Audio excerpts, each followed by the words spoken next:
now.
Hi everyone! In PUBG Mobile version 2.2, we'll officially release a new Battle Royale map, Nusa. Nusa is a 1 kilometer by 1 kilometer tropical island. The island is bright and sunny and has beautiful beaches, rolling hills, and dense vegetation. In addition to the natural scenery, it also has many areas that have a unique style and combat characteristics. Without further ado, let's take a closer look now.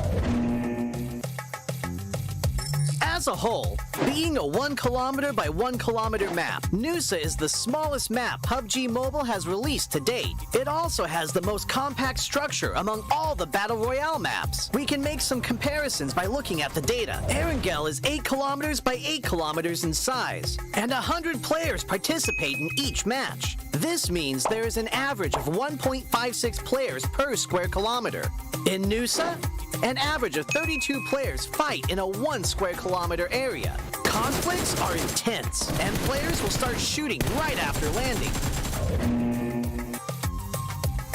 In the southern part of the map is a heart-shaped island. 2 paths connect this island with the gorgeous Pink Beach. The Ferris wheel and hot air balloon are both located on Pink Beach, which highlight the romantic atmosphere of the beach. But keep in mind that the terrain of Pink Beach is rather open and has little cover within a certain area. If players want to move around Pink Beach, they can do so with the help of smoke grenades to obscure enemies' vision, or push the beach balls on the beach and use them as moving cover. But if you do so, remember to keep an eye on their durability. In short, Pink Beach is beautiful and romantic, but you must take care if you plan to spend some time there.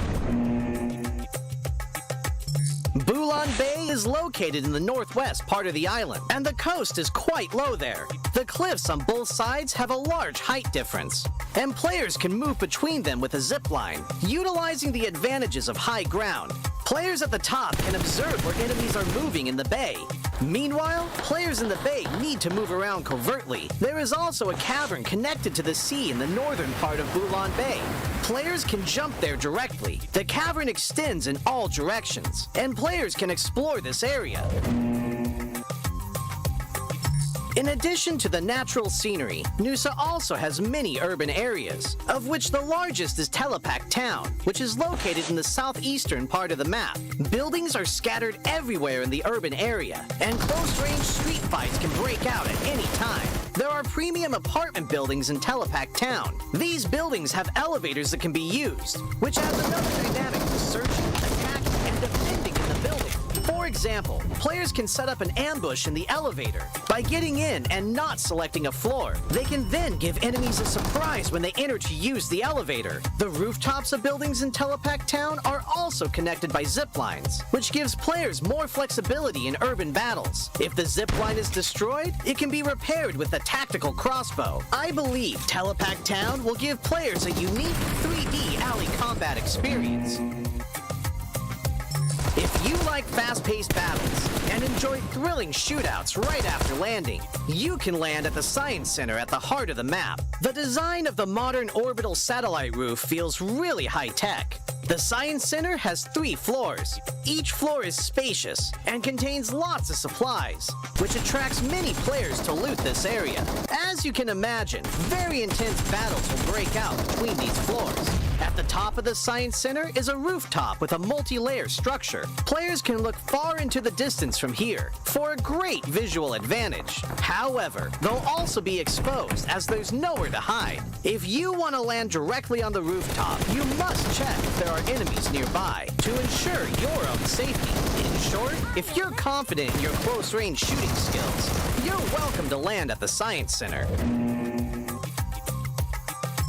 Like the Science Center, Flame Village is also located at the center of the map. The terrain is quite low there, and the village is surrounded by mountain slopes. There are many huts in the village, and there are many places where you can stand on the beams of the huts. Players can climb or jump onto the beams to ambush other players. But there's one thing you mustn't forget. A tactical crossbow used with firebolts can set the huts on fire. This will expose the players hiding in them. Of course, firebolts will burn and deal damage to enemies when they are hit. In addition to huts, there are also brick buildings that cannot be set on fire in Flame Village.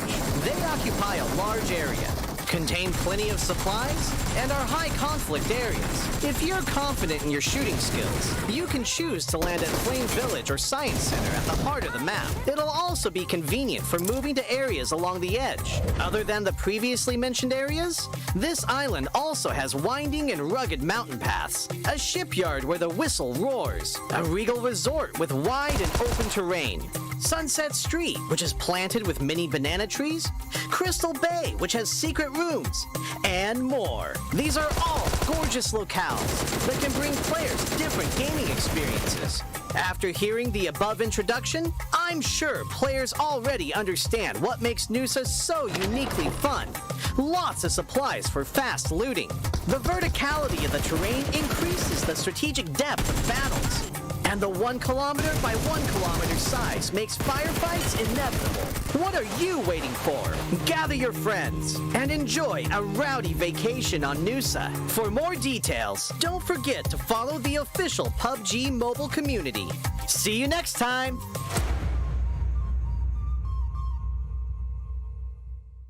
Hey there, fellow PUBG mobile players! Along with the version 2.2 update, we have made a series of improvements on the game's basic controls. Let's take a look at the improvements. First, improvements to the controls and display. We have increased the display priority of the wheel when the throwing wheel is activated. Now it'll be easier for players to select the items they wish to throw. In this update, a countdown will be displayed whenever the play zone is going to shrink. This way, it will be made more aware of the next play zone, and players can plan their routes more effectively. We've improved the feedback effect of marked items. Whenever you tap and hold to mark an item successfully, the feedback will be more obvious. When the player is aiming down sights, the markings within the scope have been optimized, so the sight is less obscured. When a player jumps, after respawning or deploying an emergency pickup, it's now possible to mark the battleground with light columns. After a team wins, the buttons for MVP likes and summon statue will be combined. Now players can send a like automatically whenever they summon a statue. On the results screen, we have added teammate numbers, so now players can use the number to identify each other and give likes to their favorite teammates. To make spectating more convenient for players, we have tweaked the button size on the spectating screen. This reduces the chance of tapping the button by mistake. I'm sure firearm balancing is a concerning issue for many players. In this update, we have significantly improved the burst shot of both the SKS and Mini 14 by greatly improving their handling. This will increase their stability fired consecutively and increase the damage dealt to enemies. Perhaps these two firearms will become your weapon of choice after the enhancements. For airdrop weapons, we have made some adjustments to the controls and damage dealt to better balance the airdrop weapons. In the new version, there are lots of new features worth checking out. When you acquire a firearm finish of your liking, you'll definitely want to admire it from time to time. In this update, we've added a firearm inspection feature. Players can now use this to admire their favorite firearm. During combat, players can tap the emote to enter first-person perspective to inspect the current active weapon. A friendly reminder, never inspect your firearm during combat, or you might overlook the enemies before you.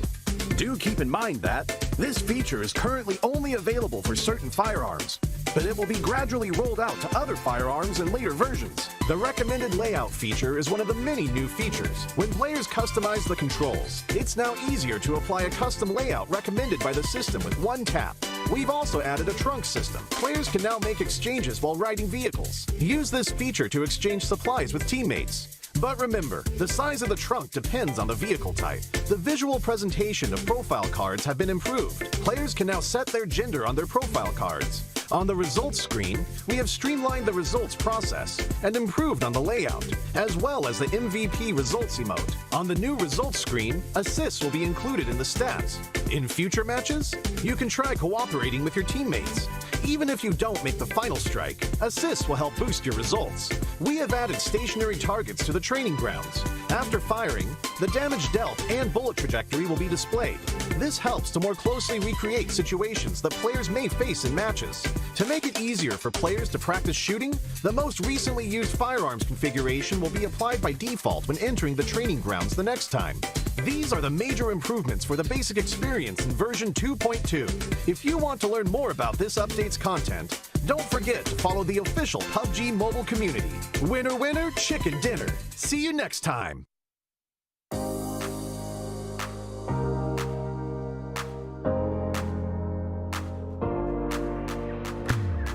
Often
say that you'll be, say that you'll be.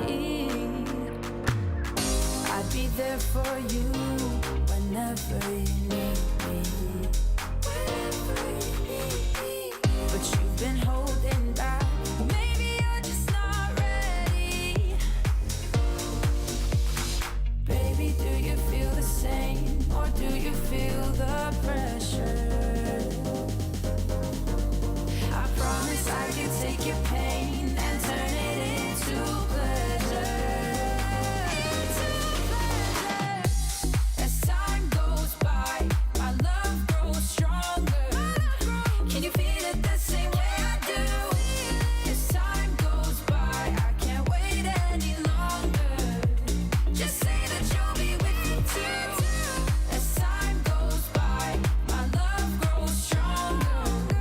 Can you feel it the same way I do?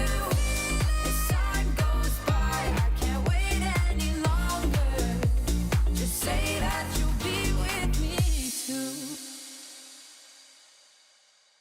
Keep running, we coming, ain't nothing stopping us now. Keep running, we coming, we got nothing stopping us now. Keep running, we coming, ain't nothing stopping us now. Keep running, we coming, we got nothing stopping us now.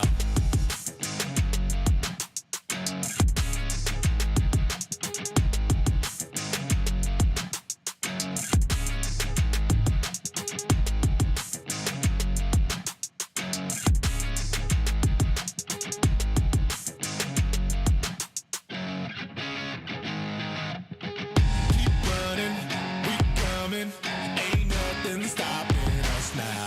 Keep running, we coming, we got nothing stopping us now.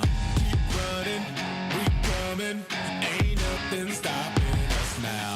Keep running, we coming, we got nothing stopping us now. Keep running, we coming, ain't nothing stopping us now. Keep running, we coming, we got nothing stopping us now. Keep running, we coming, ain't nothing stopping us now. Keep running, we coming, we got nothing stopping us now.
What's the challenge? A little bit greater HP for Victor. The boosters up. Just separation could be the reason why they don't close out this game. Swaying on the top. I give it, look in my eyes. There's lying X looking to swing on through on the side of it. I got a lot on the line. Fish with a different approach. Only spend time in the boat. Close together and grouped up. A good nade might find all they're looking for. Langsy leg.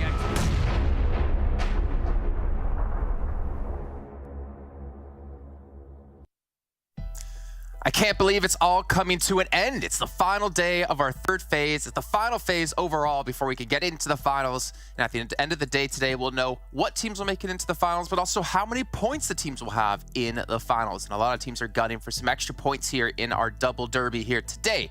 Jason Kaplan joined by Maxman and Claris. And I have to say, Claris and Max, you both are looking fantastic today. Max, you look like you've been crying a little bit last night, but that's okay because you're a little bit sad. PMPL's coming to a close. Yes, I think that's the most saddest part, like finishing a show and also the end of the league stage of PMPL Western Europe. So, yes, I'm not having a good time, but I'll survive. I'll survive, Jason. It's fine, and I'll see who'll be making it to Livik for today. That'll be fine. Yeah, and Claris, of course, you know, we're going to be going on to Livik at the end of the day, which means Crabgrass is going to be where the zone will finish. Your favorite place ever.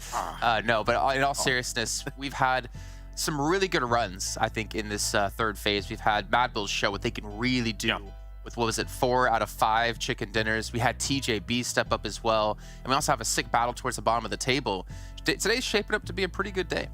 5 out of 6, in fact, Jason. It was crazy stuff from MADBULLS, right? Like, but beyond that, as you say, Livik's on the way. VP has won it twice out of the 2 times. Will they win it again here today? That's a big question for them. It's extra points on the board and it's extra opportunities to bump up those rankings to gain points going into the final. So, exciting stuff. Yeah, hopefully all these teams have chugged themselves a Monster Energy drink because they're going to need the energy today. And funny enough, Monster Energy is our official energy drink partner here at PMPL. And Maxman is getting very excited because not only is the show coming to a close soon, that means he gets to drink his Monster. And I still don't understand what kind of way it's going to be. I have found the perfected way to drink Monster. Nothing can beat this, okay? I have perfected it, so you'll see. I don't believe you. I don't know. You seem oddly confident. Good choice to not believe me. I'm excited to see. Well, you know what, Maxman, as we're talking about you drinking Monsters, maybe we can see you liking posts as well over on our official PUBG Mobile Esports channels. You can see them here all below on the screen. I feel bad, Max. You know, if we think about it, Claris, almost every single season we work with Max, there's always like one thing he does that just stands out and sticks with us every season there on after. He's a walking disaster, I think. Unnecessary. Okay. Accurate, but unnecessary. I mean, we have the fondue monster. We've got the curse. We're going to have the liking on social media. It's just never going to end. But Max, don't worry. Even if you're never on the show for PMPL again, you'll always live on through the show itself. Let's take a look, though, at our overall as we focus up here on what's coming up today, because it is an important day here to see where the teams currently stand. Now, remember, top 12 will get you into our Livik match at the end of the day. We get some extra points to potentially work towards your overall phase points, but your overall points, sorry, in total, because we are rewarding double points today. But we can see here MADBULLS 60-point lead, 68-point lead. Just a, casual lead for them. But the surprising part is here, Max, TJB are the team in second place. Yeah, I mean, incredible rise for them yesterday in particular, right? When you're looking at their games from yesterday, they got themselves, what was that? They got themselves, boom, a chicken dinner was 14 eliminations, a 4th place was 8 elims, a 2nd place, and even their 8th position game, they got 5 eliminations. So it feels like, overall, they're more confident. We saw at one point Lin being, actually, over all of yesterday, Lin was above in terms of performance and also frags above GK First. And we wanted to see, that was the big storyline for TJB. We want to see another player than GK First step up. Lin is up there now. If he's there, today and hopefully into the finals too, and man, they could impress. They could definitely be a big surprise into the finals. But when you see MADBULLS be hyper consistent, it's tough competition here. And I do love that they've got Sanhok down again, because it was, to be honest, obviously they were going for the heal strat in the previous seasons and stuff like that, but they've had to adapt, they've had to change. The 3-phase system has allowed them time to adapt and change, and they seem to have found a good groove over on the mainland, even though, sometimes drops are a little bit here, there, and everywhere. So it's nice to see them be able to garner big points from Sanhok. Surprised me, James. You're not one to normally pull punches. I would say TJB performance on Sanhok up till phase 3 has just been atrocious. I mean, that was, I feel like, their biggest point-earning map when it came to prior seasons, and yet they completely dropped the ball this season. However, the upside is they're not dependent on the heal strat to get points. They're actually able to get the points off themselves. So I think in the end of things, definitely a step up for them in my eyes. Just a really wonky first 2 phases, and hopefully that doesn't come back to haunt them.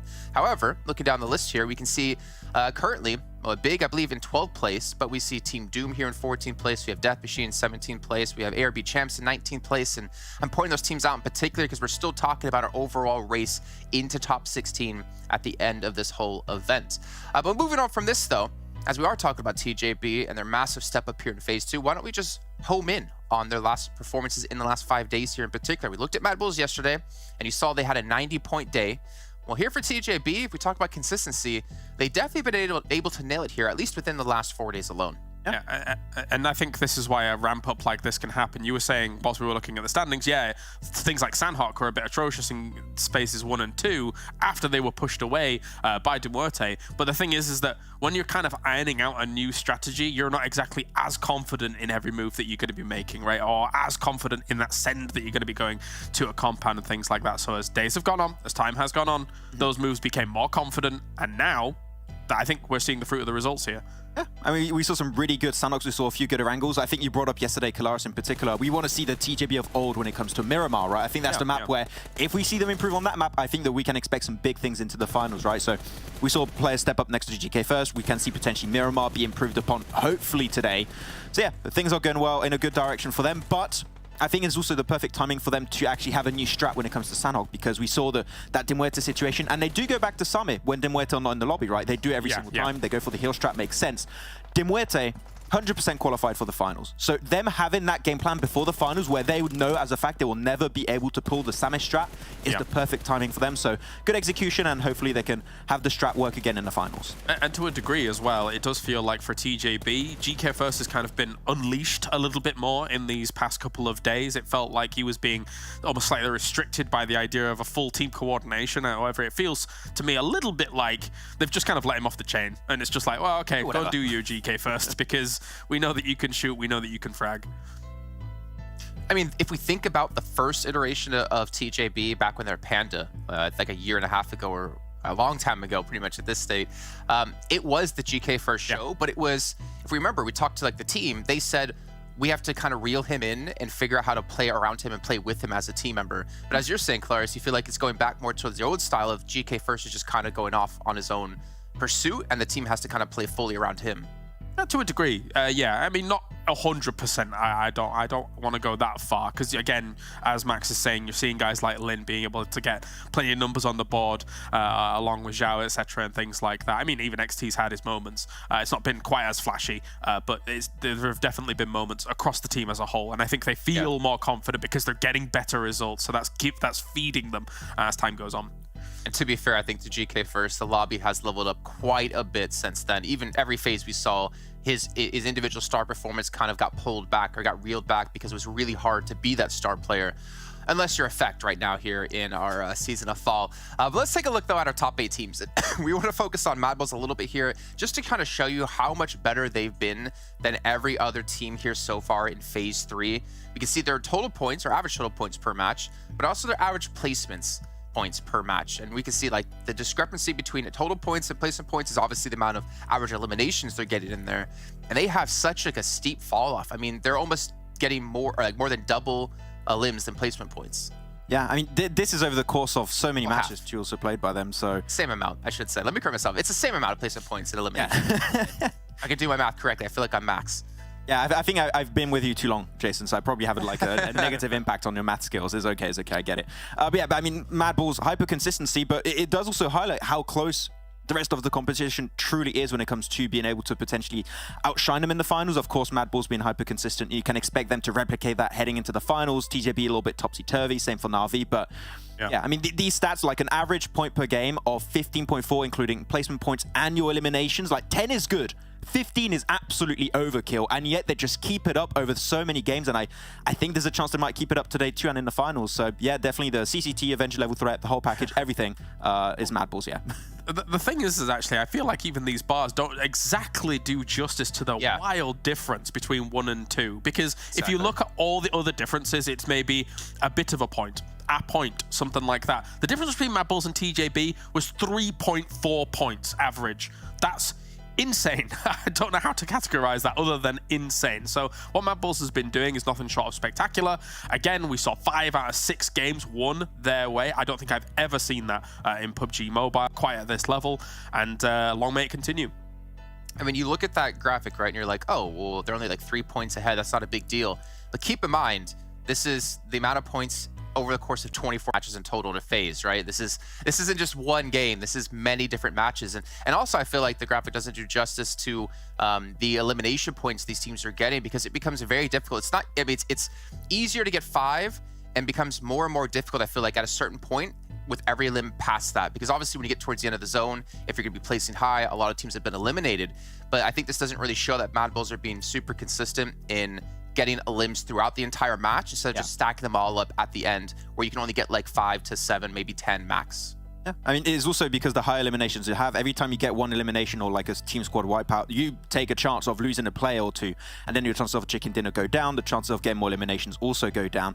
But every time we see them take a fight, even if their players get knocked, even if Effect and Zerish get knocked, you have 2 other players there to back them up and get them back into the action. Every time they take a fight, most of the time they'll come out as minimum a 3-man crew, if not a 4-man team, and then they can actually go for the win. So the fact that they could just stay alive as a full squad until the very last minute is what allows them to be so consistent and actually get those wins. And that's super important as well, because it's actually rare we see crews going into the very late game with not 4 alive and then getting the win, but MADBULLS is capable of doing that, which is a little bit scary as well, because most of the time when we get a win coming along, they've got into that very late game with 4, they have their full firepower ready to go, but MADBULLS can do it without that. Scary and frustrating for us when it comes to predictions. As we talk, obviously, we're talking about the top of the table here.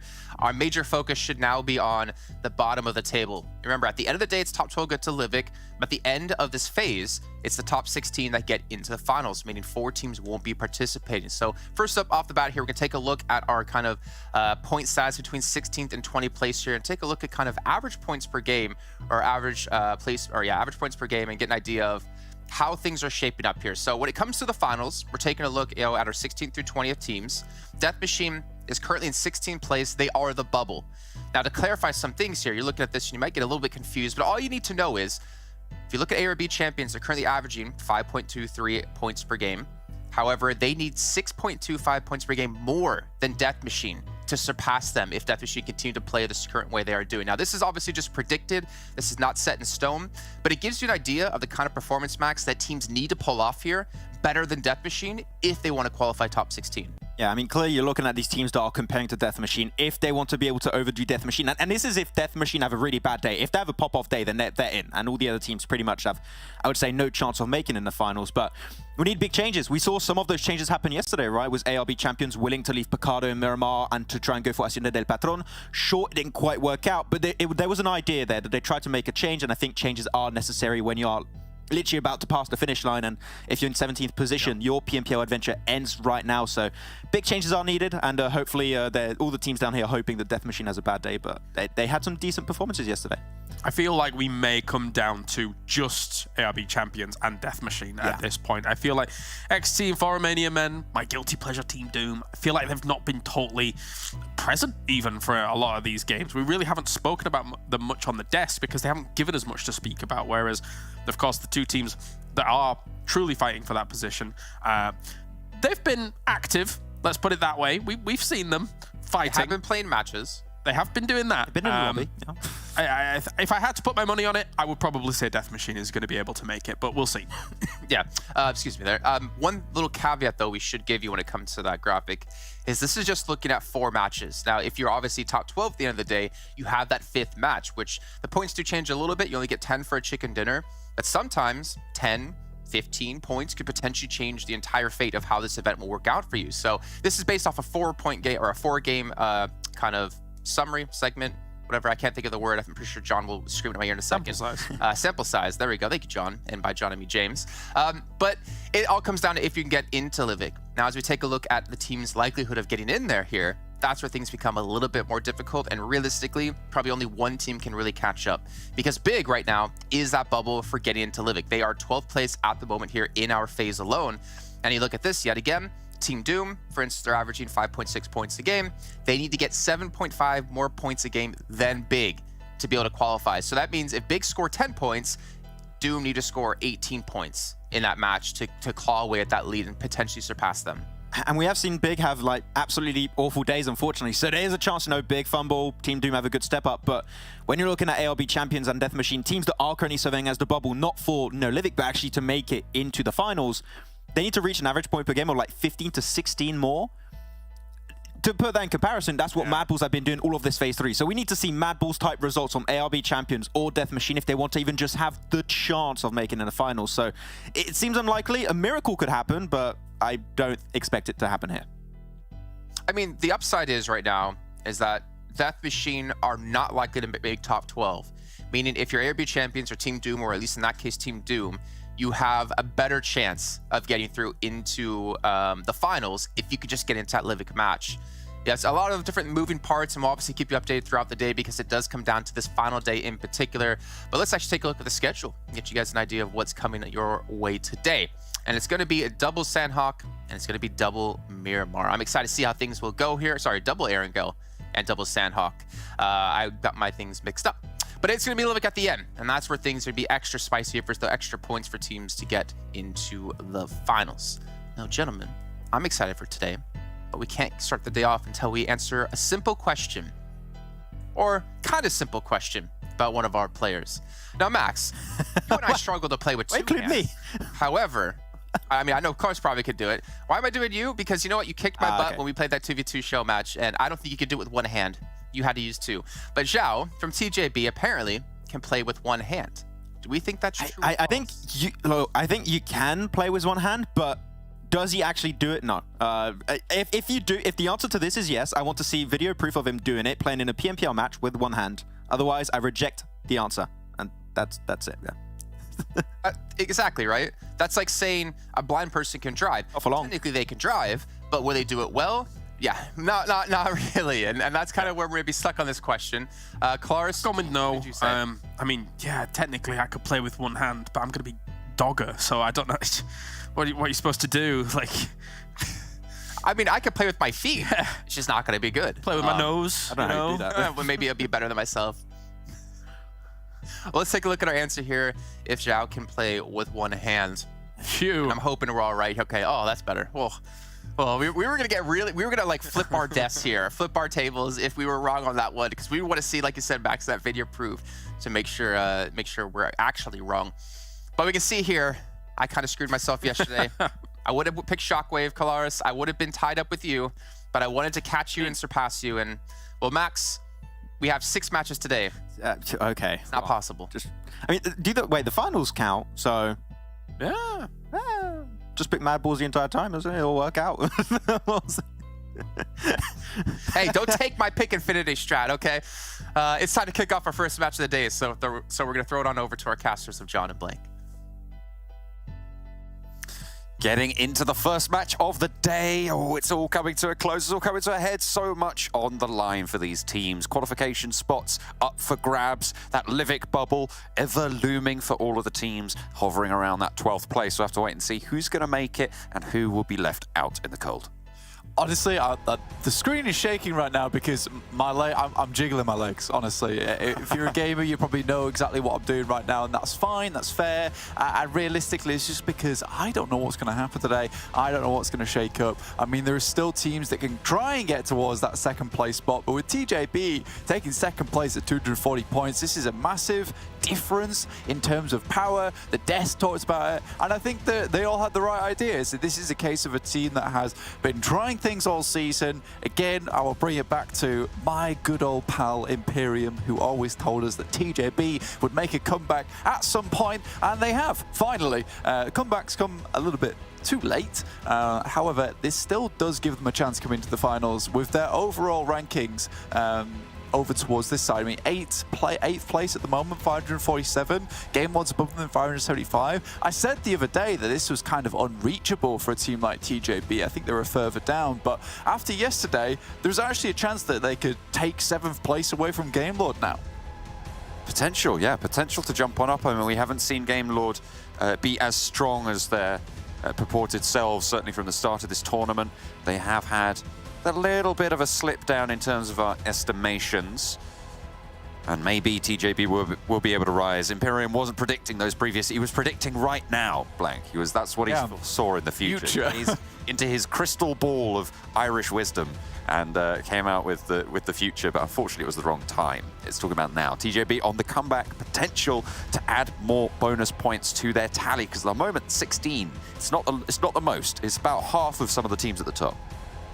Absolutely, and I mean, so far, I'm ready to see this team start to pop off just a little bit more, but unfortunately for them, I think with today's map pool, with Erangel only been played once, so far they've been getting some really good Erangel matches, and I think a lot of that can be put down to the way that the circle has been shifting over towards that eastern side, because they drop over there anyway and take a wide split. They get a huge amount of presence in the circle early on, John, and then from there we're able to find themselves some really good spots. MADBULLS obviously were kind of forcing the issue to get those chicken dinners, to get those points, where they were just full sending it across the map from Primos and just nudging their way into the circle slowly but surely. Nudging is probably not the most aggressive word I could have used, because it was very aggressive yesterday from MADBULLS to take some of those wins.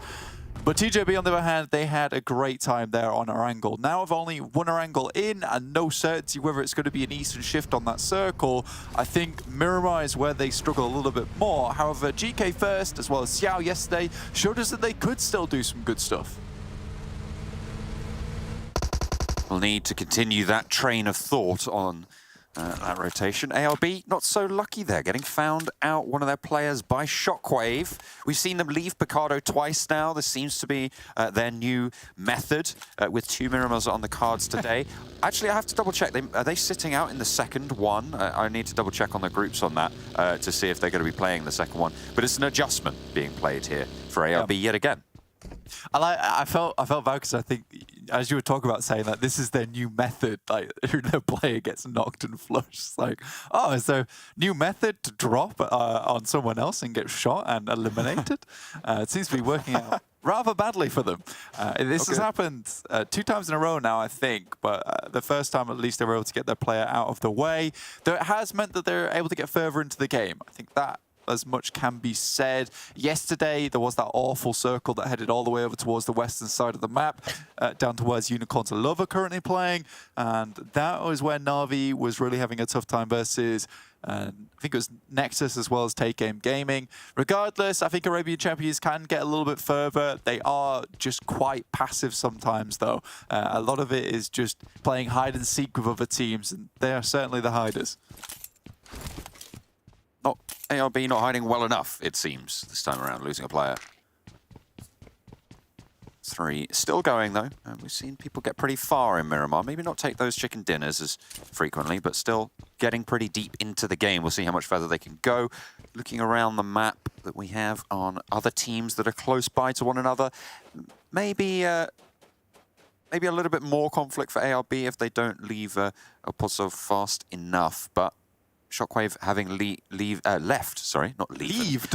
Leaved, having leaved. It is the full split, right? So, you know, there's leaves everywhere. Left and gone north towards Na'Vi's normal drop spot, La Copreria. ARB not really under that much pressure on the west. MADBULLS are pretty close by, but they might be slow on the loot. But nobody really too close to one another anymore. Miramar, I mean, at this point, after you've played, what is it, like 70 matches in this lobby, you kind of know what the meta is going to be in terms of those drop spots. You're going to be able to avoid early fights. Absolutely. I think that for Miramar, particularly early on, we saw a lot of those early fights going through, and for most of these teams, a lot of that is just presence, right? It's just territory marking a lot of times. And sometimes you get a case where 2 teams would go down extremely early over in phase 1 and phase 2. And that's just a case of like, this is our area. You cannot come into our area. If you do, most likely we're going to have a fight. 1 or 2 of us is going to die. And you'll most likely want to change drop spot. And mostly everyone did. Other than Arabian Champions and Death Machine, who just constantly fought over Picardo, in which case now we're seeing a bit of a shake-up, in which case Arabian Champions realizes something drastic needs to be done here. Because the guys on the desk, they were talking about this, particularly about how does Arabian Champions make it into the finals. This is our last day to make it into the finals. It's a really big day to make it into the finals, and with Death Machine being ahead of Arabian Champions right now, again by around about 25 points, that is, this gap has not been closing too much, but is a gap that is constantly doable, but they've teased us every single day. Yeah, it's just it's something that seems to be just out of their reach, right? Ever fading. It's like trying to catch smoke. You just can't do it, it seems. But maybe they'll find that jar, they'll be able to swipe through the cloud and find that ethereal presence that we've been lacking in the lobby so far. Yeah, and it's crazy. I mean, the guys were showing some great graphics over on the desk of how things were shaking up for a lot of these teams. And you look at Arabian Champions, currently their average points gain is 5.23 per game. And Death Machine, 5.52. It is really, really close. There's not a lot of difference between them. However, for Arabian Champions, to get over the top of that and make more points, it is a bit of a leap by almost a whole point per game that they have to get more. Doesn't seem like a lot, right? But that does require you to have those consistent games. And we know that we've been shown some of these teams towards the top of the lobby, like Na'Vi, VIRTUS.PRO, MADBULLS. Na'Vi, I don't know if I'd toss them in there as much anymore, but PIONER certainly, VIRTUS.PRO, MADBULLS, who are very consistent teams. I think Na'Vi has great point scoring, but that's a team that has these moments of glory and then trying to dip back down again to something we don't talk about too much. I mean, sure, that is true, but when you're looking at long-form tournaments, that is equally as viable a strat, right, to do what Na'Vi have done, which is earn points up into third place on the overalls, third place on this phase as well. Oh, nice little tap shots there coming through from Redox. But as you play through a longer-form tournament, you can make those kind of seemingly wild plays that can have a higher average value in terms of point scoring, but you can be beaten down by those same decisions fairly frequently. But the good news of a long form situation is that that variance, that wild volatility is smoothed on out. So let's take a look at the volatile situation Nexus have put themselves in. Zero spraying around the close corner there. Dorin taken up by Perks on the off angle there. Playing nicely off one another, but the nade back in from Octavian pushes him back down and gets the knock as well. Octavian's still low, but a nade finds Dorin and gets that flush. Look how low Octavian is, but he's still staying alive for now. But for how much longer? With Zero putting nades back towards that buggy, it's not going to last.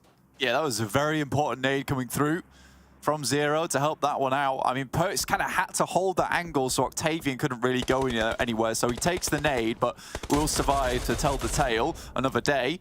But for Team Doom, this is a very, very important fight for them. We mentioned that Arabian Champions are below at the moment, but Team Doom in 18th place, 342. Again, another team that's not that far behind from jumping their way up into the finals. Unfortunately for Team Doom, we have not seen that kind of ability to excel in all maps so far. Miramar used to be a map where we'd see them get towards the end of the game and then kind of drop the ball right and just tumble and fall over. Haven't really seen that anymore. And I know it sounds bad saying I'd rather watch them get to 5th place and tumble and fall over, but at the moment it's like 15th, 12th, 10th, which really does not net you any good point game. But going up against Nexus at the moment, who I would say is not a bad team whatsoever, have come really into their own over phase 2 and phase 3, this is a good sign for Team Doom. It's certainly not the worst, and Team Doom, remember, the team that most likely, well, has the best chance of jumping up into 12th, right, for getting into that Livik, which could prove to be the game changer for them. So good games today would be pivotal in terms of their overall impact on the lobby. Pioneer down the hill from Codex. MONICAN spots Black White, but behind the ridge will find safety for Black White. Does MONICAN have nades? Can he put them down range, or does he want to? The rest of Codex moving up to this line. Pioneer might have found themselves in a pretty sticky spot here, having Black White kind of pinned down in this valley with no backwards route of egress. It is side to side purely. For them, it's going to be tough to leave. Difficult to get Black White back out of the way, but he has to make a play and does go for it. Vitu goes down. That's from Havlik, but Black White will be falling in the process. Chu has a little bit of cover from the vehicle, which will go up in flames there, but teammates for Pioneer falling very, very fast. You peek too far, you look for that flush, you get backed off. Vito spray down towards Izumitsu, a little bit too bold there to go for that peek with Codex in the position they were. Res available now up the top of the hill for Codex. They will be back as 4 with 2 sight lines over towards Pioneer, running down that ridge line. Vito taken very low, but Havlik doesn't get the knock, allowing him to heal, moving into nade range as well. Woodson repositions, adding another sightline into the mix. A nade over towards Vito. Can he get that first aid off to stay alive? As Havlik now suppressing, trying to give Izumitsu time to get away from this. Woodson wants to put the nade on. Vito did get that heal off. You can see his health bar there. 2 nades in, and Havlik only needs the 1 to take him down. And there's the flush. You're getting both points there as well. You get the close angle and the long angle, so really no matter where he went in that situation, Havlik was most likely going to go down to those nades. Very good stuff, but does provide enough time for Izumitsu to get away. Would have loved to join up with his teammate, but does not happen.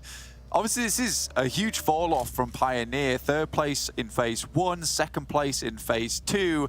Then you come to phase 3, currently sat in 11th place at the moment, 148 points. Now, you really wonder, with the amount of other teams that are currently stepping up towards the top of the lobby, is this a case where we are watching as progress is unfolding on our screen from a lot of these other teams that are now getting used to playing with this higher caliber of lobby? And, you know, you have teams that have either met that standard or have just completely fallen off. And then you also have teams like Pioneer who came in with a quite high standard, however, have not had that improvement that we've seen from other teams in this lobby. Yeah, I mean, potentially you need that sort of little bit of humility to sort of be able to say, you know what, we can change, we can improve. And you don't want to be sat on that plateau. That's the worst sort of thing that can happen in an improving lobby. Circle shifts out to the east towards Eastern Stars. Game Lord up the north side as well. And Shockwave may be pushing into the hills south of Saint-Martin. Could be a tricky push. MADBULLS out on the west to TJB. Yeah, interesting circle as well, because this is dropping down towards the Death Valley almost for Picardo, right, where Graveyard off towards the western side, it's just a complete dip, and then you have the hillside of San Martin, so you can play those foothills towards the top side of Picardo, not exactly the position you'd like to be in, but if we get a southwest shift, that would be pretty nice to sit around, to be honest with you, as a lot of teams will have to come to you. But with it being in the north in the first place, you will have to fight a few teams for that position. More than likely, we will see some teams head towards Picardo and sit up there as their base of operations, just because there's really nowhere else to go at the moment, John. So many areas around this map are covered and are not able to be found position in, and with TJB now all the way on that western edge and looking how they are currently in the phase, I'd be scared for a lot of these teams who are pushing in from the west. Luckily, it's MADBULLS, so they might have something to say about this. You've got Codex kind of caught in front of them as well. Maybe not caught, but we'll have to wait and see. Unicorns of Love pushing MADBULLS a little bit further north. That rotation from MADBULLS potentially looking to do a little bit of a wide swing here. I wonder if the Unicorns are on the tail, but no, it seems like they found skills and they want to try and snap up that morsel as soon as possible. Roll Kiss taking the spray, but not really landing anything on the buggy. Not even taking a wheel out just yet. Crypto, maybe a little bit more luck. There go the wheels. Skills spins out. Has a tree to reverse back in towards, but Crypto up the hill could prove to be really tricky. Skills needs to win it, but he slips down. Crypto, reposition. Do the MADBULLS come back in for the save, or is Skills left high and dry here? Crypto with the challenge, and he gets the spray. I don't think MADBULLS are coming back for this. They're down to 3. Yeah, MADBULLS sent all the way towards that northern side. Not entirely sure what Skills was doing. Probably a little bit of scouting, but with this type of circle where it's coming in, you're not like to see teams try and force the issue and push down from the north side, because you're essentially going into some massive sight lines through from San Martin. So you're going to get a lot of Western teams heading in here. For MADBULLS, they sent towards that north side. Skills tries to get some info and is punished for it. Crypto will flush out that final player. Now MADBULLS down to 3. Which is, for some reason, not really a bad thing for MADBULLS. They still operate on a fairly high level, even with just the 3 members of the team. We've seen them, I mean, we saw them do it on Sanhok, for instance, when they lost a player. They were able to hold out 2 teams in Paradise Resort and win from that position with 3 on a Sanhok, which is fairly difficult to do. And they did have a very good position for it, though. And I think this is kind of the opposite case. They are right out on the edge. They're on the outside. Can they show that power when they haven't got that sort of foothold? Yeah, absolutely, John. I mean, that is something massive to consider when you're looking at that Paradise Resort push, because they sent Central, headed back over towards Paradise Resort. They sent there with 4 players.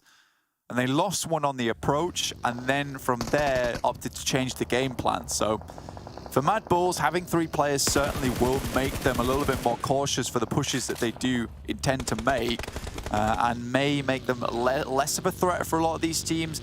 Less crashes maybe coming in because they don't have the full team, the full squad to move in with.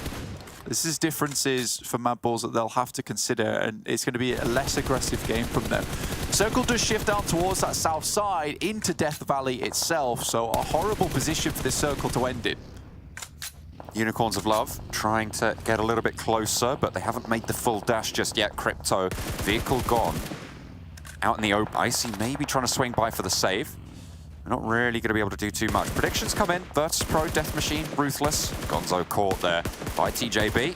We're still controlling a little bit on this west. I kind of like how TJB are positioning. It's unfortunate they've lost Chow, and having to push on this western side is going to be tricky. They are, however, taking a lot of those threats on the outside out of the mix. I mean, for TJB, it really is a case of just throw something in the wall and see what sticks, because a lot of times you will see them losing players quite often. They're not always as a four when you see them in these final circles. They do take these pretty careless plays, which it looks careless, but a lot of times it is just information gathering and just seeing what they can do, which a lot of times does put them in good spots, right? Because I don't think teams are always prepared for the full TJB rush, and when they have no fear whatsoever, it's difficult to contend with them. 2 players up, and Crypto will go down for it. Unicorns of Love down to just Icy. A name that struck fear into the hearts in previous seasons, but right now doesn't quite seem to be that same fearsome presence, that threatening presence that we've seen come on through. Unfortunately for the Unicorns, they are going to have to rely on him for the rest of this game. Codex rallying around, but they are answered towards a volley back. Vito, Moneyken low, TJB with GK first down up on high, take a nade, and TJB fall. It's surprising that nade drops backwards and still does the damage that it needs to there. So TJB, the Fearless, rest in their graves apparently, and teams that a little bit maybe more cowardly live to see another day, but XTEAM currently looking to third party this one. Woodson still going. She turned up to be quite a decent player in support of Moneyken, and Vito looks to be a little bit more revitalized here in the final day of Phase 3. Good to see. XTEAM trying to test that revitalization. The Moneyken is on the ball, finds one, forces a little bit of a slowdown on the fight, allows his teammates to res as the blue zone comes in. Moneyken potentially going to be able to swing around on that fight. As we hop on over to the northwest side of this, Shockwave and Ruthless Esports going at it right now.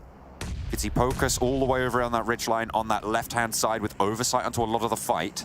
So potential to come in as an important position for the squad, but he does leave them lacking in these close-range fights, should Shockwave look to push. Shockwave, they actually are able to get in. This is a very tricky spot. There's a huge amount of nades that can come through, and that's the knock you're looking for from Ruthless. I think they suffered to a similar push yesterday. Pushing on in. 3 players still alive for Shockwave in close range. It's a 3v3. If you discount the Alf angle for Pocus, but in they roll, and Ruthless shall not be stopped today. Aza goes down. They're taking the players out on the inside as well. Trazen last standing. Does find 1 and 2 as well, but in comes Ulysses for the save. There will be several teams looking towards this position now. You see Game Lord just over the ridge side. Ruthless will need to move in. They are right on the edge of the circle. Starting to move now as well, which is the scary thing with so many players. Knock, Moneyken, very happy to play as a solo, as per usual. Unfortunately, it has left the rest of the team high and dry. Look at the red bars on the right-hand side of the screen, Blank. Everybody's suffering right now. Looking for those reses. Nexus eliminated. I think it was Maxman who predicted Death Machine in this circle, and they have a central compound. XTEAM pushing onto Moneyken still, who has not been able to extricate himself from that scenario, and the rest of Codex will fall as well, as they are eliminated in 11th place. Team Doom still looking good, though. There's a lot of red on that side of the screen, but luckily they only have 1 bar of it. Game Lord able to get 1 player back up on their feet, but Unicorns of Love still going strong with Icy. It's currently causing some massive issues for Game Lord. Slowing them down. Hampering them, really forcing them to make that decision. It looks like he's in this next zone as well, as Icy. And has quite a lot to play around. Game Lord should be able to roll this over if they want to, but there is a threat from further over the hill, and guess who it is? It's the MADBULLS, Blank. It's going to be really tricky to move through that. We know the strength that they have. Death Machine still holding their compound. Ulysses under pressure. Ruthless are spotted up there as XTEAM look their way as well. Salazar can't quite get the angle as of yet. Beg for mercy, just holding that one, understanding the major positions that would be needed to take there. Actually peek over. VP makes a incredibly bold push over towards Death Machine spot. You mentioned they're having nice central position and Modi exposed the vehicle, but to be honest with you, for VP, it doesn't matter too much. They're not going any further than this. This is where they will have to make their last stand, and vehicles are going to do them no good other than cover. Team Doom losing a lot of players. I think it was even MADBULLS taking shots over towards them. They've been slow to leave their position. VIRTUS.PRO made that push, made that decision, and it seems to have been the right one there. Team Doom go down. That's not a good start for their rush for the 12th place bubble for the Livik game to try and add to their points total. See if they can get more done in the rest of today's games. VP, that is unfortunate. On again. Yeah, VP are riding out. I mean, they're leaving that position from Death Machine. Chulika plays the backstop here to try and hold off Death Machine as they move up. But for VP, it really is a matter of time at the moment. They need to dismount these players from 4 Romanian men. Those nades are nasty, and there's not many areas for VP to go, so easy to predict them. VP crying death and riding out to meet them. Seemingly living up to those cries as well. They're in a tricky spot. Can they hold these ridges? There's a lot of cover here, and the nades actually are deceptively difficult to hit in this scenario against VP. For Alawi, though, sitting behind that loot crate, there's many areas he could have been, but that's probably one of the most predictable. Yeah, seemingly so. Doesn't go down to that nade, though. I thought that was right on the money. Unicorns fall as the icy final player of them goes down. MADBULLS now potentially looking to leverage their high ground position. 4 Romanian men want to suppress VIRTUS.PRO. Runner spots the players pushing, and Alawi needs to be very, very careful here. Runner taken down on the knock as Old Boy finds that backline. Alawi, they should know he's here. Definitely know about it now as Yankee goes down to it. Alawi with one, needs to find more, stop the rest of the VIRTUS.PRO players moving up. Old Boy is so close. There's a Molotov over the top, I think. It's going to burn towards the back. Death Machine will fall in the meantime, and VIRTUS.PRO now looking to push past this crate. Alawi just corralled in behind here as Old Boy wants to swing, but he goes down. Luckily, Cork is there to save the day. Three players for VIRTUS.PRO still alive, and that was another crate just dropped right on top of them. Can they get back to their feet before XTEAM push? Yeah, a lot of resupplies here coming through for VP. Unfortunately, Chulika goes down the back, and now just 2 players for them. Things start to get a little bit rough, but it's actually Game Lord who has survived and weathered the storm for quite the while now. Dropping in San Martin, it has proved very useful for them. But lacking on medical supplies, Ulysses looks to make a push out and towards that position, but all on his lonesome. What can he do? Now Valo spotted it, or the rest of the Game Lord certainly did. They know Ulysses is here. He's got 2 nades. This should be enough to take Ulysses down. Pops it over. Is it going to be on the mark? Does find damage, but nothing more than that for now. Fortunately, Akashi from the top rope, he there, drops him on the turnbuckle. VP do have circles still. Corker going down to a nade is bad news. Old Boy, luckily, an instant spray. Now, MADBULLS might want to try and capitalize on this, but there are angles towards them. Finding it very difficult to push off the top of this hillside. Luckily, Akashi finds Keme down from Eastern Stars, and that'll alleviate the pressure on MADBULLS. 3 players still alive here, John. Again, it wasn't aggressive, but they have got themselves in position, and this is exactly the type of turn in gameplay that we like to see from a team that loses the player early. This is a full 4-way fight right now, Blank. Eastern Stars are taking shots over towards MADBULLS, stopping them from pushing, and Game Lord stopping them from pushing towards MADBULLS, and MADBULLS are trying to take down VP. VP at the moment just shaking and crying on the dance floor at this stage, just trying to hide, stay alive. But hey, look at this, MADBULLS, 3 players alive. They still managed to get 4th guaranteed.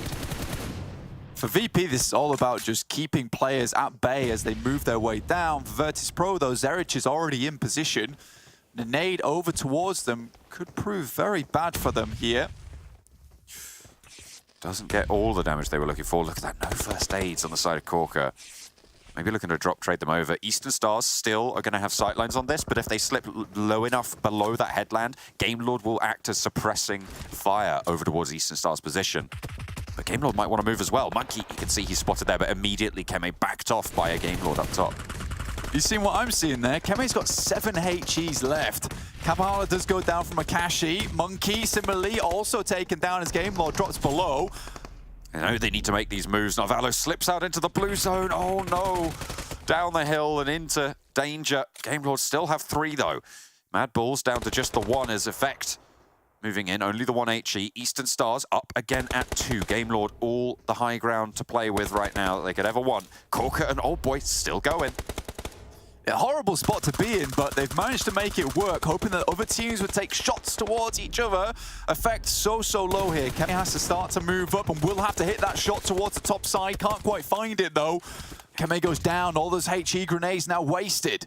Game Lord getting pushed off that ridgeline. Corker now with work cut out, hides in the blue, but the DBS drop down from Robs, finds everything they're looking for, gets that flush as the VIRTUS.PRO team are eliminated. 1 player from MADBULLS alive, but it is Effect, the top fragger of the lobby. 66 eliminations at the start of this game. The guy is insane. In the bush, what can he do though? 3 players from Game Lords. 1 was down, but did get res there. Kale. He's going to be on low HP, but they can go for the heal. They know where he is. They know the range he's at. Do they know he's in this bush? I don't think so. Akashi wants to peek first. Effect will not be able to survive as Akashi sprays him down in the bush. MADBULLS eliminated. 2nd place for them, but Game Lord play the top of the mountain perfectly. That is exactly what they needed, but again, we said at the start of the day, the Game Lord falling off just a little bit might allow teams like TJB to catch up, but now the chase is on towards Unicorn's Love and MUERTE for Game Lord as they get themselves a really big game here on top of their 575 points on overall rankings. But look, John, Robs has really taken this DBS and now he's running with it. This is his thing. This is his thing. He is the DBS champion, and that drop from top side to instantly execute the players from VP, unbelievable stuff. You love to see it. Yeah, I mean, it's what you got to do. Keeping that DBS into the late game. We've talked about the power of that before as well, Blank. I mean, the keeping that close range potential is really pivotal. And to be fair, Corker might have won that trade against an AR or an SMG. Yeah, but unfortunately, as you drop down and get the 1 blasted in the face, it's very difficult to deal with in that situation. Good stuff from Game Lord, though. They get the circle, but again, a lot of teams coming their way, still able to get some work done. None of the players, though, on the match report at the end of the day. Most eliminations go to Beg for Mercy, who's actually starting to stand up a little bit for XTEAM. And highest damage, 879. Good stuff from Kale. Yeah, stepping up for Game Lord, a name that we don't see super frequently with the team, but doing all right there on highest damage. Coming in for the squad. I mean, that felt kind of, okay. I feel like we're going to see Sanhok numbers on the damage charts here because it felt pretty chaotic in those final circles. Everybody spiking out towards one another, but the players with the high ground pulled the Obi-Wan and cut the legs off the lobby. Yeah, Game Lord. Max, you're not predicting your brethren team here. They end up picking up a victory here from the high ground. Well done. And I think we were all kind of a big fan of that drop-down DBS, ka-chunk, right in the face of VIRTUS.PRO. Yeah, I mean, good one from Robs, right? Really, when you're looking at the 2 players of VP, they were literally in a cavern. They had nowhere to go. If you just peek out, Game Lord just going to shoot you from above, and you're pretty much done and dusted. So, yeah, good jump down. They knew where it was going to be, and Robs had some good DBS action. And that's something you brought up a few times in PMWI, right, Kalaris? Like, keeping a DBS until the late game actually can really clutch things out for you and actually allow you to get the win. So DBS in the loadout of Game Lord really helped out at the end. Pretty good foresight, because usually when I say that, I think to myself, okay, are you about to do a breach, or are you in a kind of urban ending or stuff like that? But actually, the way these cliffs work, once you're going from tier to tier and there's kind of very close quarters combat going on, it works here as well really, really nicely. So Game Lord get the turn, and it's really cool to see that Kale for the squad just comes in and then blasts here for them. So a nice change. Did you call him Kale because your name's Kalaris? No. I just read it that way. What is it? Calais? Just happens to be exactly similar to your name. No problem. Yeah, TJB here, 3 points. Team Doom as well. And we were looking at Death Machine, and we were actually getting a little bit worried, right? We were talking at the start of the day about teams catching up to Team Doom when it comes to overalls, potentially getting top 6 team. And Doom were on the brink of potentially getting a chicken dinner here, which would have almost solidified things for them to be into the finals. Yeah, and Death Machine also had a good opportunity to get a chicken dinner. Unfortunately, the circle going on that cliffside position made it very tough for them to transition. But yeah, if Doom actually got himself a really good win here, and other teams like ARB champions, also your Death Machine don't get a win, then that's going to be making the race for that top 6 team even more interesting, even closer for these teams. So it did get interesting. though, of course. One team that I think we doubted a little bit at the end there was, we talk about them all the time, it's MADBULLS, right? They lose skills very early on in the game. Yeah. The information that they have from him being there, they know, okay, Unicorns of Love is in that position. Let's go wrap around them to avoid the team because we're not going to take a 3v4. And enter from the northern side. So even when they have something bad happen to them, they turn into like gold somewhere, into a decent position to get a second place with only one player alive at the end. So yeah, they can always make something work out, it seems. Yeah, it's all that being said, it's difficult to make miracles happen in a position like this, right? Even if you are MADBULLS, height advantage is so insanely strong here that you're not going to be able to have a good time if you're one tier down from another team. So GameLord with the full high ground advantage, there we go, ka-chong, ka-chong, able to get it going. I love it. Well, if anyone knows about high ground advantage, it's going to be Robs with his 1.95 meters as we found out yesterday. Isn't he the high ground, yeah? He is the high ground. Let's actually take a look at their player stats here because Kali coming into the team. This was his first match actually playing with GameLord, taking Victor's spot. Not sure exactly why. I mean, GameLord, they're qualified for PMGC now because they have way too many points for anyone to catch up. But maybe it's to get him some experience. But either way, he comes in with the most damage. Doesn't get the most limbs or knocks, but still damage for me is a massive portion. It's probably one of the most important portions of a player's stats when it comes to these end games. And I would say right now is possibly the perfect time to bring in an extra player that hasn't had time to play much in this tournament so far, because no matter the results you get today, sure, you might increase or lose a few extra points on the point lead in the finals, but today's results are not going to impact GameLord that much. They know they're making it into the finals ready. They know they're in that top 16. Just give another player a try. If he does really well, maybe that could be like, an extra card he can play in the finals if he actually has a really good step up. So good first impression from Kali, and I want to see what he can do in the remainder games of today, because I believe he's going to play a lot today. So it could be interesting to see what results he brings to the table. Yeah, and maybe it's a new player here. I mean, obviously Victor, massively strong, so I don't want to ever say he's going to be replaced, but we have talked in prior seasons kind of how important it can be or how lucrative it can be for your team of having a fifth player on the team or potentially sixth player on the team that can play to that same kind of level, sub in when you need it when someone's not playing well, and still maintain that high level of performance. It can get you out of a rut as well, is what I was going to say. Sometimes you kind of get a little bit bogged down in how everything's going as a four-man, but a little change here or there, even a sub in for a while, can work wonders. Let's see our overalls, though. Let's get an idea of where teams do currently stand. We're going to be checking this every single match, again, with most of our focus being down towards the top 12 through 20th place, just to see how things are going. MADBULLS, of course, first place. They're not going to budge. VIRTUS.PRO have moved up to third, and GameLord, with that victory, have moved up to fifth place. So a really good result here for GameLord. But let's see page 2 and 3, because this is, again, what we're really wanting to see. Can any team catch up to Big here to potentially lengthen their chance of getting into the finals? Well, that's going to be the question. 142 points. 115 for Team Doom. Well, Doom need to definitely put the pedal to the metal, or metal to the pedal, as Max calls it, to catch up. Hopefully they can make it happen. Unicorns of Love has been invisible this third phase. They did so well, especially with Crypto in the second phase, right? They insanely good performances, but I even forgot they were playing, to be honest. I was like, oh yeah, Unicorn's actually in this lobby right now. But yeah, hopefully they can have a little bit of a step up. I think so many other teams have stepped up in this third phase right now that it makes it a little bit tough for them to be in the competition. So hopefully they can catch up and make in Livik, but it's not looking great right now. Yeah, and I think Team Doom are going to need that Livik if they want to have a chance to make it into the finals, whereas Death Machine, they can just sit comfortably as long as they're ahead of ARB champions. And we already talked before about the average points needed per game here for teams to catch Death Machine. Well, ARB champions needed 6.25 more than Death Machine, and with them not performing better here in that last match, it means they need even more points with the remaining 3 matches, because it's very unlikely ARB champions are going to get into our Livik match. So it's almost set in stone here. I'd almost say one more bad result out of ARB champions and an okay result out of Death Machine should lock things down. And maybe it'll be coming up here as we head on over to map 2 with our commentators. Death Machine just needing to keep it cool, calm, collected, find those spots, get some 4th, 5th place on the cards. That's really what they can do here to solidify their spot in the finals. The question is, do they want to take the chance and go for more bonus points?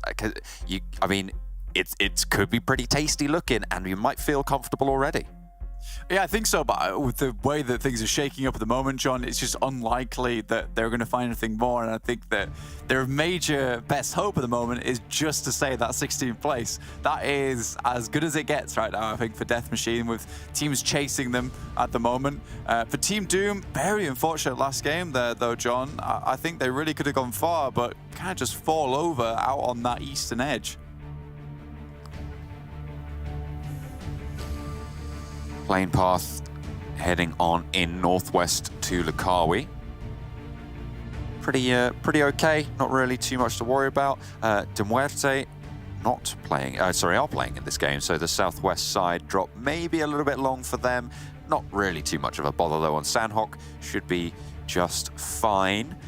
As teams start to drop on out. We'll see what Big can do as well as Pioneer, because 148. That's pretty close to that bubble as well.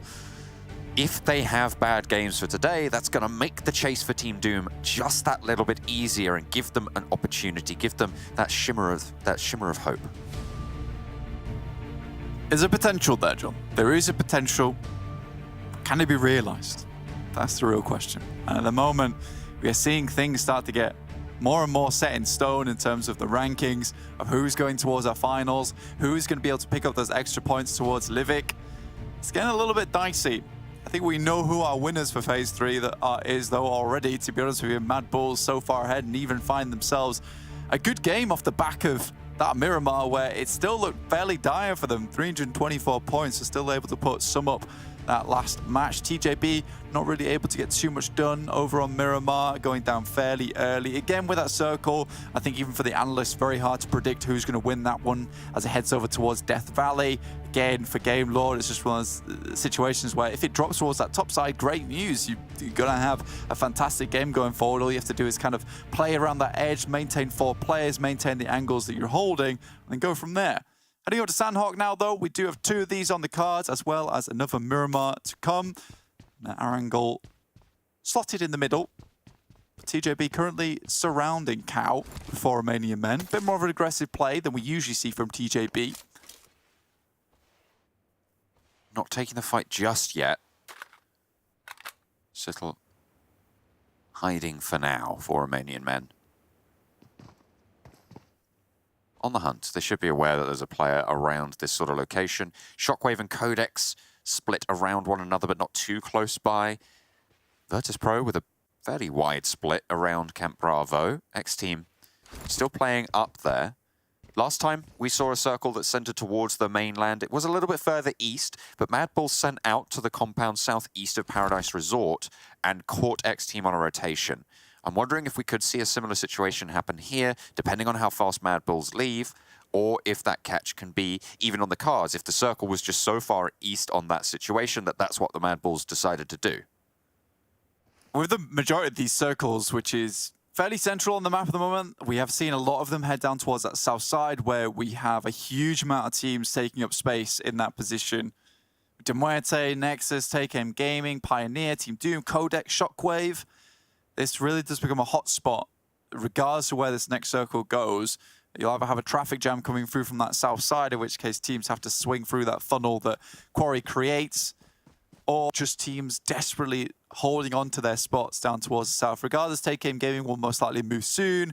Na'Vi hasn't found the greatest of success here on Sanhok recently, being particularly held out by several teams around them. Even holding on this eastern edge of Northwest Island, they have Pioneer to deal with, Eastern Stars, Big can come from behind, TJB Gaming has caused issues, NEXUS sending towards compounds that they would have likely taken up themselves. There is a much more simple approach for Na'Vi, though, which is to just slip across the waters towards boot camp and then hold one of the compounds down towards the south of Paradise Resort. A lot of times we see them take these fancy rotations down towards the Confluence compound to the south of boot camp. And I think a lot of teams are starting to get a little bit ready for that one. Even Pioneer now moving down to catch that one. And instead, it does look like Na'Vi is going to take that simple rotate over the water to north side of boot camp. So adjusting things here in Phase 3 right at the end. There we go, cutting across that river. I mean, they did, as you say, drop. Maybe they got a little bit of information on the scout killer, caught on side. Xiao puts him off. And that is an early opener for TJB towards 4 Romanian men. And the side of Cow, the north side, be a little bit further under control. Rana is there. Who's that right next to him, though? I think there's a TJB player, Lin, almost underneath him in this scenario. Rana might not be aware of it. Those shots continue to ring out. Ooh, Lin doesn't make the vault. Has to go again. This time he's running in, and hang on a minute, Rana has a nade. He wants to put it down the stairs. He's heard this, so no more sneaky beaky. Not for Lin, not just yet. Nade, flashbang actually, up into the top there. There's the nade again in hand, caught on fire, and TJB roll in with 2. That is 3 players down already, which is great. Alawi now final live, and TJB, big thing, they'll lose a single player in that engagement. Oh yeah. Have all still left alive, which is a bit of a surprise for TJB. A little bit more clean, which is nice. You've got a DBS in close quarters. Blank, that thing can flush you in like 4 shots. Especially if you don't have the body armor. Could bring it even down to 3. Just needs to find the right knock, find the right jump. And it looks like TJB are a little bit more chill. Maybe they feel like far many men have evacuated. Slightly calm. Malawi holding here a DBS is a slight problem because obviously with the insta-gib with that thing, and then you can instantly hit the downed player. There's no need for this spray, reload, go again. It's just very easy to instantly flush someone out. So for TJB, have to be certainly on the swivel here. Again, even clearing this building does become slightly difficult. GK first spotted, doesn't even see the player through the window. I think you're right, John. They are being fairly too chill for comfort right now. This is a case where I don't think they know he's here. They haven't checked the building. Or are they avoiding the building? Yeah, we just don't know.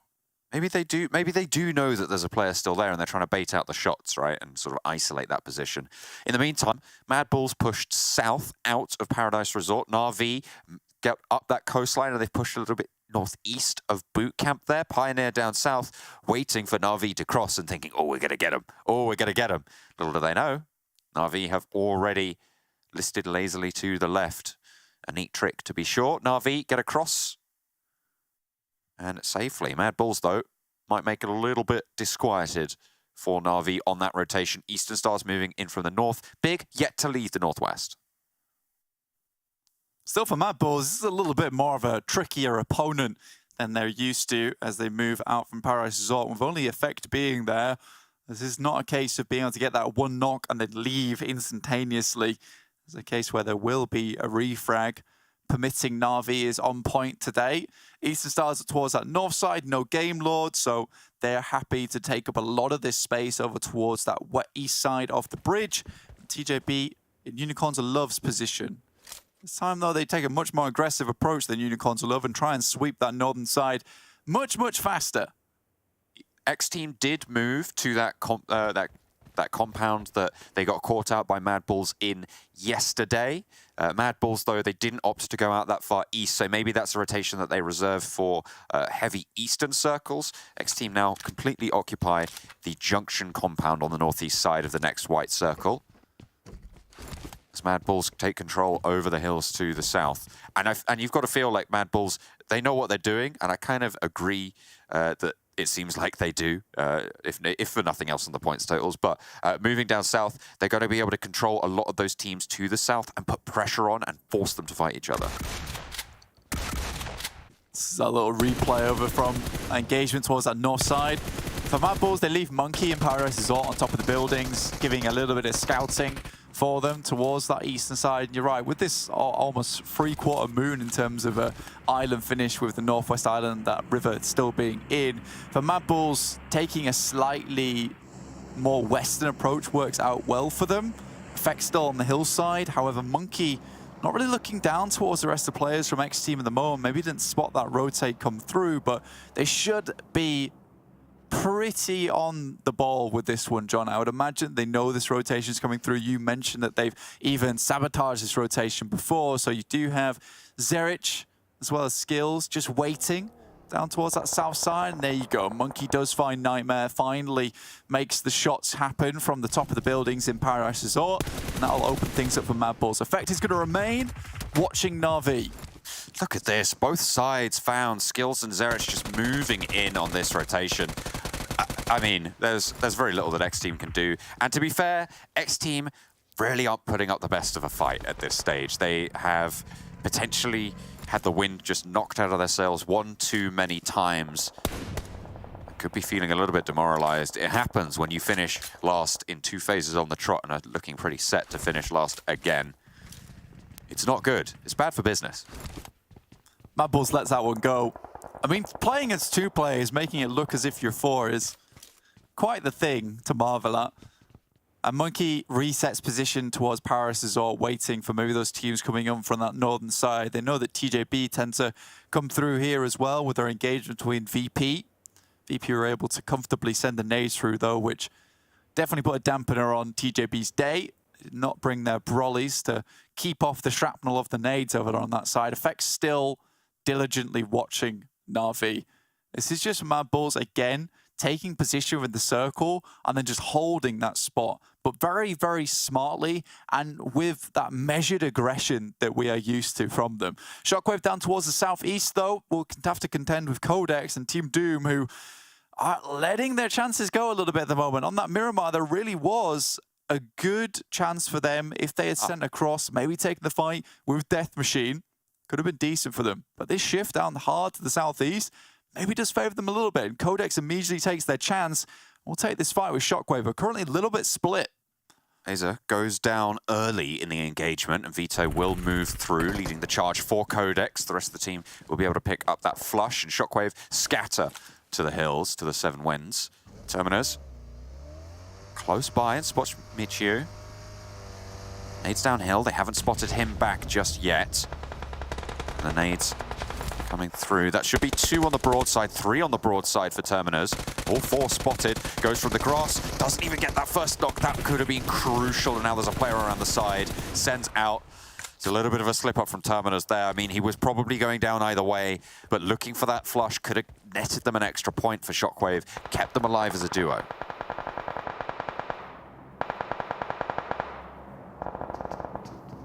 Codex, though, again, like we said, took their chances with that engagement, and I do like it. When you see that kind of push and you have eyes on, you just take those shots, you just go in.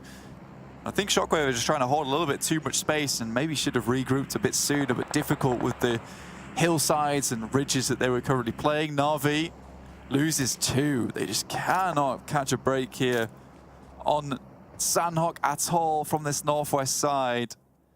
You know, there might even be a change come finals where they don't play this position anymore. Again, it's that statistics position though, right? You play for it in the case that you get that Northwest Island shift and have those easy chicken dinners, but the moment this crossing is brutal for them. It seems like potentially they haven't fully figured it out. I felt like the adjustments they made, dropping 2 people down towards those compounds across the river, was specifically to give them that foothold to make that crossing, to give them information, to give them that foothold to try and make a strong crossing, but seemingly faltering. Similarly, XTEAM, the remaining duo, faltering against the VIRTUS.PRO squad. Tulika does go down, but that should be a fairly simple res. TJB could third party here on the west side of Barn. Moving from that eastern side, Tulika obviously down on the floor. This does give opportunity for a little bit of a third party. Lynn's taking it a little bit slower here. Again, TJB just look a little bit more well put together these days, which is fairly scary, to say the least, because when TJB is on point, they are seriously sharp. Big with 2 eliminations coming from the western side of the island. Take a very different approach to Na'Vi, much slower. GK first finds 1. It is sent backwards. I mean, it's not a third party anymore, but these 2 teams clash nonetheless. Tulika and Old Boy swelling around GK first position, but Old Boy only needs the Vector. Doesn't need the backup from the teammate. Double flush there coming through. And TJB lose numbers very, very quickly in their engagement. They did get a knock over towards, I think that's Corker down. but that should be rezzed up fairly soon. Unfortunately, Lin is still active, and Tulika will take a lot of damage, goes down to it, but forces the reload from Lin, slowing that flush. Zittel from the top there as well on the pincer maneuver, but Lin enveloped by the blue. It's early doors, so they do have the time to play out in the blue, but Zittel now up for the challenge with the DBS. Unfortunately, he's going to get backed off as Yankee has one of his own. Zittel put down. Again, not ideal for VP on this northeast side, losing a player, but 5 eliminations so far. I don't think they're too unhappy with this. Lin still waiting in the blue. He can wait a long, long while, especially on Sanhok, where the blue does not hurt too much.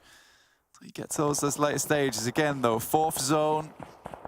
Start to hurt quite a bit now, and Corker's still watching for it, but for VP, there's bigger concerns on their mind. They need to get towards the circle with Shockwave, Codex, MADBULLS, PIONER all taking up some pretty good position within the circle. A lot of these teams on the eastern edge are going to be put out. TJB Gaming go to the regular position after making their cross from Ruins.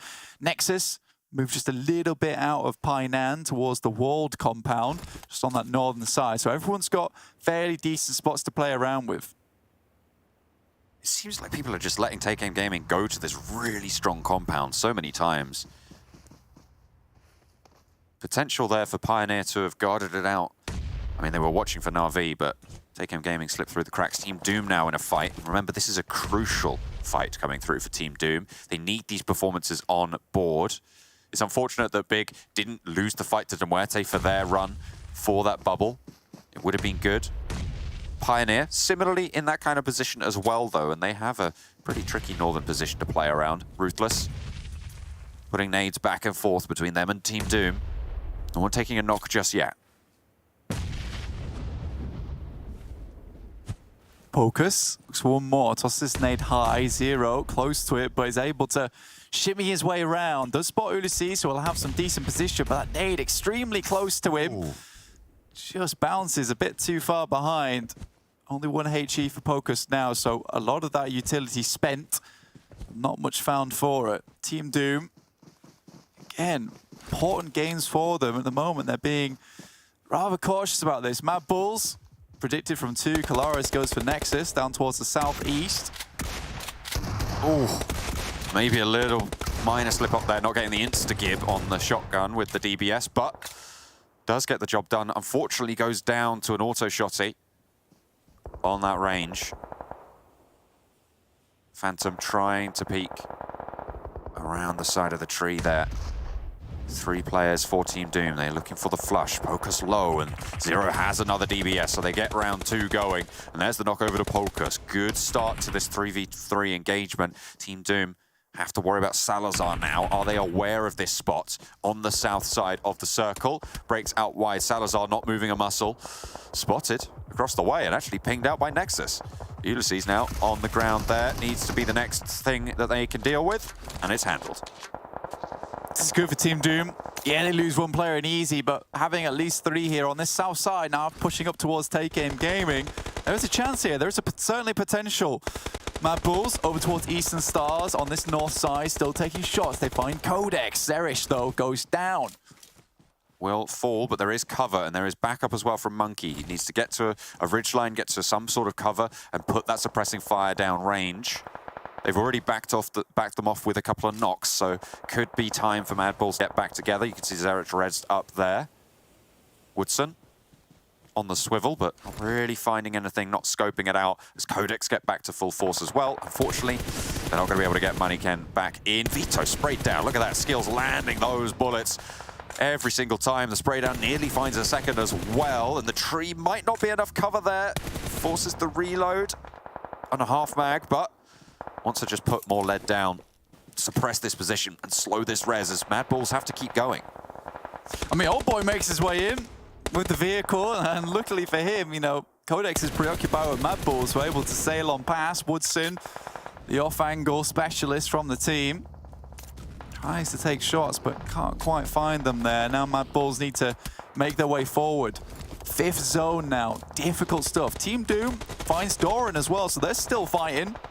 On that south side, Team Doom Still going, still making that push. Pioneer, spot out MADBULLS, find Monkey, find those knocks. This northeastern side push, really, really tricky here, but they're out in the open. They're ahead of the game. Unfortunately, skills falls as well on that cross. Monkey getting rezzed, but the nades pouring on through might prove to be just too much to bear. Zerich and Monkey, oh, a sliver of HP keeps Zerich in it. And he is going to be able to get that heal off as well. Monkey, rezzable in that scenario. Look at that shift northeast, gives them some time. Everyone's down now for MADBULLS, and more reses have to come through. Na'Vi finds some from Eastern Stars there. That's just Kitsune. I think that's all on his lonesome too. Might just be able to get some of these players up. Zerich just about gets Monkey back up on his feet. Still taking shots, and that's 2 down. MADBULLS still going. Goodness me, and immediately skills a move to try and pick up the other player on the other side. Black-White is out there. The stilts on these buildings make it really hard to rotate around, especially when you've got MADBULLS trying to sweep the leg on everything. That smoke blooming gives them some cover, some maneuverability. It makes it all the harder. Michi, by the way, for Big, he's been out of the blue for a very long time. They have got to heal it even further out to the southwest, so it's not Michi actually healing. SHOCKWAVE is still going for Big, but Michi playing that spoiler position close, and you don't need to instant heal. You don't need to instant first aid in this circle. Still nades been sent over from MADBULLS. 4 HEs in the back pocket. It's not going too badly for them at all. The fact that they've been able to even try and take this fight with Pioneer just shows how much of a stalwart team they absolutely are. Being able to hold on like this, it should be an impossible task for MADBULLS, especially with going down to just that one player, and now Pioneer have to leave, and MADBULLS have eyes on. Nexus down, Big lose their forward position, but SHOCKWAVE still going out in the blue zone. Na'Vi have Kitsune as well, who's still active. I mean, it feels like the MADBULL 3-player Sanhok special, Blank. It's happened before, will it happen again? Can they rack up another? Either way, they've got 8 eliminations and they're really deep into this game. It's another solid point score for them. Look at that, Pioneer struggling to leave at this stage. On the inside of these compounds late game, it can be hell to leave. Some good nades and Molotovs back over towards MADBULLS' position to cause issues, and Pioneer with some nice smokes will allow them to leave out of this spot. MADBULLS did have eyes on. Again, a very difficult task ahead of them. That nade might just do it, though. Hadge with very good shot there on that nade. Good swing, and now looks over towards Pioneer, knows their position, and Pioneer, again, difficult. Havlik, though, nice hold on that angle.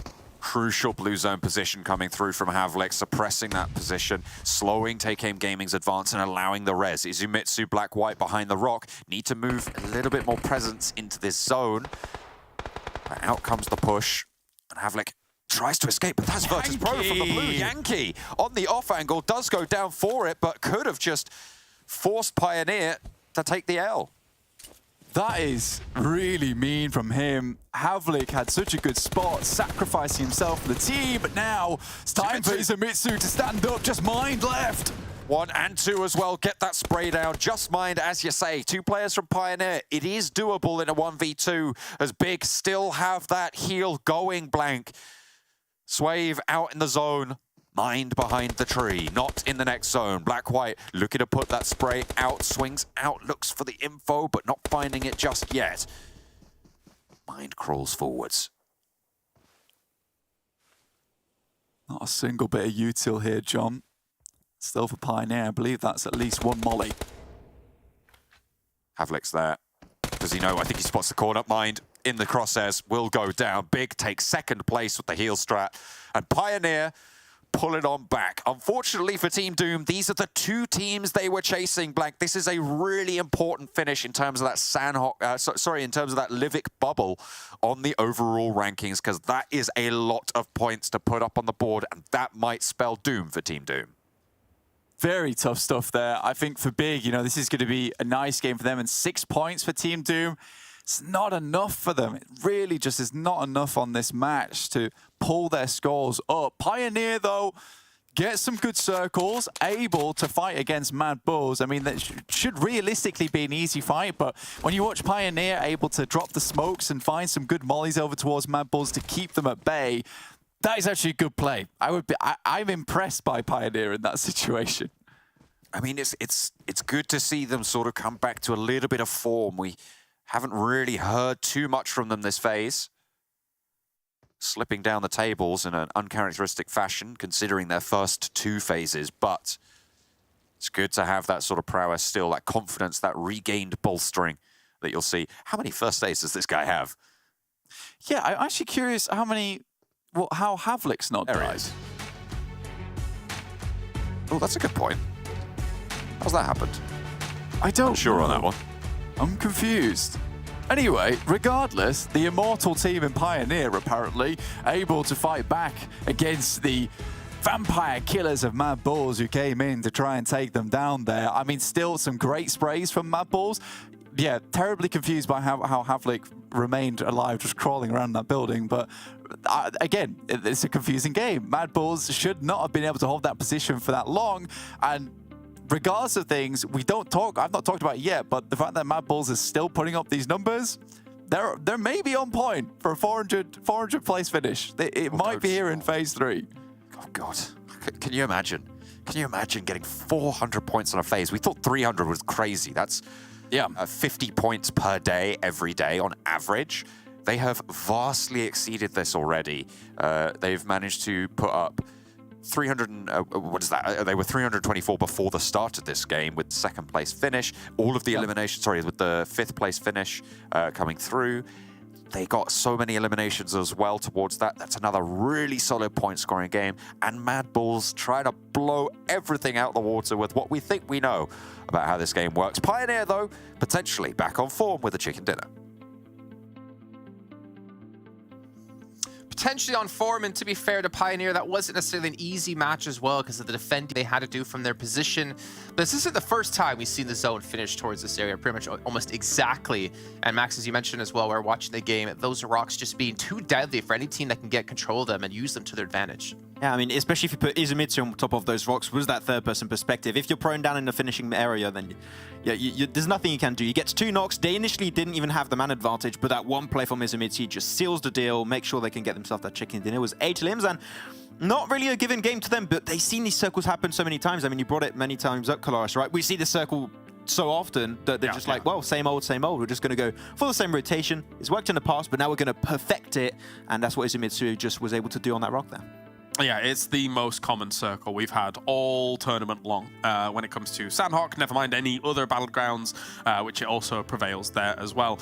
With Pioneer and MADBULLS getting themselves the lion's share of the points, I'm not too surprised because, as you say, they've been so aware of how to approach this kind of circle. Pioneer takes the compound, MADBULLS moves in from that northeast side, and they have indeed refined it quite nicely.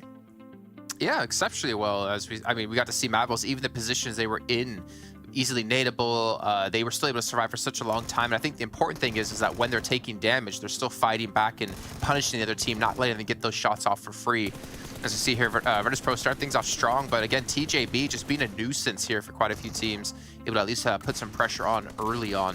Eventually they do get ran over. But one team that kind of stood out to me, and not necessarily a good way, even though their position was great, was TAG. Take Game Gaming, like they were sitting in the compound for such a long time, and it feels like night and day between how they were playing versus how Pioneer was playing out those situations. Yeah, I mean, TAG on these circles are part of the furniture, right? They're not going to move until the very last second when they're like, oh, the circle's actually not on top of us. How peculiar. And then it's not actually using their joystick to move out of their position, it seems. But yeah, they had all the utility in the world too. So like, even though they were pushing out, normally they should have had the advantage when it comes to smokes, when it comes to nading those positions. But it goes down once again to that play from Izumitsu that we should be seeing in just a few seconds time. Gets up there, instantly pops 2 guys down. There you go. That's one instantly onto Happy J. And then you know where Mind is, and it's pretty much in the bag. So yeah, the high ground position. These rocks, I said, they're broken. They're too good.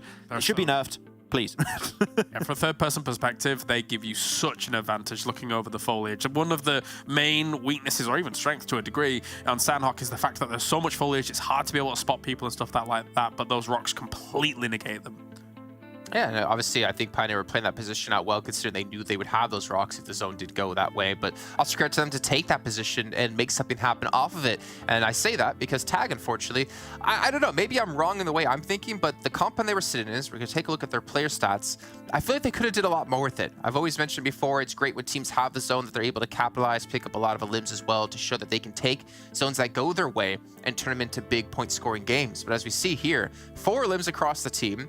However, they only had 1 limb, I'd say, up until like MADBULLS finally got dipped out. Yeah. The thing is about where Tag played this is I wonder how much utility they even had to kind of like, say for example, smoke out towards the circles a little later on and then be able to continue the engagement and continue the fights as time went on. Because they actually rotate from ruins and that split extremely fast. So I wonder how much they had to work with.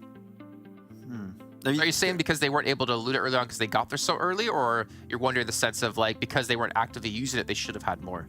Well, the thing is that they went there straight away after looting ruins, right? So you've got your, yes, basic loot and stuff like that, but then you're sat in this compound with no trades, you're spending some utility to pick up the opponent's utility or anything like that for almost 20 minutes of this game. And then from there, I don't know how much you have left. I just look back on their rotation. They have this like big split all around ruins, so like it does maximize the amount of loot they can get. But I just check also the speed. Like in the first 2 minutes, they were already on the move for that position because, as it was said, this circle happens a lot. They're like, we're just going to go to that spot, and even if the circle doesn't go there, it just offers a lot of opportunities to like rotate elsewhere. So yeah, potentially a little bit underlooted to take that fight versus Pioneer, but still they get themselves a podium finish at the end, and it's still a good point to get. Well, we have Tag getting there early, and we have Pioneer coming a little bit later on. Let's take a look at these 2 teams in a head-to-head, actually, so you guys get an idea of what we mean about how they play the situations out. And you can see, obviously, limbs going the way of Pioneer, also the damage going the way of Pioneer. And to be fair for Pioneer, I swear if I say it 3 times, someone's going to be summoned and come murder me. They had to fight quite a few difficult teams. I mean, having MADBULLS knocking at your doors, we saw, I think that was Zerich there, knocked 2 of their players. They still did a fantastic job of recovering. And I think there was a lot of good utility usage, if I'm not mistaken, Max. I mentioned, like, oh, was that MADBULLS or Pioneer that smoked off the windows? Yeah. And you said you think it was Pioneer because they were trying to deny the nades. I think Pioneer just played that situation out pretty damn well. Yeah, it's actually a good strategy. You see a lot of this happening in like final circles when you know a team is in that nade range. You're just going to smoke your own windows because then you just can't throw the mollies, throw the nades inside. And because you would see how MADBULLS were aware, the door opened, they instantly blew that door in like another dimension, it seemed. So they wanted to make sure, okay, just going to hide everything, wait for the circle to shift, and then we're going to maybe hope for another team to get involved, which is what Tag did. And I think it was Analyst had a great nade and like, okay, MADBULLS just died. Now we can start moving into position a little bit more. Then they get to the rock and happens what we just saw where they actually close off the game. I swear MADBULLS were acting like T-Rexes. They saw movement and then immediately shot. And the scary thing is, right, is that they played that situation out before. They had to push in towards that compound in prior games. But what excites me about MADBULLS is they do it so well. That should be such a difficult spot to push against, in my opinion, unless you obviously have some really sick nades. And yet they made it look relatively easy. Yeah. I mean, when I'm looking back on their rotation right now, actually, on how they played the more western side of the circle before actually going downhill, because when you're going downhill, you have to commit. Like, you're in the valley, you can't leave, you can't backtrack, you have to fully commit fighting Pioneer. Your take-aim gaming also. What they do beforehand, they clear Shockwave, they clear Codex, they clear some players from VP also on the eastern side. And then when all of that side is positioned, you can 100% focus on what's inside the circle, what is going to be your next target. So that's what they do best. They're like, okay, we don't want to get pinched. Let's avoid that by clearing one of the sides. And when that's done, now we can focus on the other target completely. And that's what allowed them to make it so far in the game because there was no like actual pinch happening here. So, Max, I know you and I picked MADBULLS, but Kalaris, I'm actually curious to hear your reason behind the Nexus pick that you went for when they were down towards, I think, the southwestern side of the zones. Yes. It was the 3-1 split that they had across the road. I didn't think Tag was going to move for a long time, and they didn't, even though they got further than Nexus. And if the circle's not hard shifting northeast or something like that, if we get a more middle circle, they have a little bit of an anchor almost to be able to transition in north of that road. So I was hoping that maybe that would be the case, but yeah, didn't go my way.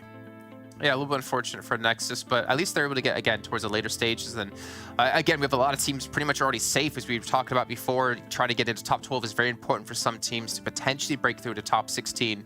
But as these matches go on, I mean, we're basically hitting the halfway point here when we get into match 3.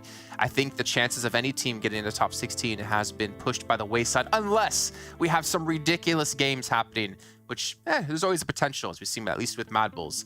But for now, we're throwing on to our commentators here. As we have Erangel coming up. It's our third map of the day out of 6 in total. But things are almost coming to a close here in Phase 3. We have got that special Livik at the end of the day, and it is that all-crucial run that might have been ended there for Team Doom to try and make it into that game. But the race still potentially on towards the bottom of the tables. We'll have to wait and see who's going to make it into that 16th place on the overalls. It is a little bit of a clamber up for ARB to try and make it up to Death Machine, so it might be that we are seeing this solidify now into a concrete barrier that ARB just won't be able to climb. Yeah, I mean, you look at this, and to be honest with you, at this point in time, I think it's looking more and more likely that, yes, Death Machine haven't had the greatest of tournaments so far, but I would say that they currently are deserving that 16th place to go into the finals. I don't really think there's any teams beneath them at the moment that I would be happy seeing them overtake. And I know that sounds quite cruel, but in a way, it's like Team Doom just hasn't shown that performance as of yet. Yeah, they've stepped it up here in the final phase, but 121 to 158 of big in 2 more games that they play, it's going to be hard to contest with, man. I mean, you're going to have some big games and chicken dinners, and throughout the entirety of the phases, I don't think we haven't seen Team Doom get a single chicken dinner across all phases here in the tournament. So I don't think it's likely, man. I just don't think it's likely. They're one of 2 teams to have that accolade. It's Team Doom and 4 Romanian men, both of whom not getting chicken dinners. Although, to be fair, Team Doom do have 182 placement points, which is fairly solid given their overall points total. Sorry, 169 placement points, which is... hang on a minute, I've read the wrong column there, and I take that point back. 169 placement points is a little bit less than maybe they would have wanted, so yeah, I think you're right. And to be fair, also to Death Machine, they finished 4th place in Phase 1 blank. 4th place. This is not the sort of conversation you'd imagine that you have about a team that has that sort of performance. They really, really have slipped down over these next 2 phases, but we know they can do it against this lobby. So having them in the finals, I think you might be right. I don't think there's anyone that I'd like to see leapfrog them. Even so, looking at Death Machine from that Phase 1, that really has carried them through here. Northwest shift there. Bloody hell, that is quite the change of scenery for a lot of these teams. But yeah, looking at that Phase 1, I think even if we went back and we just analyzed all those circles, you would most likely see that most of the time, at least on Miramar, maybe on Erangel a few times, Death Machine did get massively circle blessed a few times. And this is why it's great having these several phases coming through, is because yes, you might have one phase where wow, you get a lot of luck, you're able to challenge it, take it home, everyone's not feeling as hot as possible. That's when Na'Vi wasn't really taking home the mantle of the Miramar Kings at that point in time, and a few other teams just weren't looking as on top, as powerful as possible. Game Lord or even just a little bit lacking, even though they did get a 5th place in that Phase 1. For Death Machine, that was the perfect time for them to get circle luck and be able to pump up some points. Unfortunately, since then, a lot of teams have started to realize their potential and have improved massively,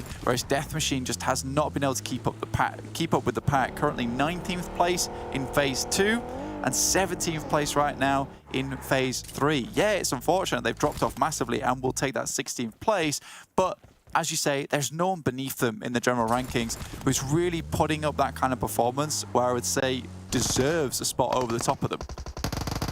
Shots on towards the MUERTE from 4 Romanian men.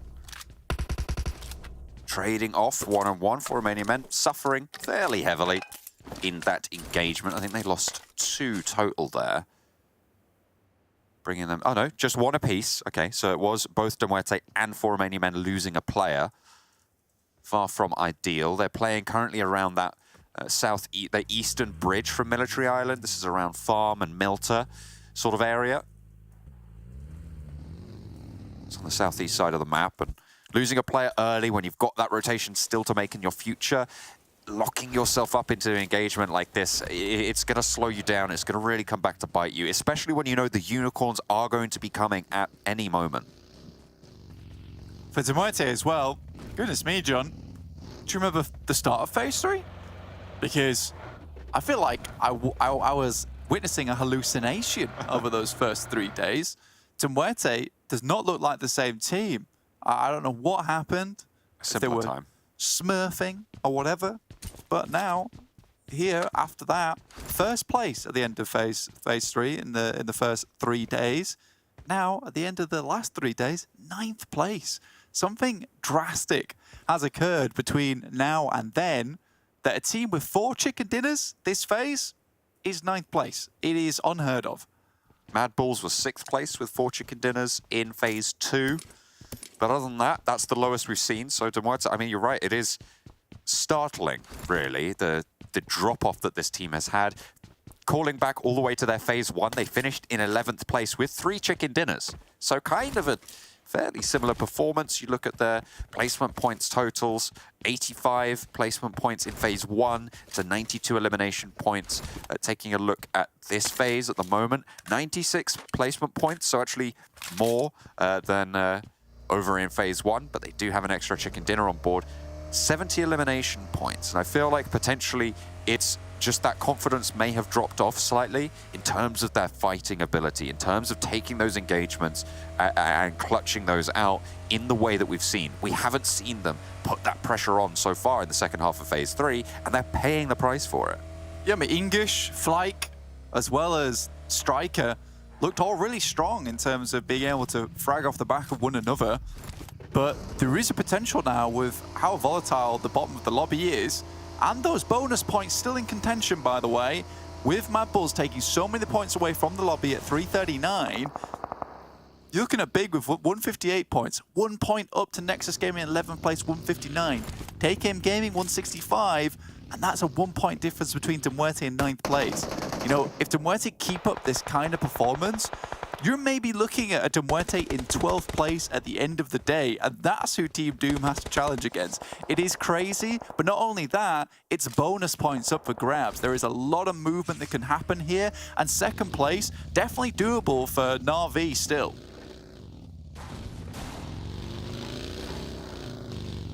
I mean, it can all change. With the amount of points that MADBULLS have taken away from the lobby, it does just increase general volatility on those tables as well.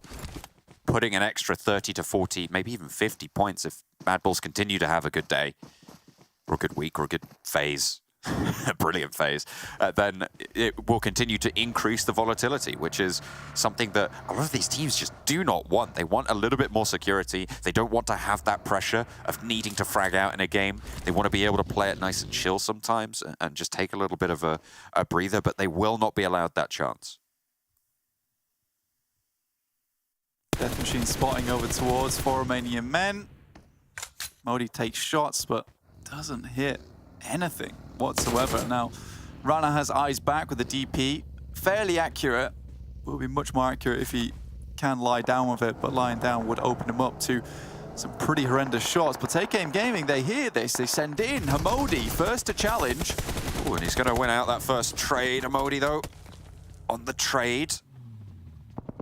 Not going to be able to survive as TJB Gaming will be able to take one down and be able to get that res as the crash came through solo from Hamodi. Not going to be able to win that one out. Death Machine lose a player early. You'll have to send away from it too. Ultra regroups the rest of the team towards school side. Circle still up towards on that northwest. Na'Vi happy with this one, won't have to make an awkward rotation down past Pioneer or even have to face off against XTEAM, who dropped all the way over towards that eastern side as opposed to towards the south of Gatka. RUTHLESS Esports now on their rotate. This is towards Pachinki, looking to maybe leave this one soon as they've been here for quite some time now.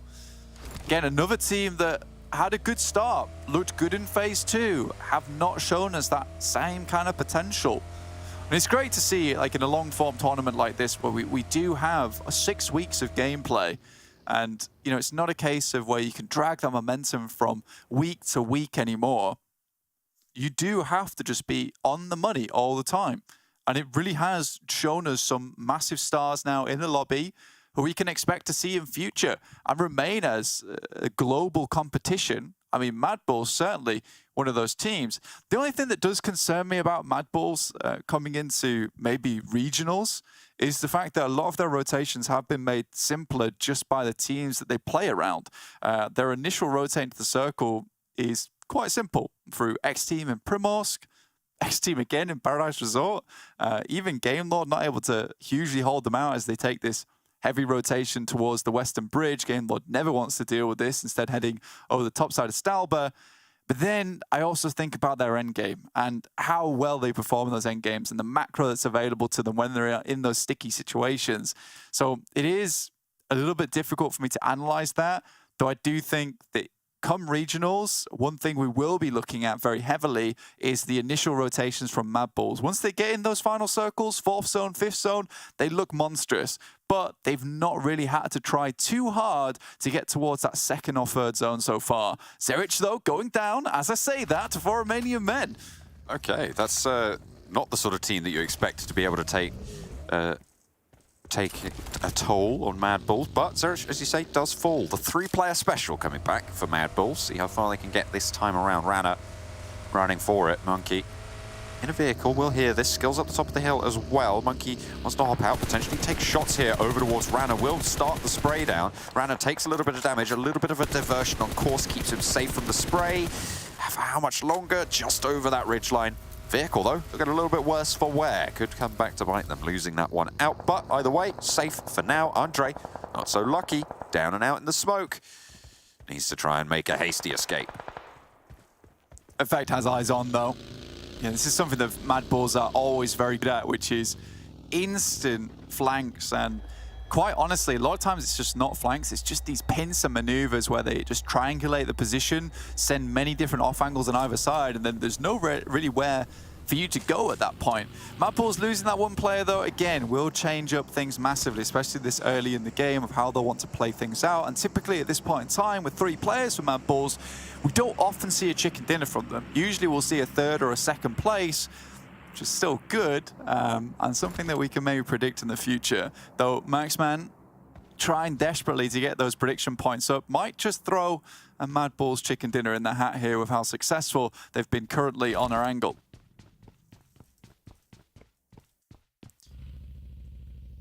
XTEAM on that northern side as well. Don't really have too much to say about XTEAM. It feels like they might be the only team in the lobby that I would say just kind of isn't up to the caliber of the rest of them.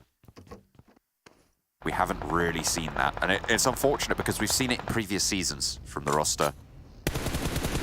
They just haven't stepped up this time around. They've been given plenty of opportunity to, but it's just not there. Not this time around. Codex, Take Aim Gaming, spiking back and forth, not taking these crashes just yet. Suppressing. This is a fairly important position as well in the circle. The north side of the river, just north of Nozhok? The Nozhok compound, let's go with that. I like it. Absolutely. No windows, you just smell your opponents. Get that schnoz in the air. They're going to look at this circle, though. Fair few areas it can head over towards. I mean, shooting range is a little bit weird to play around with the trees on that western side, but this beachhead is a nightmare for a lot of teams. You wonder how many will just send towards Severny and try and hold on the outer edges. Game Lord definitely have a chance to send towards that northern side and then maybe play the beach afterwards. But look at this. Look how many players are just suddenly flying in. Na'Vi desperately sends 2 up immediately. They had a couple still towards North George looting, trying to get as much of that utility, as much of those meds on as possible because they've had the amount of time to do it. And North George, that's a big area, but getting those 2 players up towards that north side, very, very well done. Dadaev suffers to a knock. Even more teams rotating through, and Happy J gets a little bit caught on something. Not sure what, but that grass was pretty hard. Maybe a couple of spikes in the wheel. Big are not used to so many people moving all into Severny all at once. They do lose a player, but they keep on the outskirts. They don't go back into their drop spot. Everybody else, though, not so lucky. This is a shooting gallery for Eastern Stars. They are just lining them up, trying to knock them all down as well. Really, really solid position from them. They should be able to slurp up a bunch of points for Game Lord, make it into the northern side. as 4 Romanian men finally go down fully after having been inflicted pain by so many of the teams in this lobby. MADBULLS on the south corner. They are 3 with 1 knock. They should be able to get that res. I think they are all together there. You can see on the southeast side of the white circle. On the swivel. Ruthless a little bit further south of them. That was a mad dash for Severny. And that paid, a lot of teams have paid the price there. The southeast side, probably the hottest position right now. Codex, Unicorns, both need to get in. To move forward, I mean, for Codex, it's going to be a little bit rough for them.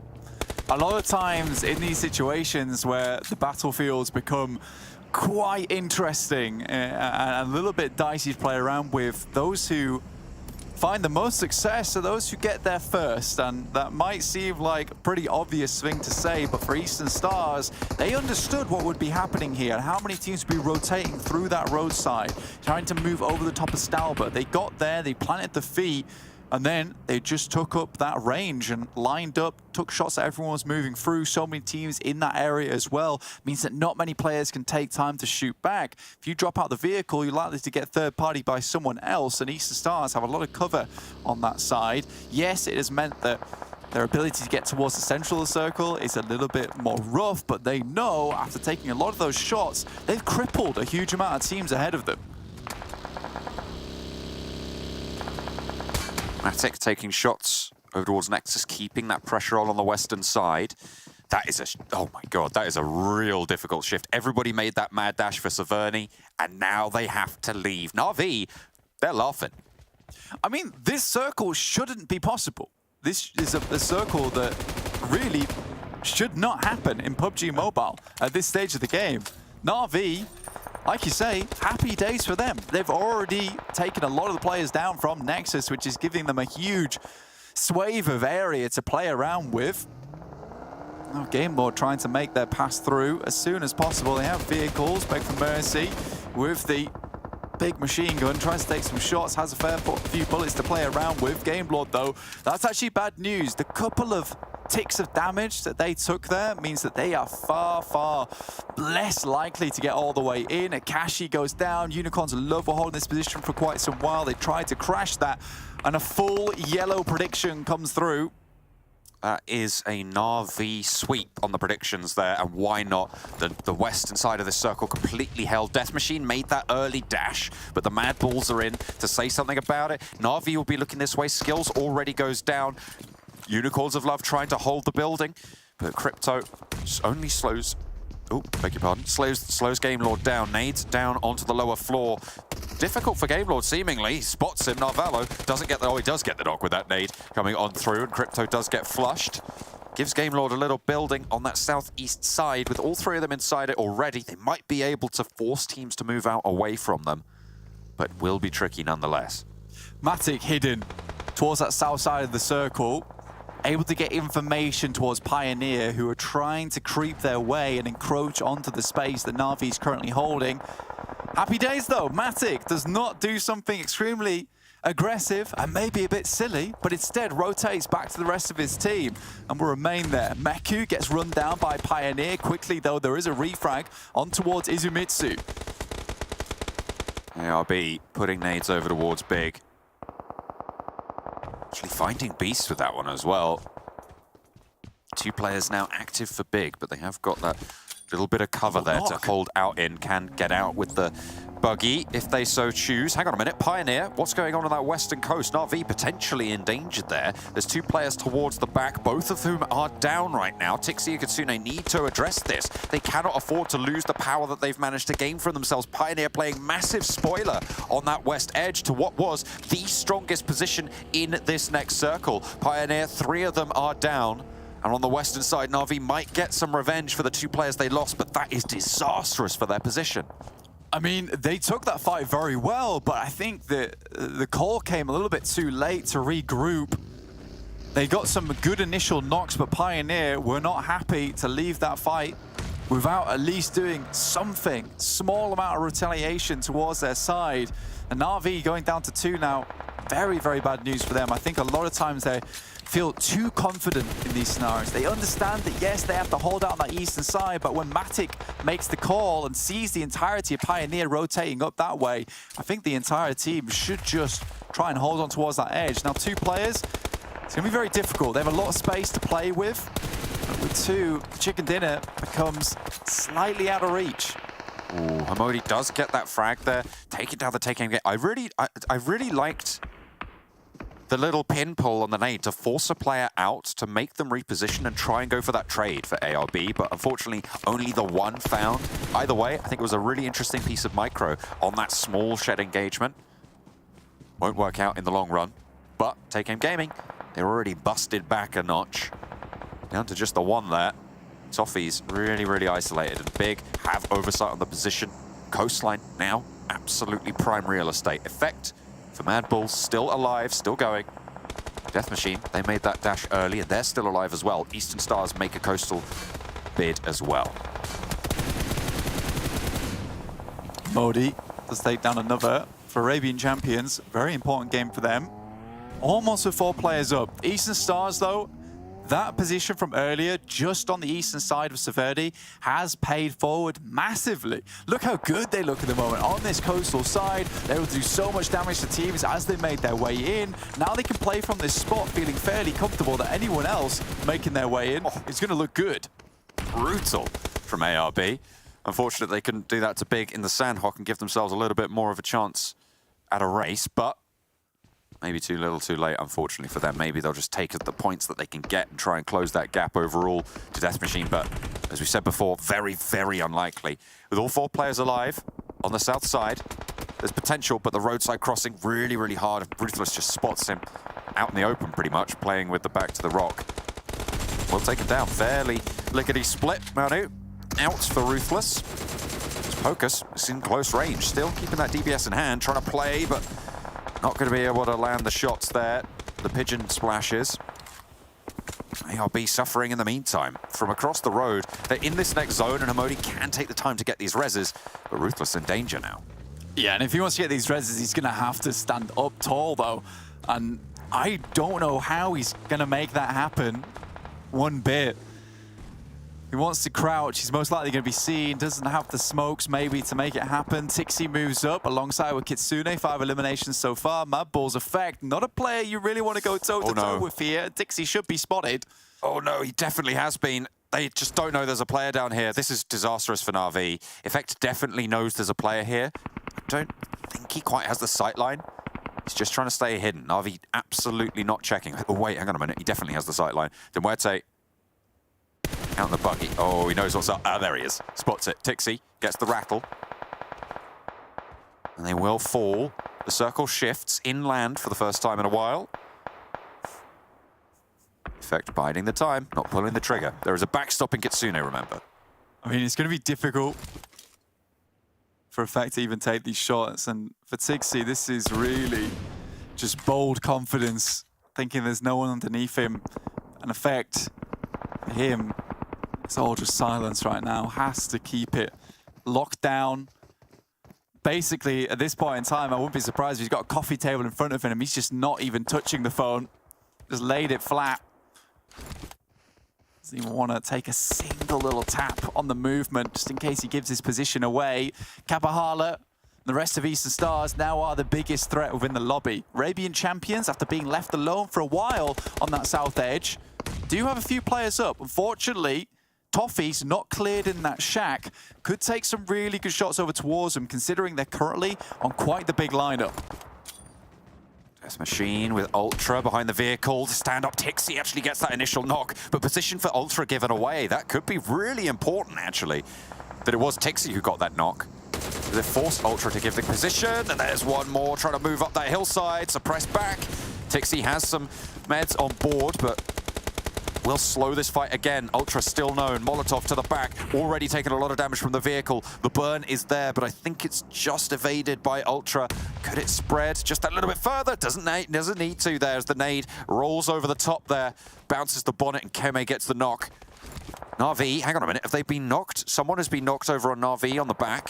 Kitsune actually trying to crawl all the way, and Tixi dropped down. Oh, he found Effect. They stay alive, and Death Machine down the hill. Position known, remember. They know that there is a Death Machine player down the hill here. And Kitsune will have to drop if they want to get this res. Yeah, it's going to be rough, but manages to get back up on the top side. Will res Kitsune. Nice angle from Athis earlier on to take down Kitsune in the first place, which gives Eastern Stars more time to work with. Arabian Champions haven't quite shown their hand as of yet, just remaining on this south side are happy below. This is maybe a chance for Tixi to find these shots, but unfortunately preoccupied with the res there. Kitsune is back to feet and will start that heal already. Reloading the dinner plate.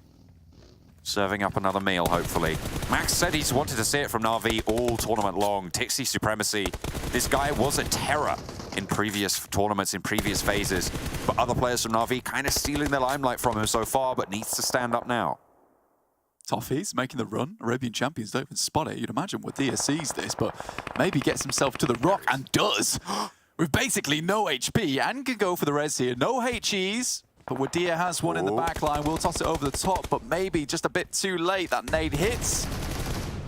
No, it doesn't actually. Doesn't find the damage. Hang on a minute. He's found one. There was another nade put in. Will that explode on him? No. Toffees is still alive. ARB in a 1 versus 2 now with the numbers advantage, and Ruthless come in. Toffees, he's staying alive. They know where they're pushing. Ruthless, Ulysses spoils it, and Toffees absolutely ruins their day. Over on the inland, Ruthless still have position with just Ulysses in the circle.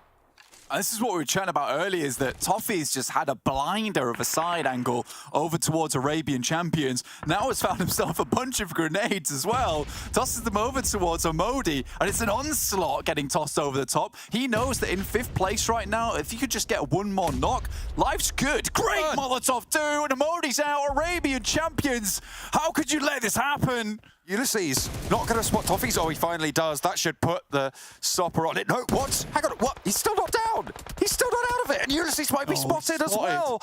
No way does Toffees keep going here. Ulysses around the side of the rock. He's got to know. He's got to get that spray. Okay, finally, some sanity is regained here. But over on the northern side, it is just Kitsune. Tixi was taken down. Eastern Stars still at 4 here. It is all Eastern Stars all day. They need to push out. They spotted Ruthless Esports final player Ulysses earlier.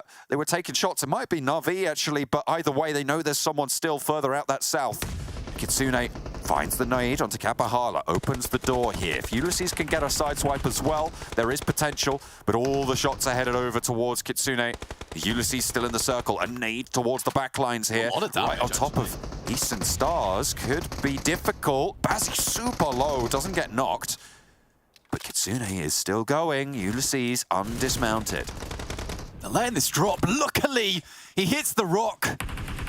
Unfortunately for Eastern Stars, that will keep them up.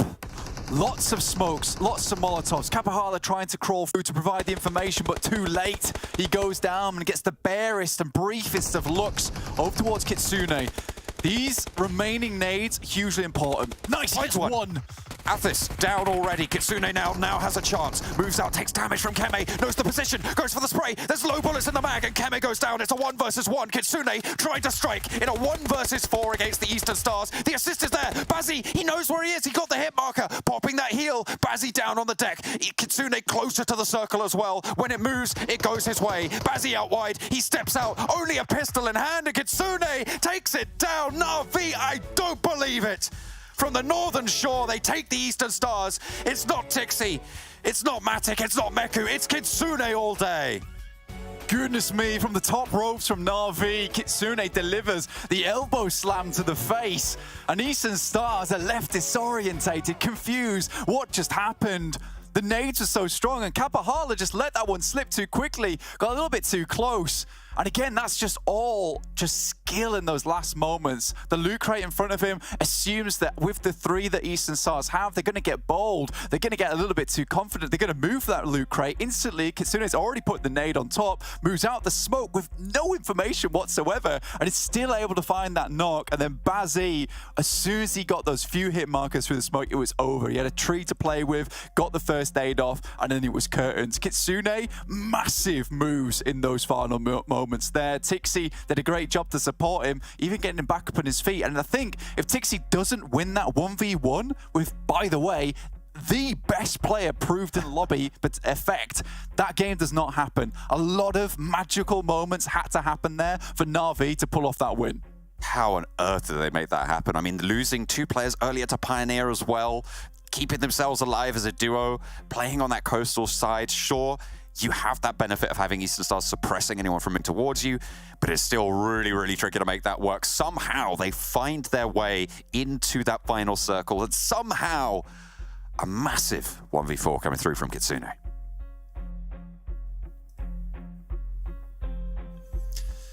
I never lost I never lost faith in this team, able to pull things off. All 3 of us picked Na'Vi for a reason, and all 3 of us get the point because of Kitsune stepping up, doing work.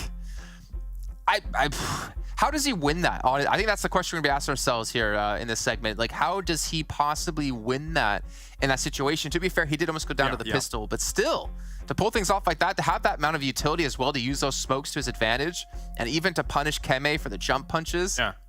Ridiculous stuff. Really show the true caliber player that he is. He was given a lot of 1v1s in those moments, right? I mean, technically speaking, people could try and spray through the smokes whilst, you know, Keme is being able to get some information on where he is exactly, but they're not doing that, or not able to hit the shots whilst doing that. So the smokes were perfect to constantly be giving Kitsune 1v1s here, and then from there he just showed why he's a world-class player. That was absolutely fantastic. Yeah, I think it was not even that bad of an approach. Yeah, I mean, I really don't think it was that bad of an approach of Eastern Stars, but the way Kitsune was playing around those smokes, right, he was just barely getting out of the smoke, get information, and once he had the information, spray down, get back into the smoke, blank elf unknown, then peek the same way, try and get the information, then peek out and get the knock once again. So it was just a good strat. He used the smoke so well. You don't see that happen very often, but players like Kitsune can make it happen. And yeah, I mean, we all predicted Na'Vi because they had a good entry point, and even without the players, they get themselves the win. So yeah, Na'Vi still on top of it. Yeah, I mean, when they fought Pioneer, well, we ended up memeing a little bit like, no one ever expected the Pioneer Inquisition, and they pull things off, able to get, like, was it 2 knocks, and then we even had some opportunities for 2 kills, and 2 opportunities later on where there was like 1 player left alive out of Na'Vi, and I think it was like Kitsune had to go res Tixi, and he had to do all the work pretty much himself there, but to hold on for that long was insane. And again, Na'Vi showing why they're one of the best teams here in the region, and one of the best teams. Pioneer actually, where they really had a good backfield because they had a pretty wide split. They were trying to get as much terrain under control, potentially trying to wait for future circle rotation, which I can't disagree with that one. But when a team is willing to, like, you know, enter from the more western side and you don't have the players present there, you're going to lose them. So it was a good move from Pioneer overall, but then a reaction, the setup defense from Na'Vi followed up by that was actually really good. And man, yeah, teams, very northern circle, teams just like full sending it inside there because there was nothing to play. There's no buildings, it's just flat terrain, a road, and some cliffside positions. There's nothing to play, so first there, first served, and if you're there a little bit too late, it's a bit tough to make it. Yeah, generally the cliff edges are the best location to take here because, as you say, no dips, really only a few trees, not many rocks and things like that. So all of these fights are going on. It's not dissimilar to a degree to our first Miramar of the day, where you have those cliff edge fights going on, and that being able to provide, the only cover you have. But Kitsune, man, what a performance from him. That was just, that for me, that's player of the tournament so far. That was fantastic. The funny thing is, right, I think a year or 2 years ago, we were always talking about how as an in-game leader, like, it's kind of understandable to not have the most eliminations, not have the most damage done, but we have transitioned to this kind of way of in-game leaders are big players now. Thinking of, you know, Beowulf, he was a big leader for Cloud9 back in the day. We're seeing it happen more and more with a lot of these teams, that there are these in-game leaders who can keep up with the rest of their teams and be those star players when they need it. I guess the advantage of Kitsune is he's pretty much been every role over the course of his career, whether it's been the fragger, the support, the in-game leader. He can do it all here. And now we're going to take a look at their stats from this last match. So you get an idea of them just holding on, losing Meku extremely early here. But for Tixi and Kitsune to get 9 limbs across the 2 of them, as a duo for a big portion of that game too, right? But that's the thing, you come to Europe, Kitsune, and even though you're not IGL, you're going to pull your in a Gonzo or Sulke, you know, from PMGC 2 years ago, and you're just going to be able to just pop off like that. And yeah, even if the team is not there and they don't have a full squad, every player can step up on an individual level, which is what is so good about Na'Vi, and why they're clearly contenders also for the finals to make in the championship. Maybe we'll see Na'Vi also make it into PMGC. Of course, we know the championship is their only entry point into that one, but that nade in particular, if he doesn't get that nade, he doesn't get the game, I think. So that nade in particular, and then the followed up nade on Alice, I didn't even see that one. Man, that utility play then playing around the smokes is just, yeah, I would have to agree with Coloris, player of the tournament, I think, yeah. Yeah, absolutely. Oh man, even the drop at the end here to close things out. So well done by Kitsune and Navi. And the thing is, there's really not much to lose for them because, or actually not much to win, I guess you could say, because they're already sitting pretty good in their standings and overall when it comes to their points. But speaking of points, let's take a look at our overalls, get an idea of where teams currently stand.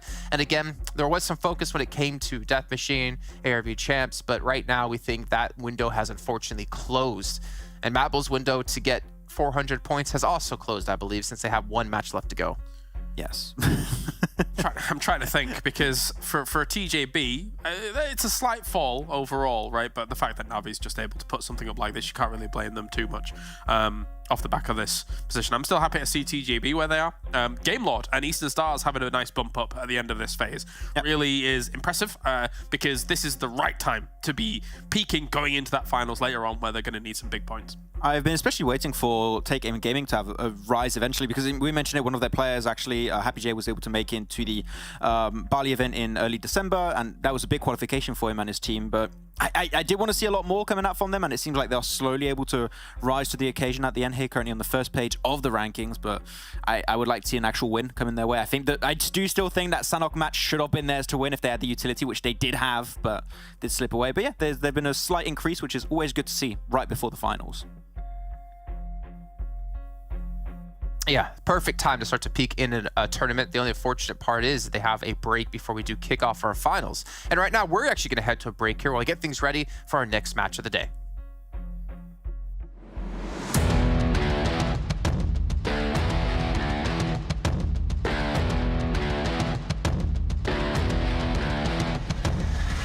From Giants to UDR Killers to now Ruthless Esports.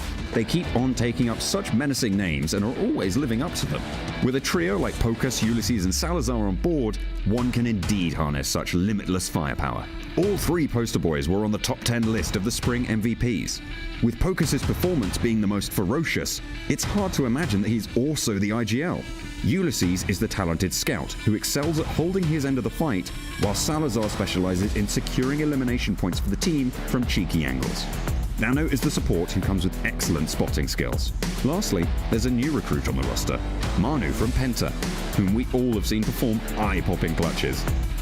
Muzi goes closer and closer. A smoke across the window of the wall to eliminate the information that Penta has.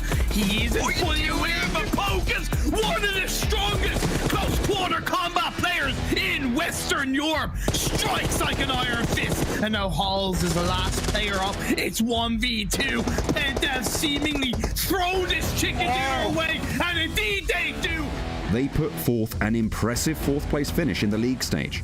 However, nothing can come close to the adrenaline rush they gave us in the finals.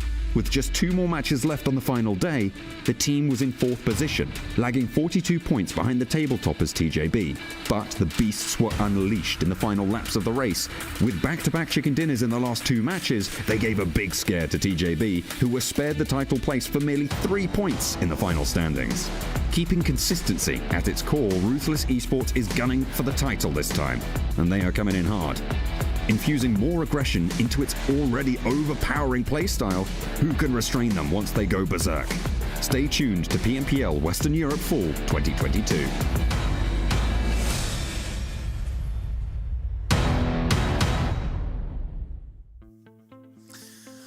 Oh, what a way. I needed that break after Kitsune just gave my nerves a massive jolt there. What a way to close out that last Erangel. But we're getting into the next match, Blank. We're on to match number 4.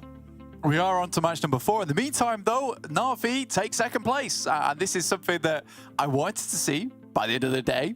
I didn't expect to see it now after a single match, but that is some great stuff coming through them. 3 chicken dinners overall today, 136 of those placement points, but this is very good stuff for them in terms of bonus point scoring. With a 1st place over in phase 2 and a sad 10th place in phase 1. But they're overall still looking fairly juicy, still looking to catch up to VIRTUS.PRO, who are currently 2nd place general ranking, 742 points, 760.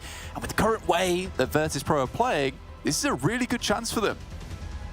Absolutely, and with the bonus points as they sit at the moment, Na'Vi are 4 bonus points confirmed behind VIRTUS.PRO. If it closed out now, VIRTUS.PRO, I think, would still just be in the lead, I think, by 1 or 2 points. But if Na'Vi leapfrog them, that is a 2-point swing, and they would just eke it out, I think. So it's really, really close there. However, those point swings could only be 1 or 2 points in the mix of it. Could prove to be pivotal later, but not super, super daunting. I mean, for VIRTUS.PRO as well, like, these are some pretty hefty games that are now ahead of them. They won't be playing in our last match of the day, I don't believe, unless I think they sat out in the first game, actually, so they will be playing the rest of them, but 241 to 254 of Na'Vi, currently in 4th place behind TJB, right? So there is some more bonus points available for VIRTUS.PRO, but they really need to step things up just a little bit. I say that with them being in 4th place. Again, it's that 89 eliminations that really scares me. The only team beneath them in the entirety of this 1st to 7th place is Codex in 7th place with 85 points, which is not by a lot. Everyone else is ahead by a fair amount at the moment. 122 for TJB, above them in 3rd place, 118 for Na'Vi. These placement points are great, and they're getting far, but they seem to not be able to close out a lot of these team fights now and again. I say that, are still an extremely strong team, but do they look like a team that can take 1st place in the finals at the moment? I'm not entirely sure. It doesn't seem like that at the moment. I think you're right. To me, it's just not got that power that we kind of expect from this roster. We saw Old Boy absolutely popping off in Phase 1, playing around those walls beautifully, but we haven't seen that engagement happen again. Oh, no.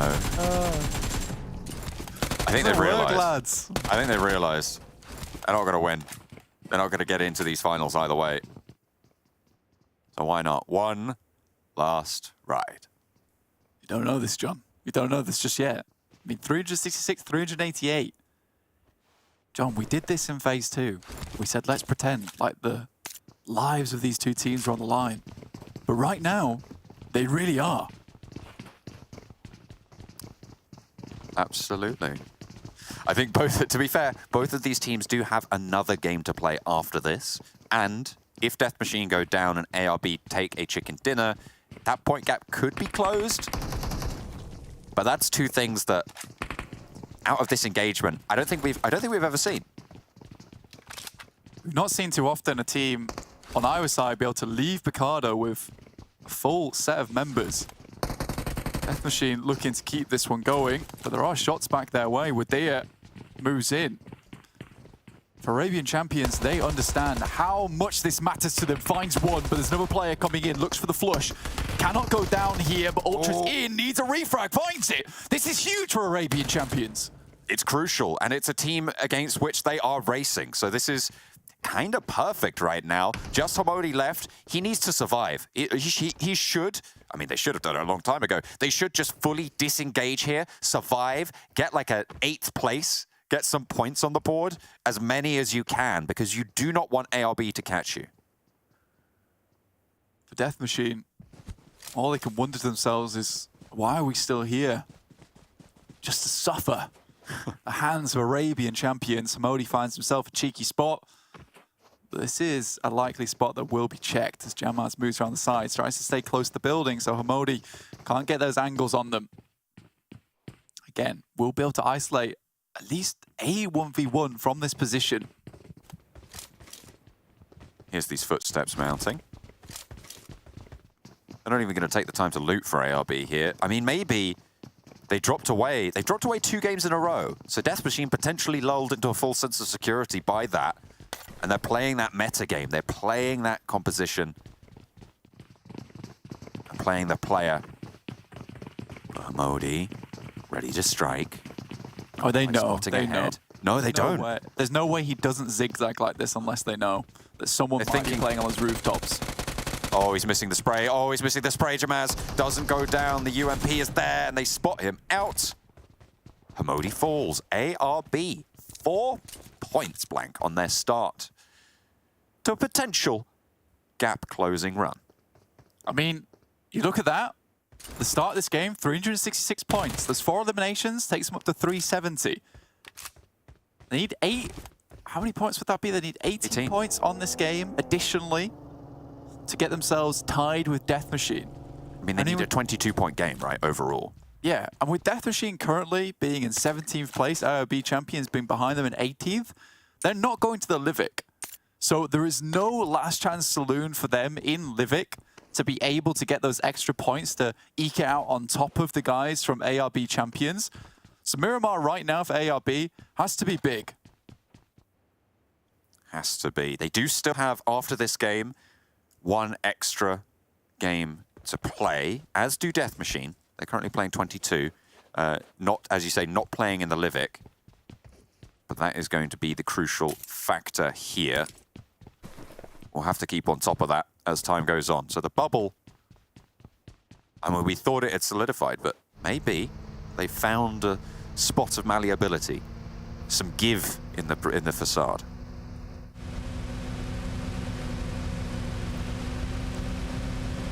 It really is maybe a chance here for both these teams, but we don't know as of yet. But for Arabian Champions, great start for them here on Miramar and might give them what they need. On this circle as well, they can look to move south fairly soon after getting some loot on board. They're probably going to be looking to leave within the next 30 seconds. They can move down to Chumisera Hills if they're fast enough.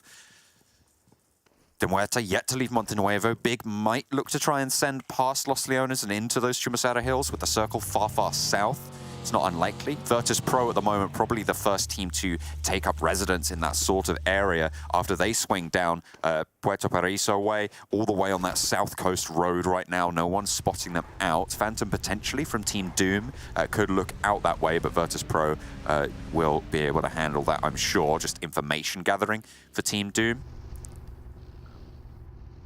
VIRTUS.PRO could move in. The question for me is, where do ARB go on this northern side?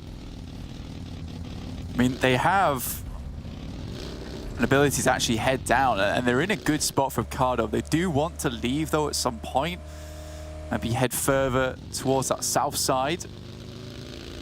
Was means Tavae, and crossing that road that runs in between Los Leones and all the way up to Monte Nuevo always is an awful spot to be in.